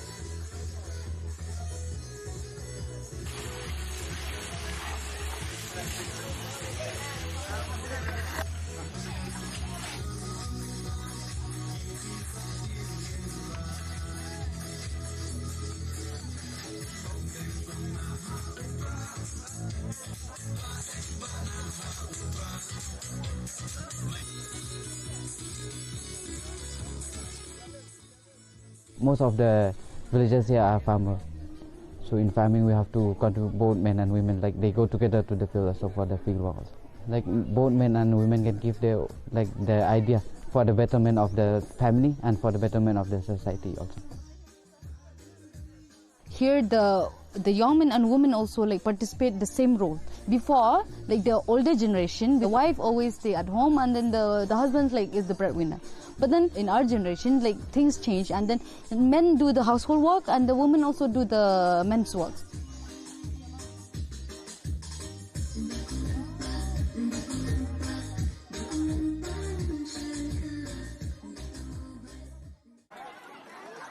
Everyone contributes and everyone shares the meal.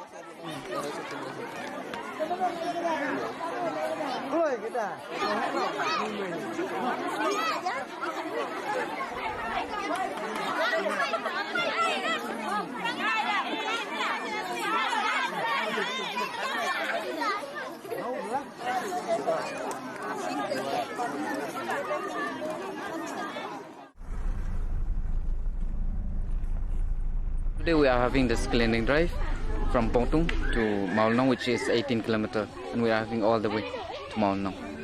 And we are doing this each and every year. This is the 6th time we are doing this cleaning drive. In 23, several local and international magazines named this village the cleanest in Asia, earning it national fame. This is how we are doing the cleaning drive. And you can see the people are still cleaning and picking up the plastics, mostly the plastics. Right now we don't have any recycle plant in the village. But we are very grateful to the Shillong Municipal Board. We have to go, we have to dump over for the plastics. It has since gained recognition among other towns and villages as a model to follow.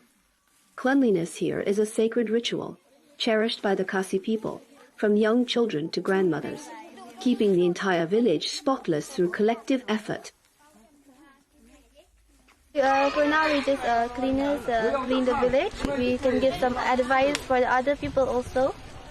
So this is our daily responsibilities because it gives us health also if we clean the village. So other people also from the outside, the people from outside, so they will see us, so they will get some advice from us.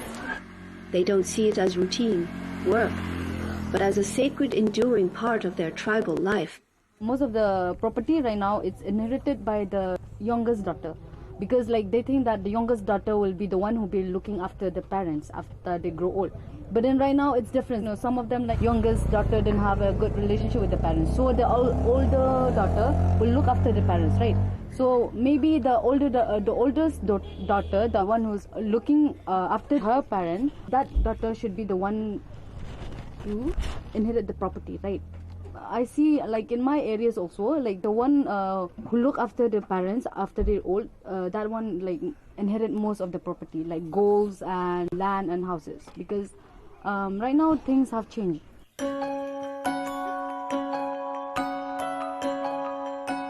The art of weaving, living plant roots into bridges, is unique to the Khasi tribe. It was created to span rivers. The entire community works together to design, manage, and maintain each bridge. A process that takes more than a decade, shared across generations. The young people caring for these bridges today will walk across them in the future.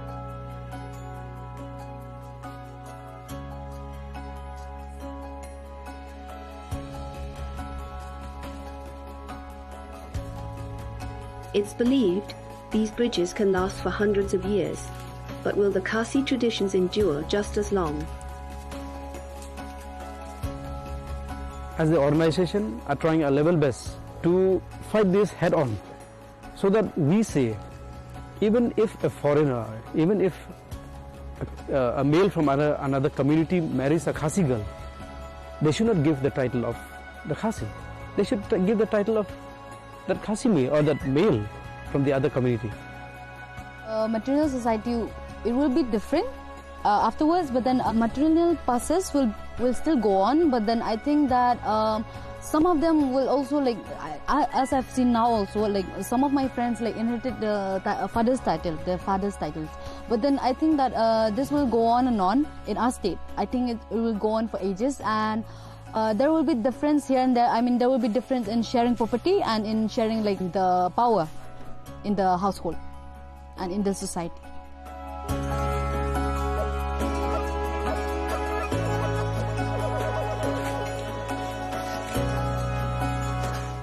Something we have to adjust with the modern society.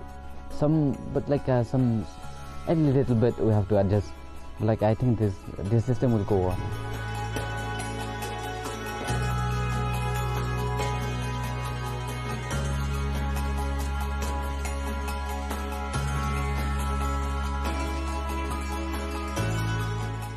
Changes regarding to the culture, and then the way of livelihood, the way of eating, the way of literacy. Actually, it's almost totally changed compared to like the old ages, like long time ago.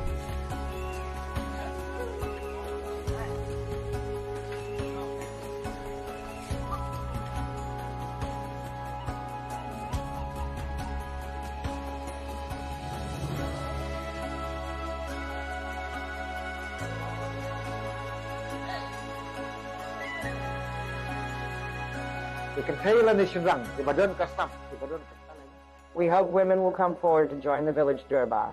We will work hard together to bring change to our community. Women and men can work in all fields, and they will do it well.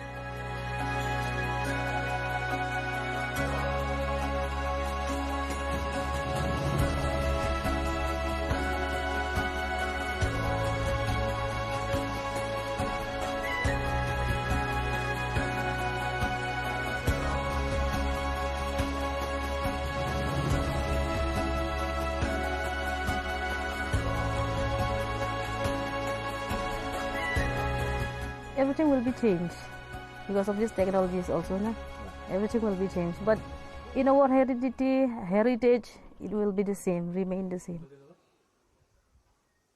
I think this society will stay forever. It will not change because every community, they has their own culture. It stays forever.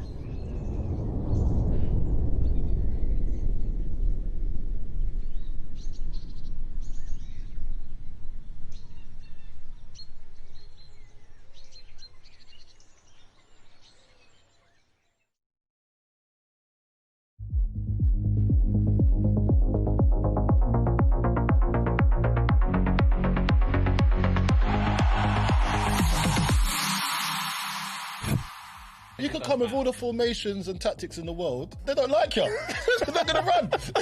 We're going to just give me the ball and I'll do this and put it back in the net. But They're looking like face to face, like they want to go and do a bit of jiu-jitsu with him or something. Yes, boys, great to be back. I think we should start at Arsenal, an absolute massive, pivotal game, in my opinion. In the London derby, they beat Chelsea. Arsenal are now 5 points clear, but City have a game in hand, so it's still really much in the balance. But it felt, Bridgie, like a big win for them, didn't it? Oh, it's massive for them. Yeah. It's, they've obviously struggled to win anything over the last few years, but you think something has to change at a point. If learn from their lessons. So, I was devastated day one, to be honest. Yeah, I know. Do you know what I mean? They're playing Chelsea, and then I don't want them to win the league. I know. But I'm like, is there something they've got this time where they've got a little bit more of a winning mentality and can see games out? I know what they got. You read my notes. Go on. What have they got? They got set pieces. Yeah, that's what they got. 16 goals from set pieces, the top in the league. And it does feel like that, doesn't it? When you're watching the game, and there was like, it was almost like, remember when you used to play against Stoke or your Boltons and used to get like a free kick, and everyone was just stop, everyone goes stop, and then and everyone gets set up and you're playing against it, and you prepare all week against a Sam Allardyce team or a Tony Pulis team. You go, right, we know this is going to happen. If we concede a foul in the midfield, someone nicks a foul, there's no chance of them going, right, let's get it on and play. They're stopping it, setting it up.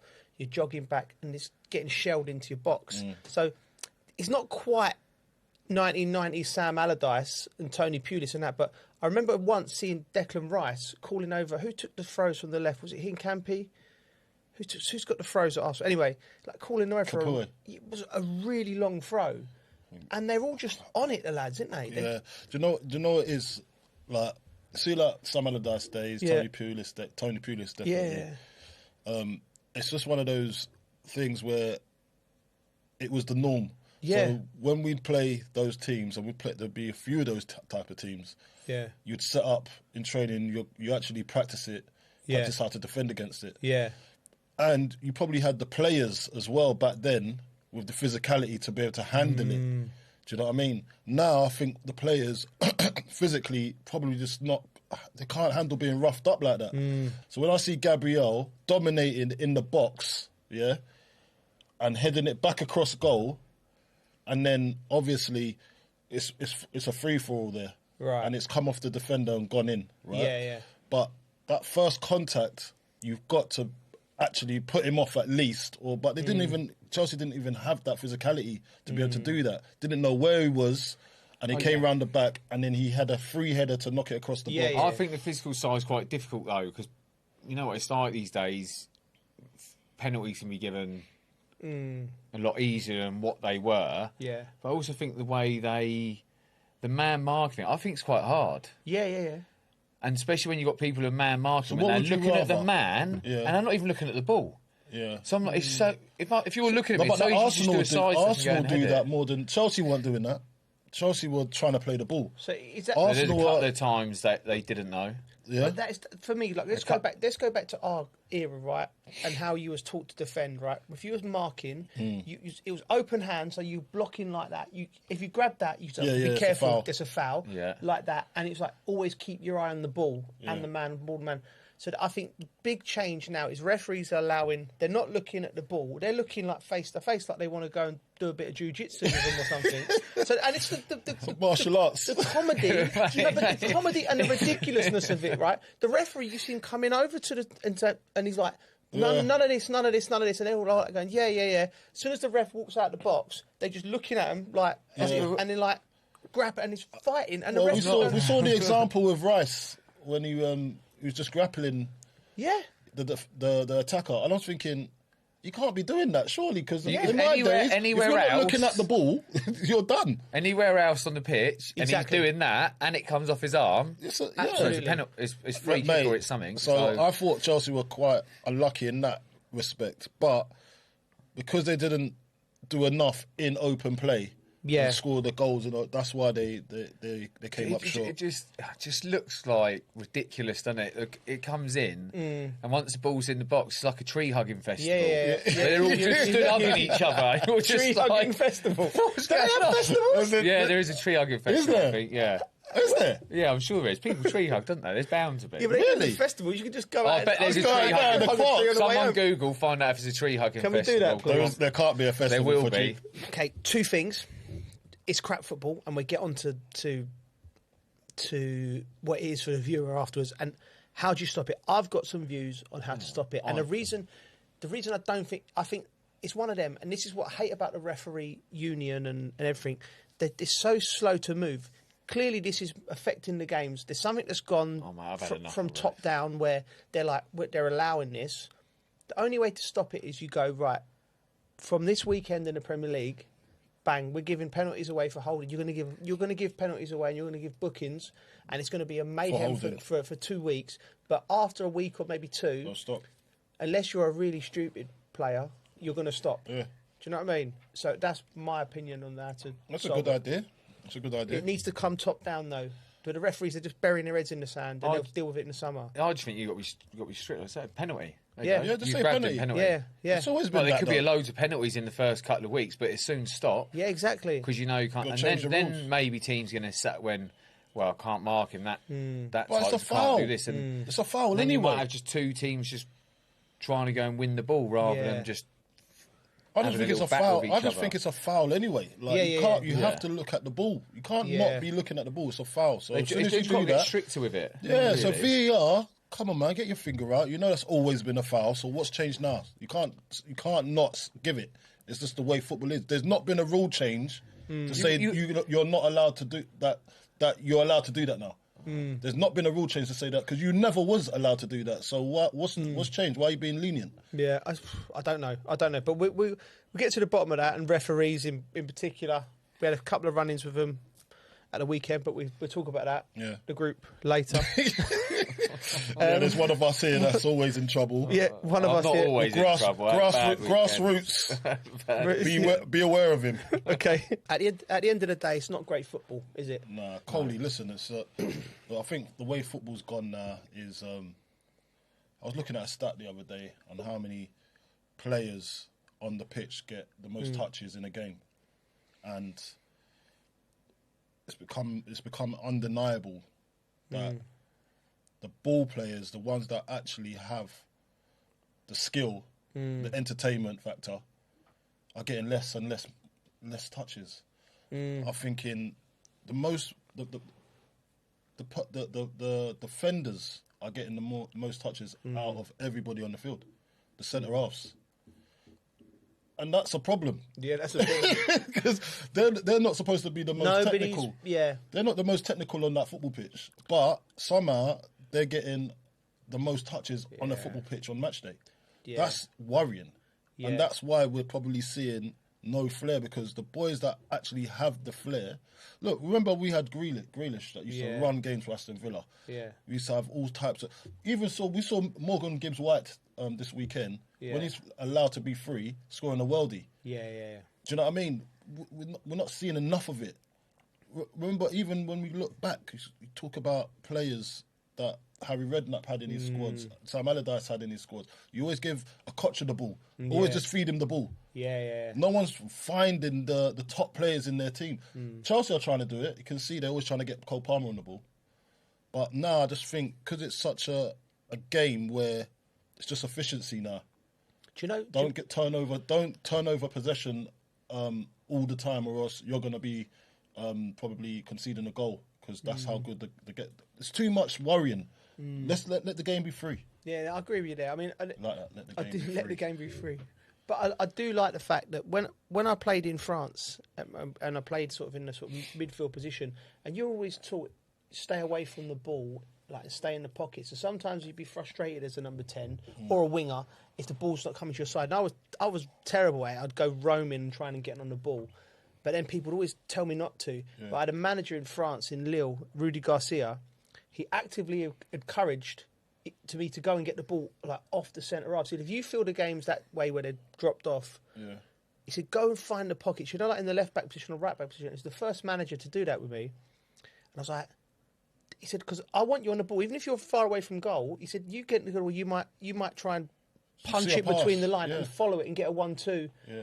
And I was like, so he gives you did he give me freedom? Freedom. I was like, to express yourself. I was strong in it a little bit. I was going to get it off the keeper and everything, but it was beautiful. It was like, give him a yard, it takes a while.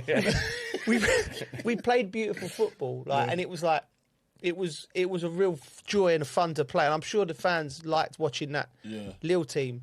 But you're right; it comes down. It's from the managers pushing. You know, when's the last player say Chelsea had? So Chelsea has Cole Palmer. They've always had Cole Palmer. They had Hazard. Do you know what I mean? Had yourself. You have had people that can express themselves on the ball. Man City. When we talk about David Silva. Well, he played for the best team who even though Southampton, they were a team of players that would give the ball to Letizia. You told me that your manager said it, right? It was a bit like, have you seen Escape to Victory? Pele's in when they're doing a team talk, just give me the ball and I'll do this and put it back in the net. But, and what does that do for the team as well? The sense of direction. Don't get me wrong, we could go and get absolutely battered and Tiz has played and he'd walk off and still get a round of applause and he ain't done anything. But he was that player that kept Southampton up for seasons, you know what I mean, with all his goals. But I think with football, they're athletes, right? They're really good athletes, so they're quick. But I think the game's slowed down a little bit. It's in bursts. Yeah, there's little bursts every now and again, but it's like, you know, if they win the ball, usually you used to think, right, if you were in the hole, you see something, right, you give it to them. Yeah. Now it's like they win the ball, go, right, let's just go back. They turn out. So they're not having as many touches because they're just, it's to slow it down a little bit and get set up rather than just, go on, let's have a go and counter-attacking football's coming from a lot deeper now. And is that so because they win the game? Were players more attack-minded? Like the attackers you had, they're ready to just go. Like if the ball breaks, go. You have Lamps breaking forward. Or is the defending really good now and positioning? Like you can look at it. We'll have a look at it. We'll work it out next week. We need some. We've got one eye on it. Listeners, we'll come back to you. We're trying to work it out on the job. It's not happening. We're just trying to think what's going on.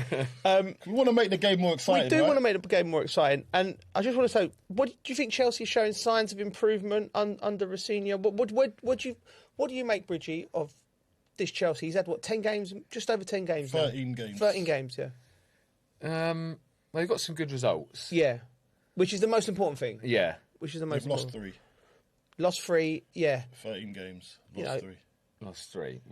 He's won the games he should win. It's all been against Arsenal. Yeah, I think... It's all been, and I 3 games against Arsenal. I think that's...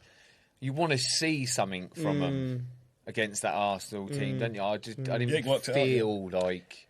I didn't feel like they're going to get a result. No, that's my thing. I never felt it. You said I didn't feel it, but I just want to go and ask you. And I wanted. Do you know what? And it's not me. I really wanted to. Yeah. I was trying to, but I just couldn't see it. Right. This is a problem for Chelsea now. Discipline.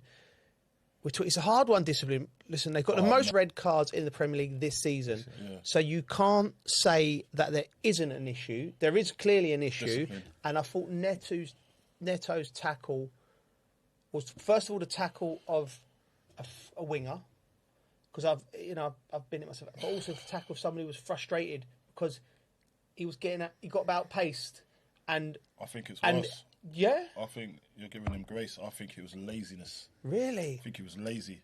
He knew he had to run some yards back. Yeah. So I think he's forgotten that he was on a yellow already because it happened so soon. So discipline, right? Yeah. Discipline. He was like, nah, I'm scared. I'm going to just try and win it now. Yeah. And doing that, he's gone and taken the guy out. No one in your right mind, Anyway, I got to be with him. I don't want to run that far. It's me and him on a horse race. I can't do it. Yeah. So I would have to go early. But I think he made his decision because he didn't want to do that. But he's quick as well, so he should want to run back. So I think it's laziness. Okay, you think it's laziness. I think it's laziness. But the team as a whole, the disciplinary problems, where do you think that comes from? Well, it comes from the manager, but it comes from the team as well. It comes from all of you. Mm. All you're doing is and you're just letting each other down. Yeah. But again, there's no maturity there. Again, maturity. Again, if you're a senior player and you're going in there, you look at some of the ones where it's been like that, soft ones, and then you're going, boys, like, are we going to be this petulant consistently and kill ourselves by having a player sent off? Do you know what I mean? Like, I want fire and I want, a little bit of that into the game, but boys, it has to come from, I think it's the culture and it gets set by the senior players, but we'll move on with that anyway. So, in summary, Arsenal were good for their win. Very good. Chelsea, they're still performing. They've won ugly. And look, if that was a Mourinho team, when Mourinho was at Chelsea, you'd say, so what? And everyone would say, oh, he parked the bus, or he done this, or he done...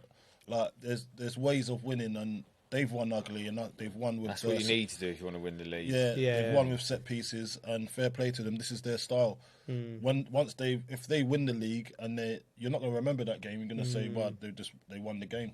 True. To bed. Very, very true. We're going to go up to Old Trafford again. A massive win, 2-1 for Manchester United. They started the game really poorly. They really did. But first of all, I think Michael Carrick's he's producing. It's been a masterclass on how to revitalise a team, and surely they've got to give him the job now. 6 wins and a draw from his 7 matches. Gary Neville, interestingly, says Carrick is in the box seat, but they should look for the best class of manager available. And I don't know what that means, and I'm going to say that because when Amorim come in, Coley, I thought I was the only sane person in the building. Everyone was going, we got this wizard from Portugal who's done this with Sporting Lisbon, and he's got the way his team plays and everything. I'm like, hold on, boys. He's a young manager. Sporting Lisbon, Manchester United. It was like everyone forgot that there's a risk in anybody. You could go and get best. He was best in class in terms of results and achievement to what his budget was. In European football, then they've gone and got that, put him in, give him everything. You can't say he wasn't given everything. He said it himself. I'm signing players, blah, blah, blah, and all that. And then I don't know if there is a non-risk. I don't know why. You don't know what he means. I don't understand why. What would be the problem? I mean, you've got someone that's getting results. What, you want more than that? What more do you want? And he's not a risk. Yeah. He's not really a risk, is he? Because he knows the club. He's probably not going to be on as big a contract as what a big manager's going to be on. Yeah. And also, what other manager are you going to get? Exactly. You might get a big name in, and you might even do well with the players you've got. It's going well. Everything's going... And when I look at it, I don't know, I'm not around it enough, but I get a feeling when you see him, like, he's brought the best out of people. He's making them feel good about themselves. They've got a bit about them. Yeah, and that ain't easy to get. Like, not all players will like a manager that comes in. So it's going well. Why change it? It actually don't matter who the manager is, just that the players respond to the manager. Yeah, that's as simple. Well, you mean in terms of stature? Yeah. Are the players responding to the manager? I think a manager matters. You can come with all the formations and tactics in the world. Yeah. Yeah. And they don't like you. They're not going to run. It's as simple as that. Yeah. So first of all, you got to get the buy-in from the players. Yeah. As in, will I run for this guy? Do I like him? How's he treated me? Is he looking at me in my eyes? No, I don't think like that. I would never think like that. Listen, these boys nowadays, they think like that. See us lot, yeah? We were the hardened lot. Yeah. These lot need an arm around them now. Yeah. Listen, I got my son. He's like, I don't want to play for that manager. Because he's not doing this. He's not. They're so not weak mentality. They prefer the person now. That's why I say most of these boys are really got loads of attributes, skills. Some of them probably more technical than the average player in our days. You know what I mean?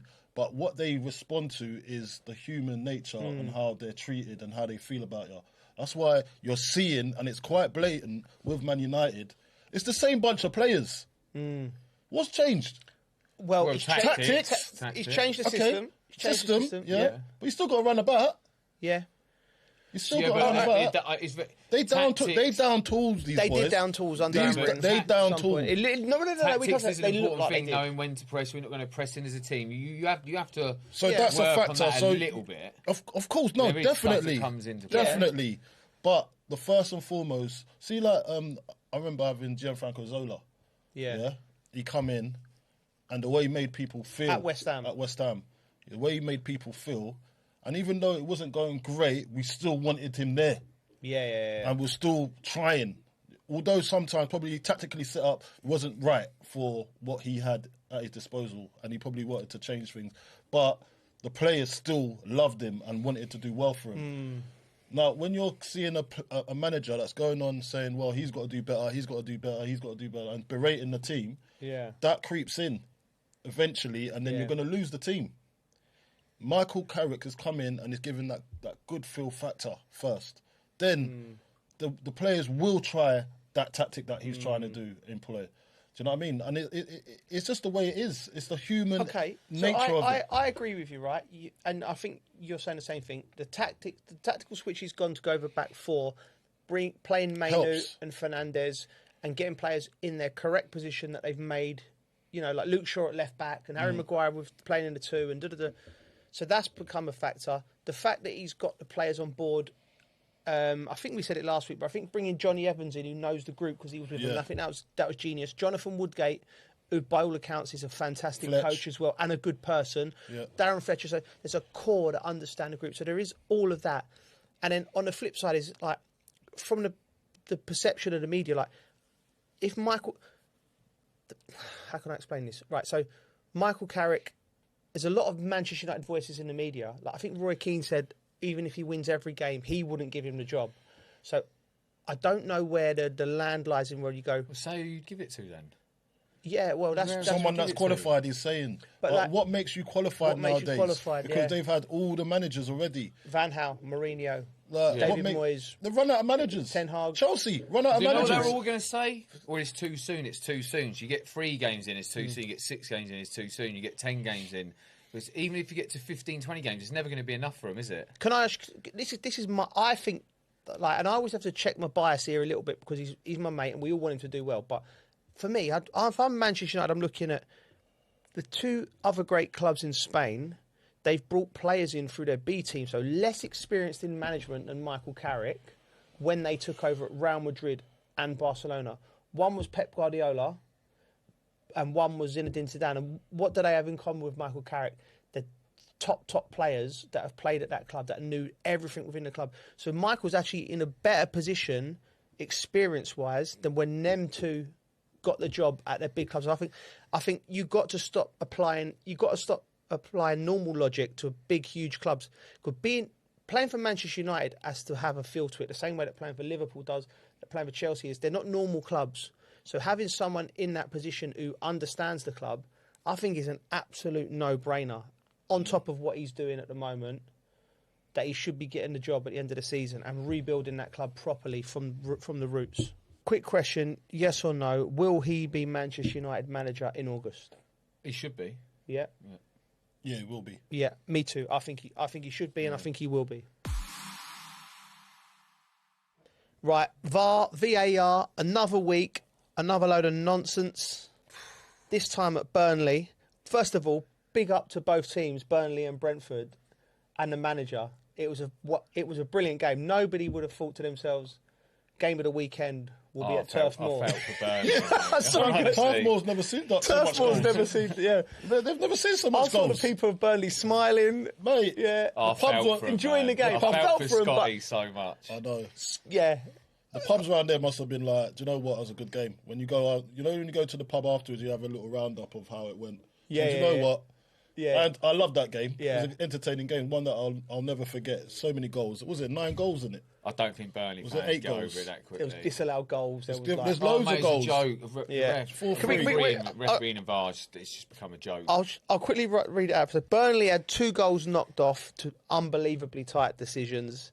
Then Ashley Barnes' equaliser was not given. VAR deemed there was an accidental handball from Barnes. The decision took nearly 5 minutes. I don't think it hit his hand. I've got a lot of heat for saying that these refs looking like they need to Get out the gym, stop lifting weights, and start getting the decisions right. Nobody needs to see your biceps. Go on, Joe. Go on. Go on. Stop wearing your missus' tops, yeah? You hit the nail there. It's because they look better than me or nothing. Yeah. No, but they're so inconsistent, and it's even worse. The VAR bit. It's just it just annoys me, mate. Yeah, it really annoys me. Mate. So the VAR, it happened this weekend. Yeah. Like, go back to Arsenal game. Yeah. The punch in the head. Yeah. From the back, from the goalkeeper. Yeah. Rewind 3 weeks ago. Yeah. Areola. Yeah. Gets done with a punch. Yeah. And he knocks off someone's head. Yeah. Misses the ball. So it's a penalty for him, but it ain't a penalty for the Arsenal lad. Do you know what I mean? So we've got to have some kind of consistency. So the Barnes one, let's stick with the Barnes one because I think that sums it up lovely, Bridgie. That one hit his hit. Ball's into the box. Yeah. It's not clear it's hip or hand. It doesn't matter. But even you can if see it's his hand, hip. It's definitely hit his even hip. if it's hit his hand, right?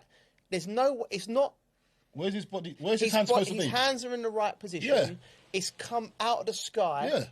He's clear. Like if you know football, you know Ashley Barnes. It's either hit him on his hand, right, and which he can't do nothing about. It's dropped and he's put it in the net, or if he's got some awareness because of the way the trajectory of the ball, you're just letting the ball go because it's into a danger. Do you know what I mean? So he's not on purpose. He's hit his hand, and if you flip it, it might have hit. Okay, no, it ain't. Well, even benefit of the doubt. I'm trying to give the benefit of the doubt. Play devil's advocate, Don't right? give him the benefit of the doubt, Joe. No, but they're going to start thinking. Trying to help him, right? Yeah. So, but even that. Say, for instance, you're blocking a shot and you're a defender, and your body's down there, and the kid hits the ball against your arm. It's not a penalty.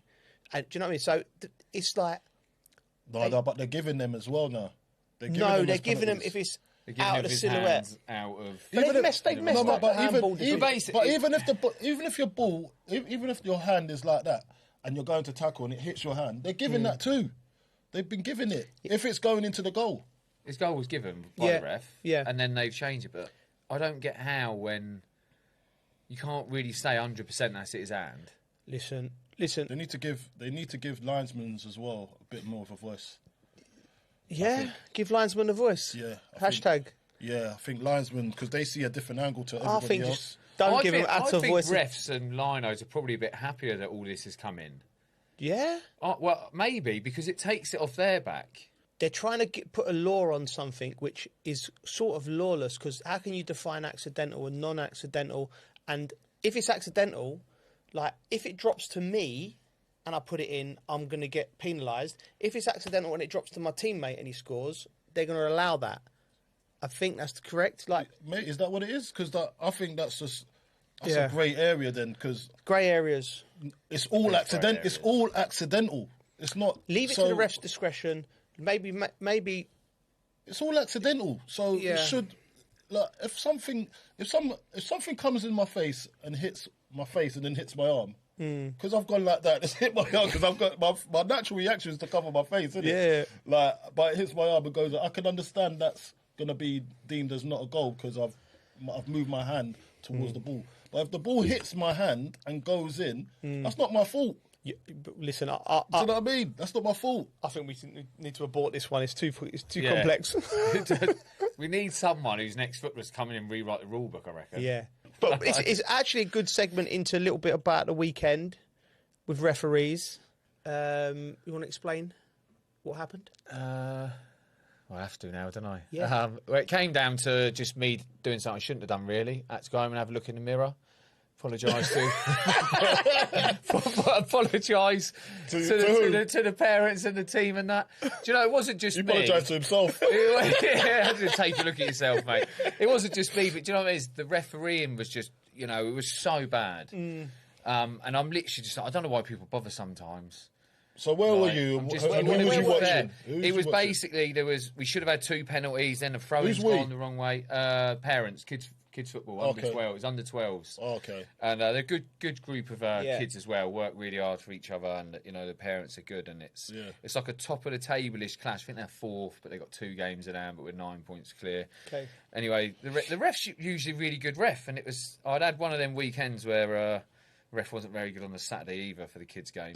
The referee's been atrocious all weekend. But anyway, should have had a penalty, then should have had a second penalty, then the throw-in's gone the wrong way, and then another throw-in's gone the wrong way, then there's an offside, and, you know, I'm very encouraging with the kids, but then I let something out about the ref, which you probably shouldn't do at grassroots football, really. And it kind of created probably a bit more commotion. Yeah, because it's coming from Wayne Bridge. Words, and basically the ref had enough and just stormed off, basically. It's because it's coming from you. No, it wasn't Geezer, just you're me. a Premier League. I'm not going to take all of it. I did a little bit. You're an England international. Yeah, I know I should have done it. So your word... And I said sorry. Listen, mate, your word That's means a fair so point, much. though. No, but... Yeah. Did you say sorry? I did say sorry, yeah. I haven't managed to say sorry to the ref yet because he stormed off, but I apologise to everyone else and the club because you shouldn't really do it. Do you know what I mean? No, when it's your kids, I think you get emotionally embroiled in it. The unjust part. Do you know what it is? You've got a real strong. What's the word of a feeling of injustice? Like you can't leave injustice. It's one of your endearing things. Like it is because you'll stick up for your people, and you don't like injustice. But then when it's in sport, and it comes across really bad. Especially as it's kids football and it's grassroots football. It's I think as you feel a certain something when they're your own kids or when they're kids in general, when there's an when there's an injustice. Do you know what I mean? But it's hard, isn't it? I didn't actually get the blame in the end. Some other guy actually got sent away, but I don't actually think he said anything. Oh, really? Mistaken identity? Who's walking around on Sunday morning looking like Wayne Bridge? The guy got sent off. I thought he had a baby on his chest, like you know, one of them things, but it wasn't. It was a doll. So what? He had a doll? He had a doll, so he must have had a little daughter with him. He's got this doll stuck there. Oh, right. And the rest sent him off. It just looked weird, him walking off with this little doll in front of him. What's happening around your area, bro? It's nice down my area. Do you know what? Talking about injustice, right? I know exactly how you feel, right? I embarrassed my daughter about 5-6 years ago on Sports Day, right? So she's in the 100-meter sprints, right? And right, and I'm at the finish line. Yeah, it's a photo finish. Yeah, she's clearly won it. I got the VAR. But they've given her like second off, and I'm like, nah. Have you gone over? I've gone over to the 10th. Like the teacher's going, I'm like, come on, she's won that. Do you know what I mean? And I'm thinking, there's no way this is making me look like normal or sane because it's kids. But when it's your own, like her little face, I went, yeah, you won it, and you could see her winning it, and they still didn't give her it. You know, the worst thing about what the game Saturday was, I was going to referee the game as well. Because they never had a ref. So I was like, I don't want to do it. Okay. But I'll do it. He was going to do it. And but the only reason I don't want to do it is because I'm going to be fair. So like my kids' team, they're thinking I'm going to be biased. So I went, no chance. Yeah, cool. I went to them like, half hour for kill. Keep your arms down. No pushing, no shoving. Because I'll have to give it. Yeah. So the only thing I was worried about was them having a go at me for giving free kicks because I'm going to be fair. And then you watch a referee game and just like, I know it's a hard job. It's so hard, man. I've done linesman. I've run the line before. Have you? You just got to concentrate. You just got to concentrate. I can't run anyway, but I was just trying to time it where I could see everything. Yeah. But even if I put my flag up, they're over there. So I didn't get it. So I was like, do you know what? I'm not doing this ever again. I'm not.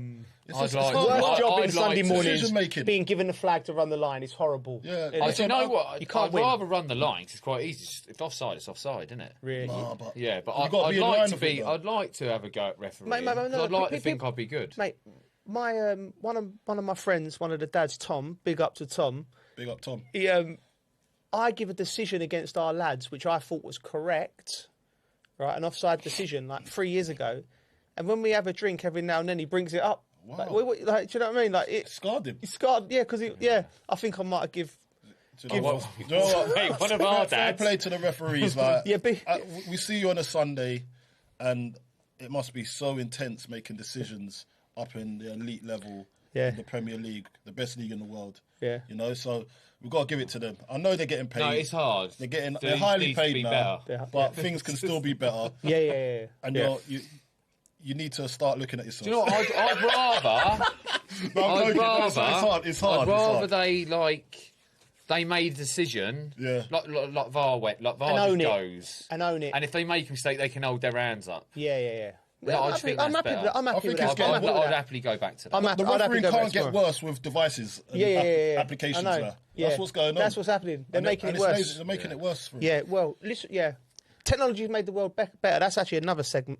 Worse, I think so. Anyway, Do you think? Oh, 100%, yeah, I do. Yeah, social media, worst thing ever. Technology. Amount of time our kids spend outside. Yeah. I'm lucky with cars. We spend Imagination. loads of time outside, but I think it's easy for kids and easier to stay in now. Yeah. I reckon it's just. And we were trying to get on algorithms to get. How have we got to this? Anyway, another thing at the weekend, we didn't go. We went to the pub. Yeah. You couldn't go. You couldn't go. come. You know, I got a lot of heat for choosing the pub at the end of my road. Yeah. But Listen, the thing about Coley, right? I wasn't there to lead the crew. we asked what makes a good pub. Yeah, we missed you, man. We did miss you. So basically, let me tell you something about Coley, right? So he likes to be in comfortable surroundings. Yeah. Yeah, So I like a bit of... if it's anywhere, if it's 25 yards down the road, he'll be there. You've gone to like a posh bar, like nice Scotch eggs, sausage, like a proper was nice eating. food, though, Coley, wasn't it? Yeah, It was it was nice made in food. Chelsea crew. It's a restaurant, really, isn't it? It's not really made a pub. in Chelsea crew. Yeah. It's not a pub. It's not a boozer. It's not a boozer, is it? It's just a restaurant. Yeah. Stroke. Yeah. Well, were you going for dinner or going for drinks? We went for dinner and drinks. there you We go. ended up in I got you my new drink, mezcal and ginger ale. Smoky mezcal. Smoky. It's You lovely, liked it? Ginger ale. You Ginger beer. You know, Ginger beer. there's going to be no trouble in there. Yeah. There is security there. And no one wants trouble. There is security. Yeah. I think And no one wants trouble. I like a proper dirty pub. Not dirty, but you know what I mean? Proper just spit and stored What up. classifies it as dirty? What's the dirty? Yeah, just dartboard? bit of Pool table? Yeah, mate. If you find one with a dartboard and a pool table and jukebox, you fit the jackpot, really. Yeah, jukebox. Yeah, mate, that's the jackpot. You don't get them very much now. No, you There's don't one get by me jukeboxes. actually. My dad goes to a Get working man's machine, club. the machine, like the money. Yeah. Jukeboxes are underrated. Jukeboxes. Yeah, mate. Where you can choose. Slot machine. That's all you But want. it's also I want a pub which is more of a you go in there and you stood at the bar. You don't feel like you're imposing on people sat down eating their dinner. I'll tell you Do you what know was what I a mean? good one. Yeah, the one we yeah. went to in Highbury. Was it Highbury we was in or Angel? Yeah, that was a decent pub. They had the slot machines and everything in there. It's finding one that it don't look great. Yeah. But you go in there and the vibe's good. Okay. Do you know what I mean? I know what you mean. You don't want to go in anywhere there's a bit of trouble. You just want a good vibe. You got any in mind? You got any good I went ones? to a great one in King's Cross. We're going to have to come up with a list or something. I'm going to find out the names. Yeah, I can't let's do remember that. it. Let's give the people some information in the house. Yeah, let's do that. Yeah, it's a great one. I'll find it. Best pubs in London. I think you've We just actually come up with stayed there something. for 8 hours. It was that good. We stayed there for 8 hours. Just the 8? Yeah, Well, okay. we were there How do at you stay in a 12. pub for 8? I don't. No, 'cause we were there at 12. But how do you do that? Everyone was just having a good time. There's good music on, and everyone was just happy. So you get there at 12 o'clock in the afternoon. That's lunch and dinner. Jeez, that's a lot, you know. I had the weekend off. I don't think I could do that. No, I do. I think you could. What, a whole day in a I've pub? seen you You've in done your... it with me before. Have I? We went Paris. I had no choice. I had no choice. To be fair, our last lads trip. I've got the choice. Our last lads night, I was in Paris, Right, and it was an early start. I think we Yeah. got the train at about 9 o'clock, Yeah, 9:30, Yeah. and then we were going into like a gig in the evening. So we've been out early, got the train early. He's gone bed at 5:30. Oh, come all the way to Paris. He's got to come out. Yeah. I went to wake him up. He'd think, get off me. I Oh, said, yeah, he gets angry, so I didn't he? tried a Big second time. Big Bear gets angry. I tried a when he ain't second time. slept. He got angry. I went, I'm done, mate. It And then wasn't- my mate went in and got him up and got him out of bed. Yeah. I tried. So I You're get going to it. wake me up from my sleep. Mate, I bet you was a nightmare for your mum getting up for school in the morning, wouldn't you? Mate, Because you weren't getting up for nothing. I did. You got I up, got up. but it took a lot of... Nah, listen, mate. I control the get sick environment. around here if I'm I not didn't. You know what it getting is? Nah. So you was trying to wake me up. I wasn't getting angry. No, he wasn't angry, but it was like the shove of like, get off me. Yeah.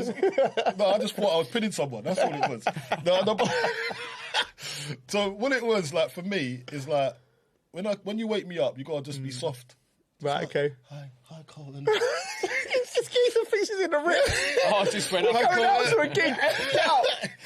I'm not leaving you That's in why bed. I've got to be woken up. You can't wake me up aggressive, or else I get aggressive too. I'm just mirroring energy. That's what I'm doing. Just Yeah, wake me up. he does soft. wake you up aggressive. He does. That's He'll go annoying. like That's a that. little shake. All right, yeah, what, he's coming on. I'm like, oh, bruv. Like, He likes that one. I mean, He likes that one.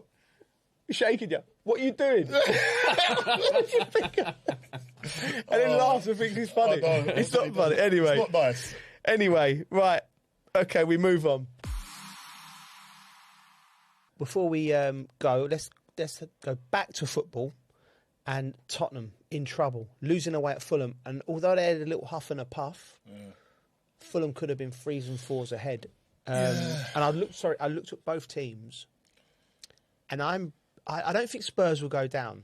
What? No, but I don't think they will. But I looked at both teams, and on paper, you was like, but in terms of duels, like people like Iwobi run the game, Smith Rowe was popping in. Do you know what I mean? Like, Fulham just looked better. They just did. I think I saw Iwobi's goal. Like, that's a strong side foot from that. I know. Do you know what I mean? Like, I'm expecting the goalkeeper to like do a lot better, mate. I'm not sure about Vicario. I'm just he worries me like how Sanchez worries me. Yeah. Like when they're in sticks, it's like I'm not sure. It's not solid. It's not solid enough. Did you see the bit in the game where he's had the ball? Nobody round him, Vicario, and he just booted it all the way up into the Tottenham end. Like, it was like the weirdest thing. Yeah. And you know that the cameras like just go straight to the fans, and they're like, "Who was there? Yeah. I must have seen a ghost." It was a weird thing. And I look at them, and it's just like, are we falling into this thing where they can't go down because they're Tottenham? Do you know what I mean? And they're a big club. You're a massive example of it. You went down with the squad that you had at West Ham. Yeah, I know, but what I'm saying... don't you feel that's possible? Yeah, you should know better. I do know it's possible. Even our squad that we went down with. I think it's possible, but maybe it's the gap. Is it 4-point gap? Yeah.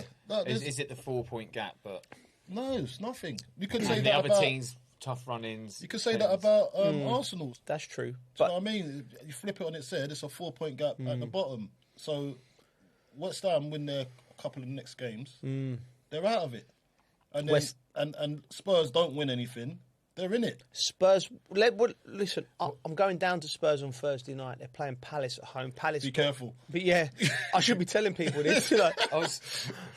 I mean, I'm actually looking forward to the game because I like going to a stadium where there's real tension and panic when it's not my team. The only reason you are looking forward to going to that game is because you hope they lose. So no, you want to be there. You're going to be so happy if they lose. You want to be there. Frontline. There's one of the dads at the kids' football Spurs. Funny enough, his kids are Chelsea. Really? His Mrs. side of the family's He's got no order. Absolute carnage. He's got no order in his house. Yes, that's a disordered man right there, isn't it? He was kind of saying there's no real easy team in the Premier League, is there? But whenever Tottenham play, whatever team they play, they seem to bring out the best in them, and they just look really good. Do you know what? And then he's like, the players don't know.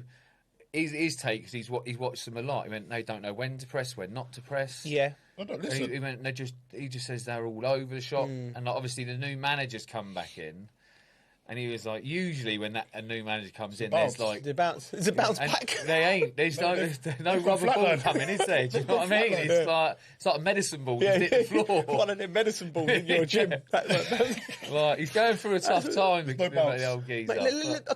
Okay, so Igor Tudor, let's talk about that because Igor Tudor got brought in, and let's one of the commentators who's said to me, he well versed in these situations. He said, and he knows European football inside out. He said, I promise you, if you'd have said to me, give me 100 names, he said, I wouldn't have been able to pick Igor Tudor in the top 100 of what Spurs and you. I'm talking. You take Daniel Levy out of the equation 6 months ago, who've done every decision. So the decision-making process is somewhere else now.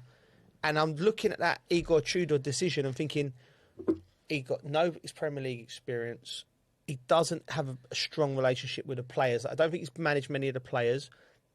Premier League, Tottenham, not a massive reputation. I don't know where the logic is behind it. Like I said at the time, Robbie Keane and a Glenn Hoddle combination, because what that club needs is soothing. It needs to be someone in there who understands the fans, who gain a bit of grace, good characters who could, like you said, like what Michael's done, and get the players working. Because I look at Tottenham, I look at Van. Get Glenn. I'd get Glenn to come in with Robbie Keane. Robbie Keane, because straight away doing well as well, Robbie. Yeah, he's won 2 titles away. When we talk about experience, he's gone to 2 countries, won 2 titles. You know, 2 different cultures, teams. But with Glenn, different straight away. No, but like, but I'm thinking from an interim. They're coming from an interim, right? That makes logical sense to me because it ticks boxes. I'm thinking the fans will be on side.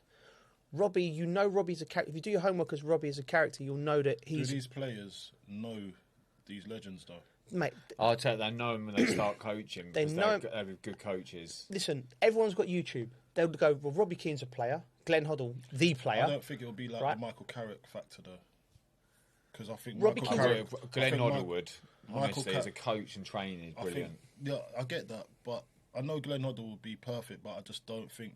As I was saying about this buy-in with these players, I'm telling you that the culture at that football club, there's a few the cultures. Big balls over there, right?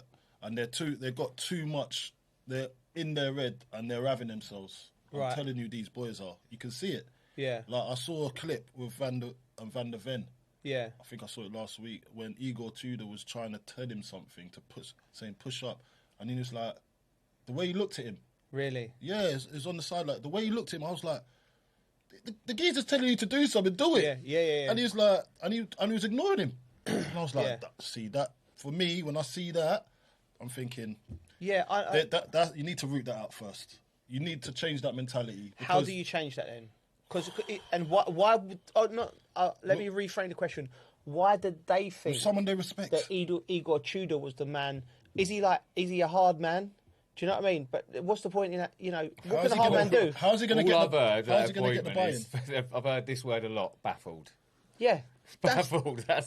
I've heard it so many times. Yeah. So if it's baffling the fans, the players, that filters down to the players. You've got to think when you make a decision as a club. You've got to think of how everything's going to be processed by the players straight away. You'd expect to see something in the first game change. Yeah. I'm speaking to some of the Spurs fans. It don't. Yeah. Do you know what was quite cringy? I saw it from one of the Spurs website or the official Spurs website, right? So they release it. Why are you stalking their website? No. You really hate Spurs. What are you doing? I bet you've got one of them secret accounts that you abuse. I'm telling you, he's covering up with you. Well, that's Spursy. I know you ain't trolling because you could just about work WhatsApp. That's a good point. Go on. But anyway. I don't know. Someone's shown me this. It's got the players running, right? So like that's just like they're thinking to themselves, "This looks good." The fans are going to be, "Oh, look at us running more." Do you know what I mean? Yeah. Like, so what? So they're showing them stats. No, they're like hard at work for the new manager. Do you know what I mean? Like, and there's images of them running. Because if you think you're a player, you think the answer is they need to be fitter, they need to be stronger, running. If you get to February, you get to March, and your team's not fit. Yeah. You've got 3 months to go. If you go, right, let's try and get them fit for the last... You're going to probably end up breaking more of the players. Do you know what I mean? So you need a pre-season to get fit. You need to revitalise the spirit of the players. That's the spirit, and you're saying that's the way to go. And the way to do it is with characters and people in the club and everyone coming together. So... Who would you reckon those boys would respond to right now? Right now? Do you reckon they're responding to that, or I reckon they need someone that's been in their face that they know a little bit? Those type of boys, anyway. Right. No, I don't. I don't. Ledley King. I love Ledley, but I don't think he's. He'd respond to it because I know that he's liked around the club. Ledley won't want that.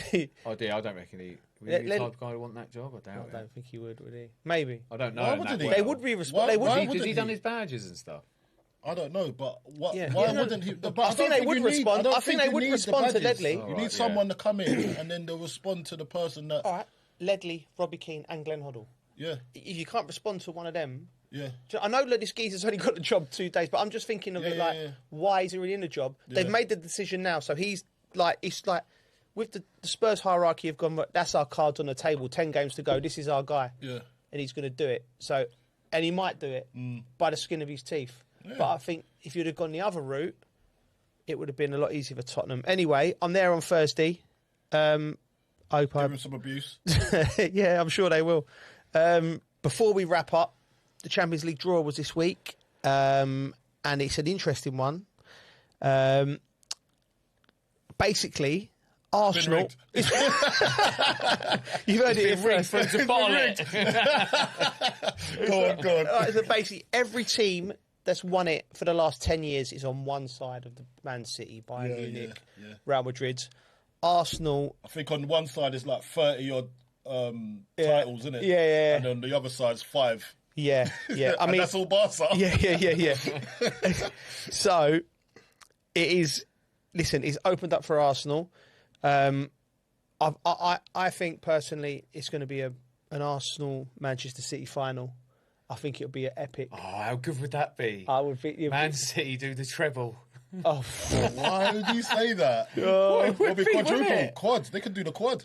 Yeah, they could do the quad. Yeah. Yeah. They could do the quad. They're still in all competitions. All from under Arsenal's noses, mate. That could be epic. That'd be too much. No, if it goes our way, mate, if that was to ever happen, I don't think Arsenal could.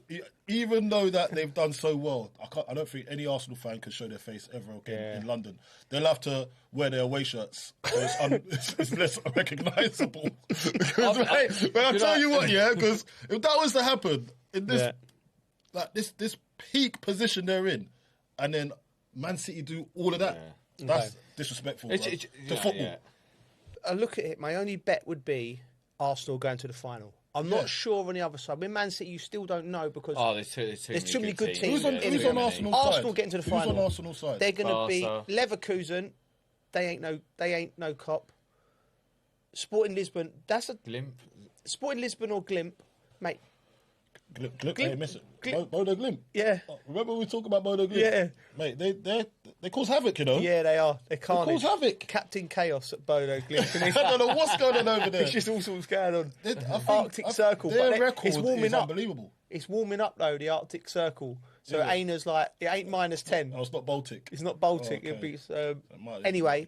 Barcelona cannot, and they can't win it. Barcelona, not with that high line. Hansi Flick plays a high line, which I think he won the Champions League about 6 or 7 years ago with Bayern Munich when it was COVID, and he played this way football. But I think that was a different.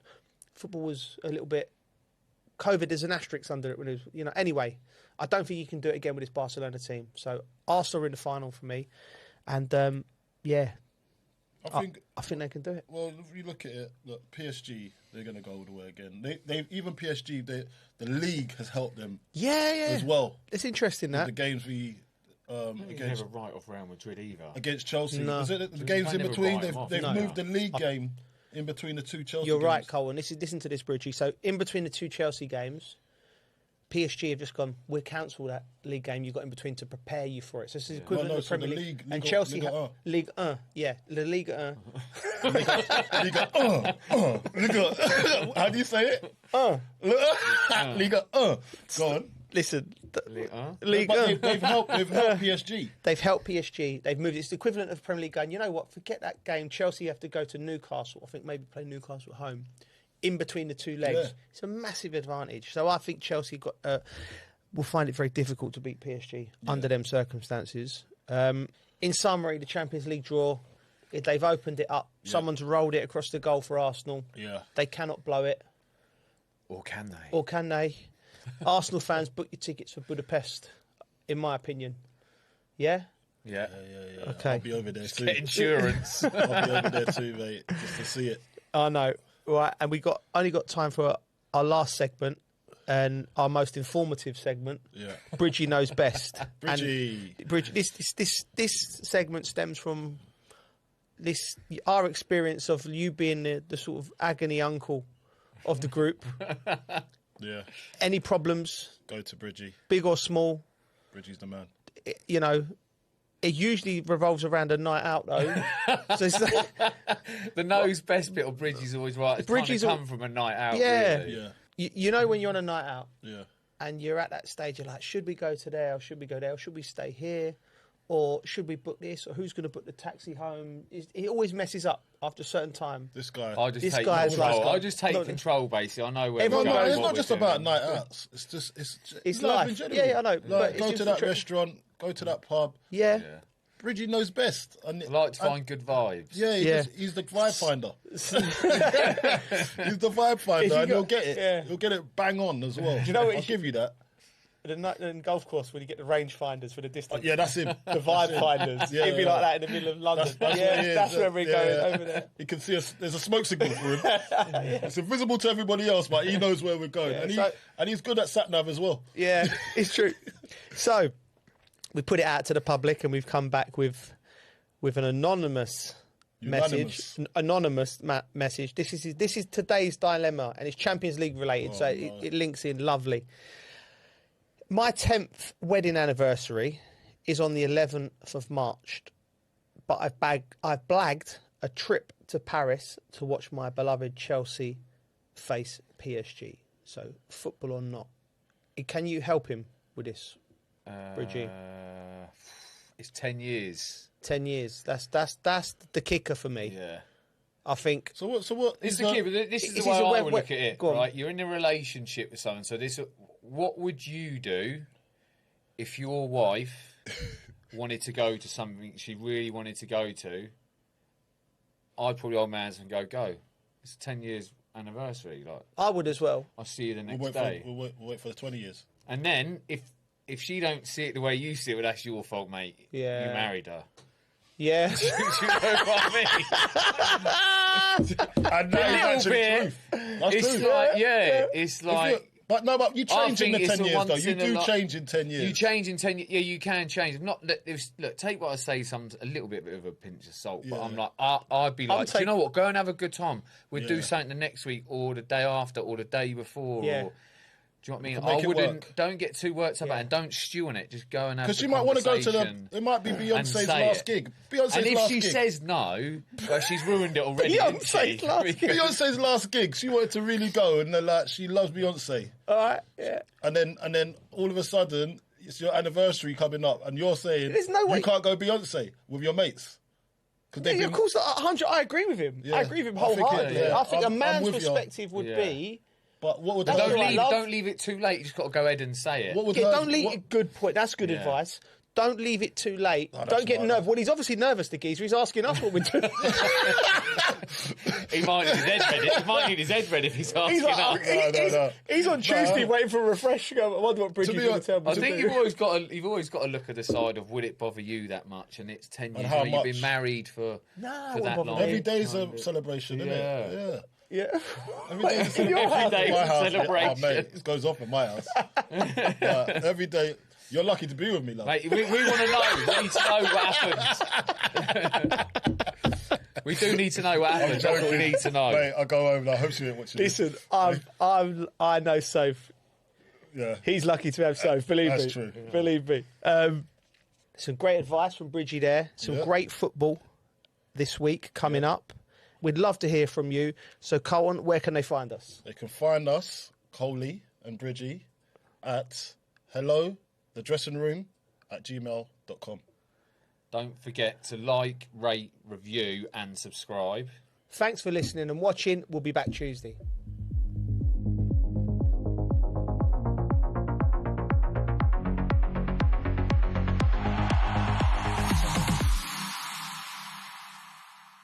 Oh, there is a tree hugging. There is a tree hugging festival. Let's have a look at this. Yes, please. Bring this in. Please. We've had reports. There's a tree hugging festival. How do you know about this? You've been in there. Listen, this guy, mate. Do you know what? I reckon he's looking at festivals so much. I know. This was a good time. He's got like Glastonbury, Island, Mike. People are always doing like stuff, aren't they? It's a joyful way to ease climate anxiety and showcase our community's effort to protect the planet. That's our next festival, boys. I'm not going. Hello from one of the most beautiful and important reserves in Saudi Arabia. We are talking about Sharan Nature Reserve, which was announced about 5 years ago. The goal of Sharan Reserve here in Alula is to restore ecological balance, whether animal or plant life. The reserve is closed and no one is allowed to enter without very special permit. Recently, they opened it through designated hiking trails. Welcome, hello. How are you? How are you? How have you been? You just finished the hiking trail, correct? More or less now. This is the second season and we have started it again. How is the trail here inside this 1,500 square kilometer? Reserve, of course, we are not walking all of it. No, not at all. We have 3 trails here that we will walk. This one is relatively easy, about 2, 1.5 kilometers one way. On the way back, the total will be around 5 kilometers. 5 kilometers. What interests me is the scenery. I am standing in the middle of an artistic masterpiece, a treasure of nature. Honestly, I cannot believe the quiet, the peace, the mountains, the soil. Will there be climbing and descending? What kind of hiking is it? The trail we will walk today starts on dirt ground and there is an uphill climb. After that, the trail becomes rocky. At the end, we will have to walk between 2 mountains. The place is absolutely amazing. Then we will climb to a mountain peak where we can see the entire Sharan Reserve. The entire reserve? Wow! I feel there are many surprises on this trip. We will not reveal what we might encounter along the way, but I can say the weather is sunny. The sun feels close, but it is slightly cold. So hiking gear here is a bit different. Bring something light in case you feel cold, especially later. The mountains, if the path is from there, and the water, as we said, and the main essentials. Let us begin the journey.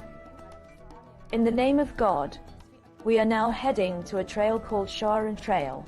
But there is more than one trail in this area.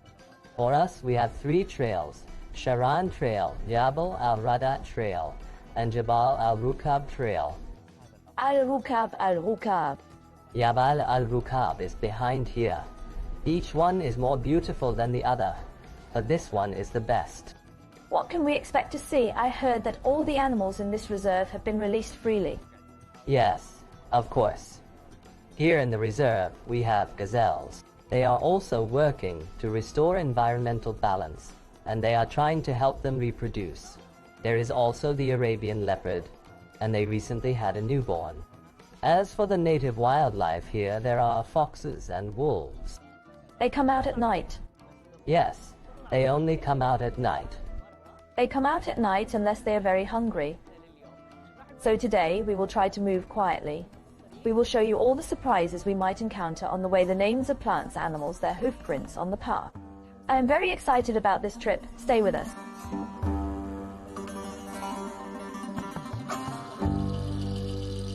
This is a natural plant that camels eat. A plant? What does it look like? Eggs, really? It looks like spears. From a distance, it almost looks like eggs. So you might think, wow, so many eggs. But actually it is a plant. Right now it is dry, but when it is fully green, it looks like small watermelons. Subhanallah. It looks like pomegranate inside or some kind of citrus. Do humans eat it or only animals? Only camels.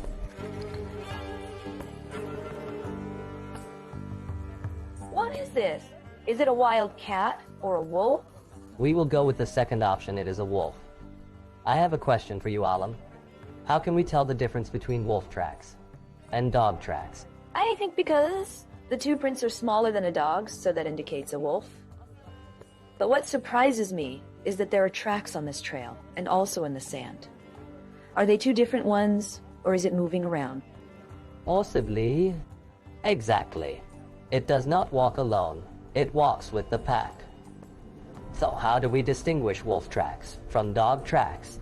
As you said, the wolf prints appear in pairs, but the dog prints are different. All right. These are bones. Camel bones, scattered everywhere. No one touches them. No one moves them at all. No one is allowed to move them. It is our responsibility, as visitors, to preserve the environment here, whether rocks, plants, or even bones. Look, this is its head. This is a camel skull. Oh, Tiad, most of these plants look new. These plants regenerate with every rainy season. But as you see now, they are starting to turn slightly yellow, because about 2 weeks ago, there was heavy rain here.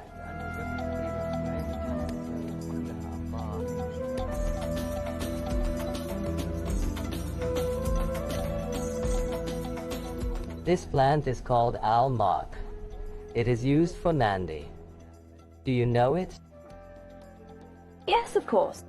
Yes, it grows here as a desert plant, and it is very common in this area. In the desert and across the Arabian Gulf region, exactly.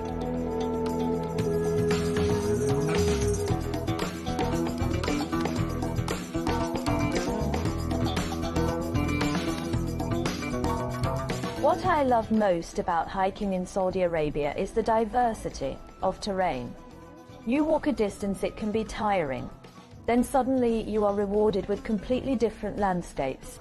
Your mind refreshes, the oxygen feels different. We were just on dirt terrain. Yes, we started on dirt and under the sun with dunes and heat. Now we are on a rocky path and in shade. Between two mountains, look how magnificent this place is. Amazing, incredible, truly incredible. But walking here is difficult, right? Walking here is different between rocky terrain and sandy terrain. My advice to anyone planning to come here or try this experience is to pay close attention to the type of shoes. They must be comfortable and suitable especially for sand and rocky trails. There's something special 3-in-1, not just any sports boots, right? You have to choose carefully, very carefully, so you can walk comfortably right.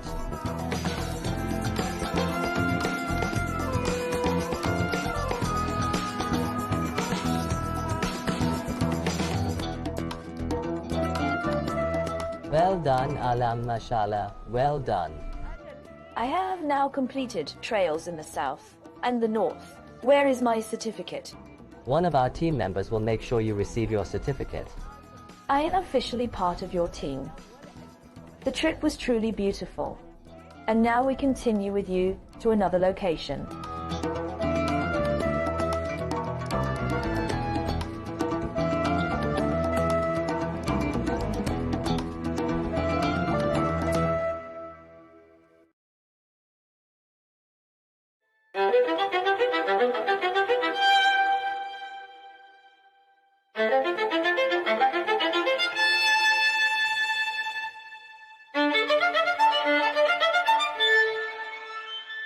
Because humans are naturally nostalgic, they search for their beginnings and the first moments of everything around them.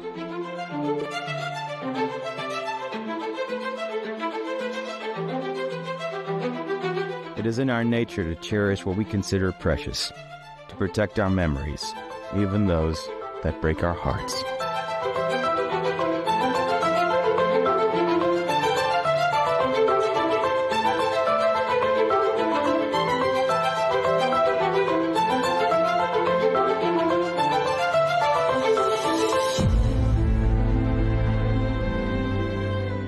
Who among us has not kept the letter yellow with time?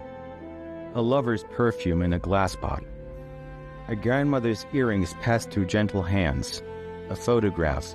A record. A book that carries the warmth of a heartbeat. Can we say that everyone has their own museum?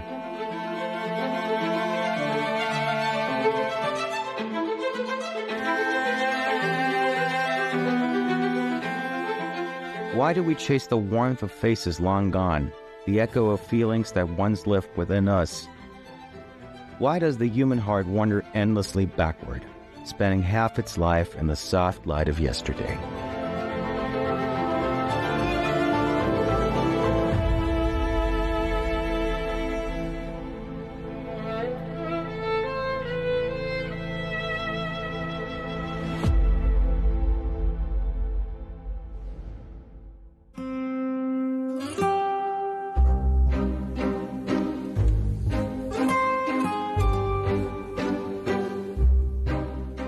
What are the origins of the museum? When did humanity decide that its treasures should belong to everyone? The story of museums, those guardians of culture and memory, begins much earlier than most imagine. From a princess's private trove to vast institutions welcoming millions, the museum has evolved into a space where the boundaries between the private and the public dissolve, transforming personal passion into a shared heritage.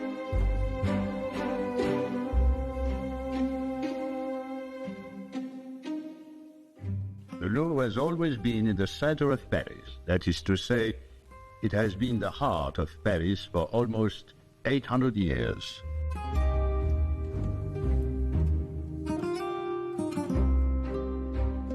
And Paris, in the year 1190. It is necessary to go back that far to find a Paris without its Louvre. It was in that year that King Philip Augustus built himself a fortress, a place to keep his jewels, his dogs, and his prisoners of war. As everyone knows, the Louver Museum is not just a museum. For decades, it has been one of the tools of soft power, and the actual decision regarding its management and security rests with the Élysée Palace. Around the world, there have been nearly hundreds of famous museum thefts.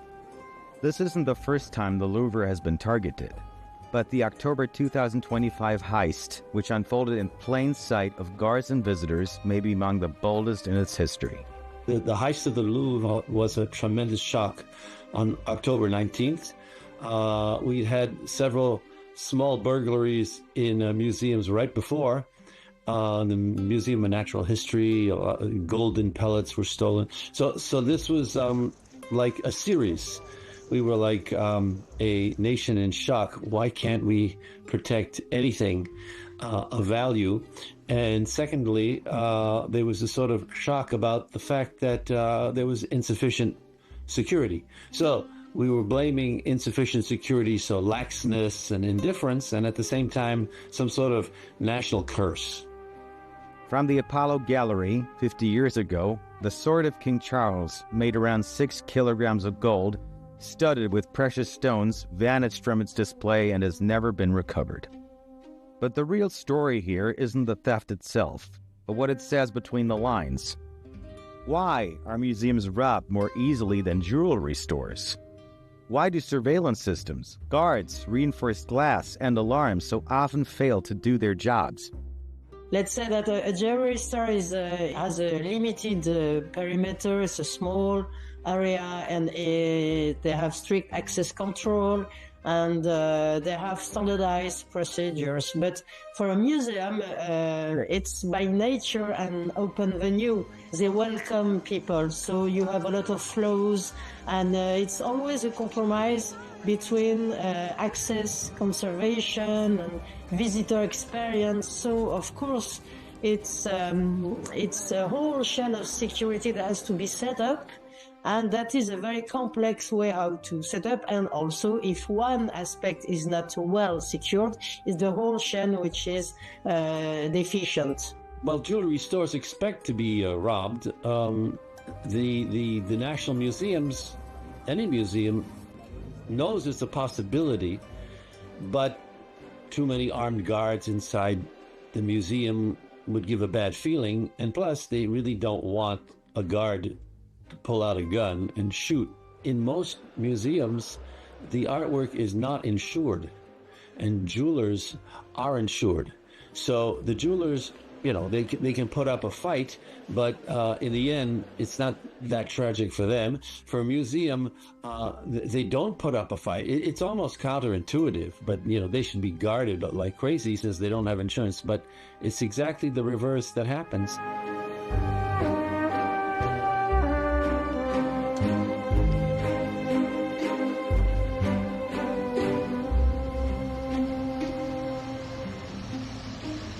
On a bright morning on the 19th of October 2025, a theft unfolded in the heart of Paris that stunned the world. Not for its scale alone, but for its symbolism. In broad daylight, priceless artifacts vanished from the Louvre, the world's most visited museum and one of France's proudest institutions.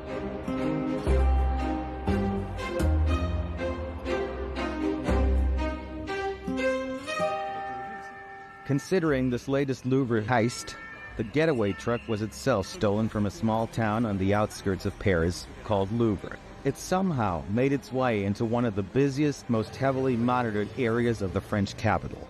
The truck stopped, 4 men got out, 2 entered the gallery, took what they came for, and left. All happened in just 7 minutes. This is what has been confirmed. Digging into details, sources say that those 7 minutes were invested wisely. 3 minutes and 57 seconds were enough to smash the glass, snatch 2 displays of jewels, and escape without anyone lifting a finger to stop them. All this in a city where Parisians swear that if anyone parks his car in that same spot for even a minute, police patrols would appear from every direction, issue a fine, and order the driver to move immediately. It's a symbol of France.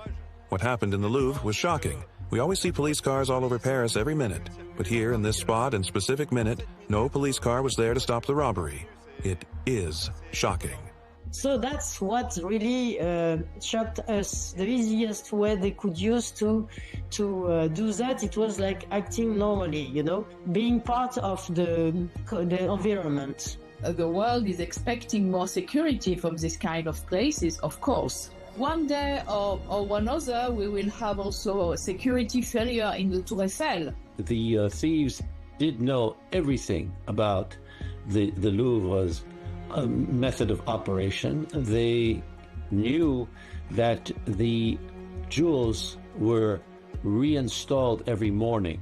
The jewels are taken away at night and hidden in a safe place and brought back at exactly a few minutes before opening.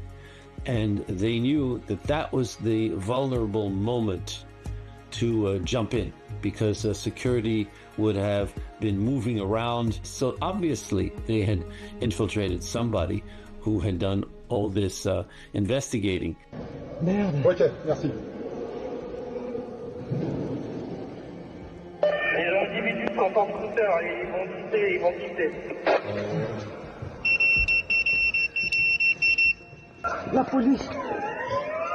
Ah, CSE pour passage du Suez, qu'on arrête les entrées.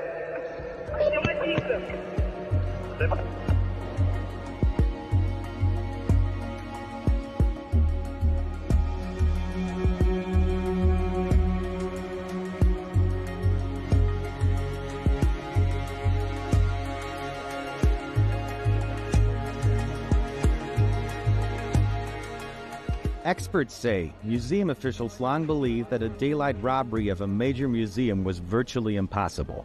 Yet growing evidence suggests the Louver thieves may have received assistance from inside the institution itself.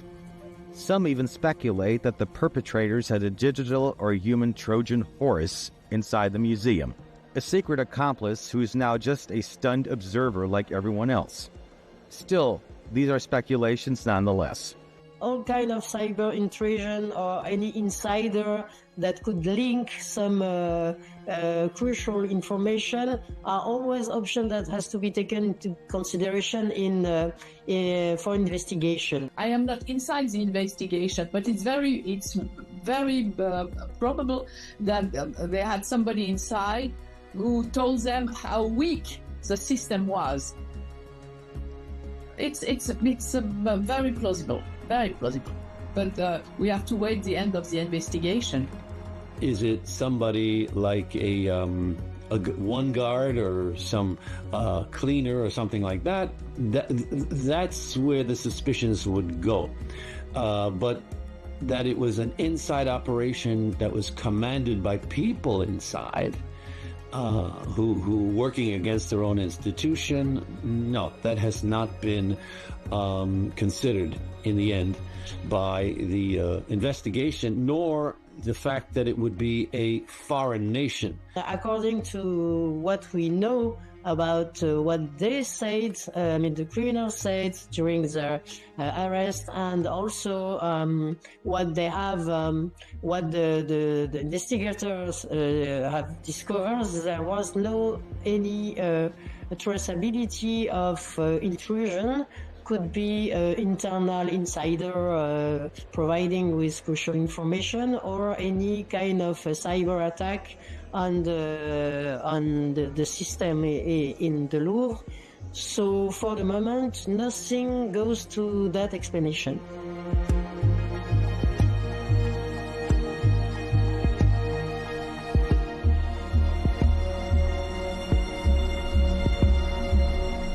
Hours after what many are calling the heist of the century, Hicham Daoud, a political anthropology researcher at France's National Center for Scientific Research, reflected on the deeper implications of the theft. France may have recovered its most valuable artifact, Daoud said, but what was wounded today cannot be healed by reclaiming a mere object. What was shaken was the belief that the symbols of the French nation are untouchable, that the pride of an entire country could not be threatened in a matter of minutes.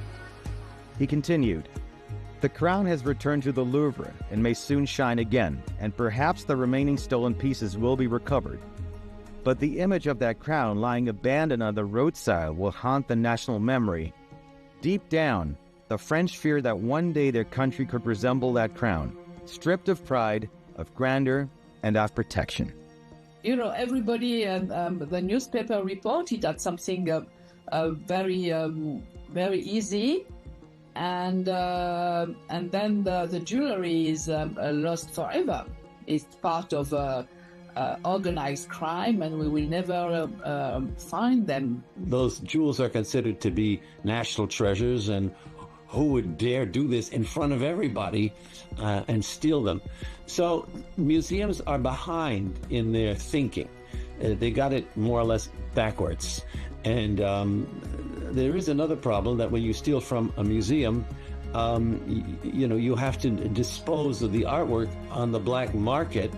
So these jewels will have to be cut and transformed in order to be sold.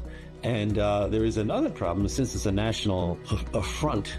They have 100 police working on this. I mean, for a jewelry store, you wouldn't necessarily have that many police. So it's really very counterintuitive, and it's just this illusion of ease that the criminals saw, which made them try such a thing after a whole series. But after this, I think the French museum world will change completely. I was in another museum when it happened, and I saw the guards got nervous and started walking around Napoleon's sword. So there's going to be a reaction.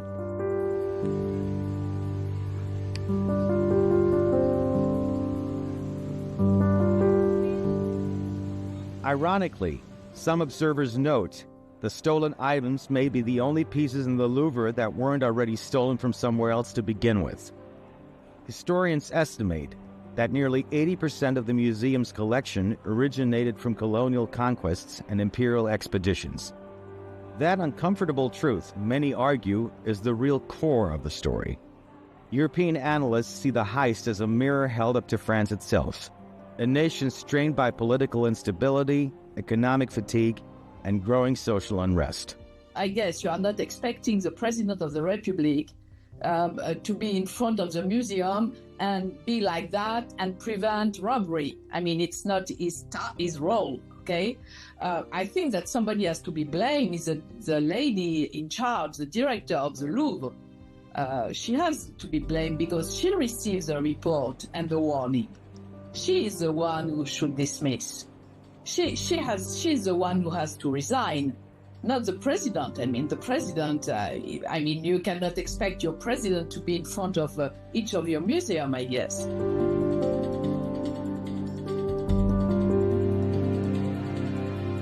It wasn't just a robbery, one senior cultural critic in Brussels said. It was a symbolic message reclaiming that what France once took can also be taken from France. Investigators remain tight-lipped about how the thieves managed to infiltrate one of the most secure museums in the world in broad daylight.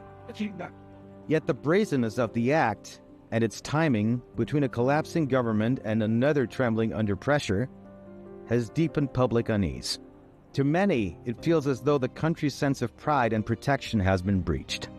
It's a symbol that has been attacked, and for France, it's really a very critical and even political issue, let's say.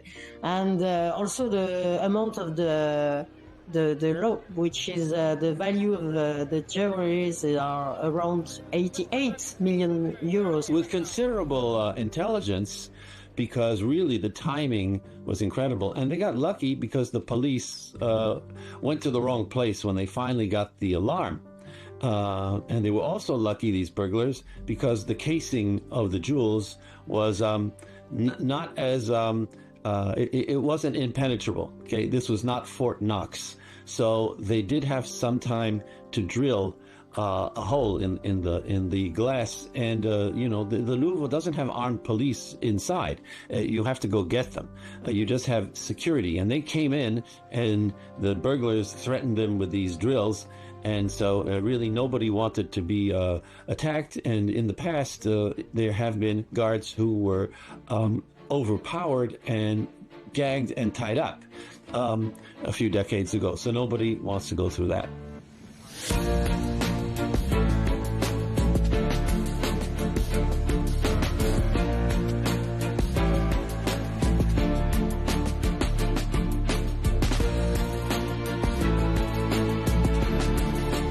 We often read the phrase, inspired by a true story, at the beginning of some movies or even some novels.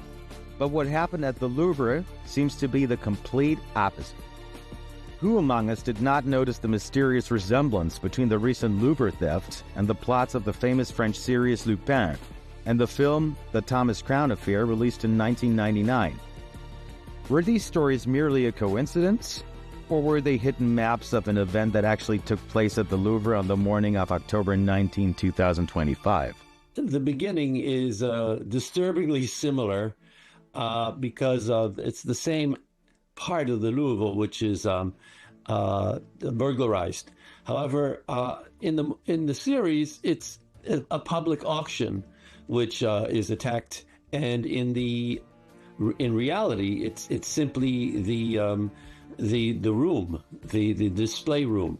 So there's that difference. However, the quality of the burglars seems to be similar.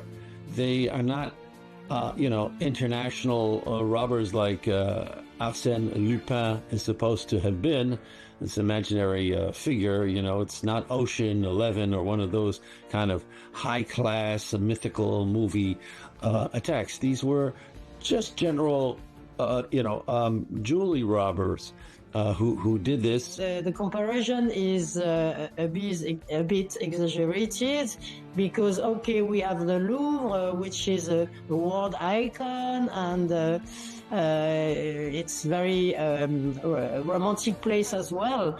But the idea of also acting during the day, so the fact this is very surprising. Unfortunately, I have to say that as I mentioned previously, obviously no political and no other objective in this heist to get profits and to exploit a security gap, and that's all. Astonishing that they were able to do something like that in such a short amount of time with no one really noticing what was going on. Right. So it really was like an ultimate heist in the middle of the day. Yeah, it almost sounded like a movie. Well, you would imagine like high level of security, especially protecting certain things. So when you have something valuable at home, you try to protect it, right? Imagine a museum with lots of history, lots of years worth of, right? So yeah, very surprised.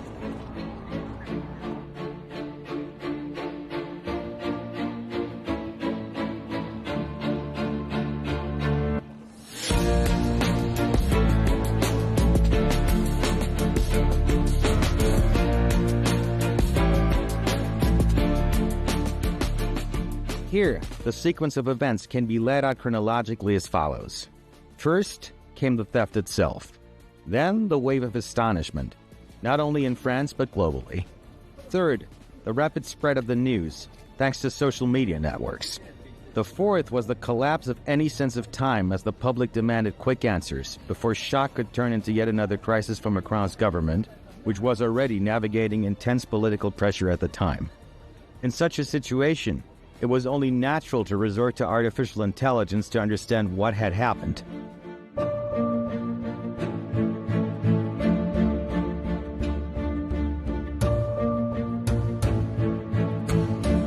Today, technology does not grant the luxury of time. For example, in the recent Louvre Museum theft, just a few hours after the incident, social media was flooded with countless fantastical videos, perhaps exaggerated, created with the help of artificial intelligence, all seemingly mocking the theft.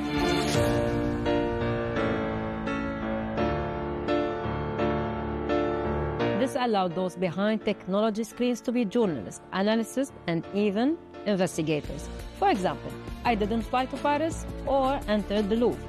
The only truth about the video you've just watched in the Louvre is my photo, just a silent photo that I gave to AI to generate this video. I didn't leave my chair, and I didn't say a word there. Only AI did. This was nothing but an experiment to understand today's powerful technology.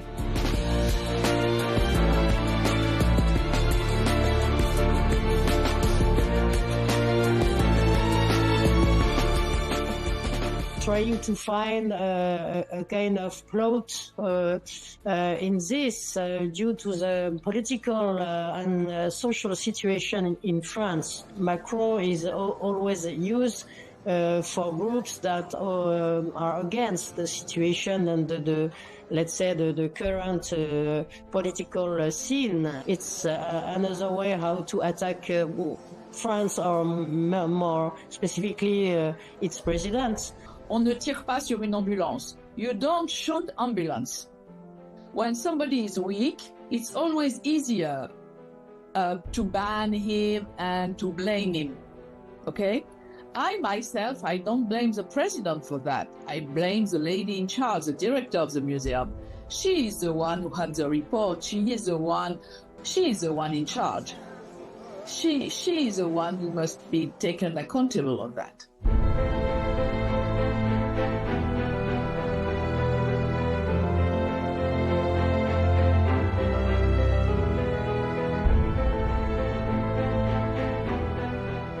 History never knew the dragon we speak of today, the artificial intelligence. Yet history tells us that the Babylonians and the civilizations that followed them in Mesopotamia, along with the ancient Egyptians, Persians, Romans, Greeks, and others, were the ones who first conceived and developed the idea of a museum through centuries of accumulated experience. But today, things have changed. In recent years, virtual museums have emerged, presenting their collections in an intangible digital space, one no thief or vandal can ever touch. And now, artificial intelligence enters this vast landscape once again. Perhaps we are on the brink of transformation that will redefine museums and their security altogether. Whether physical or virtual, the museum remains a place where history completes its cycle, where history became full circle, returning us to the same human impulse to collect, preserve, and display. Well, it was the French and the British. The French Revolution, they took the royal collections and they said, okay, this is not just for the nobility who are coming once in a while, and not just for art students, it can be opened up to everyone. So it was made accessible, especially to art students and on certain days to the public. And it became popular. And the British did the same thing with the British Museum. Now, in the 19th century, museums were also research centers. You know, they do a lot of archaeology in the Middle East. They did a whole lot of Egyptology. That's really what got them off the ground. And then they stored the big national paintings, you know, a Napoleon crossing a mountain pass and such grand paintings. But it is in the 20th century that it really got off the ground, because it became a mass tourism attraction and brought in a lot of revenue.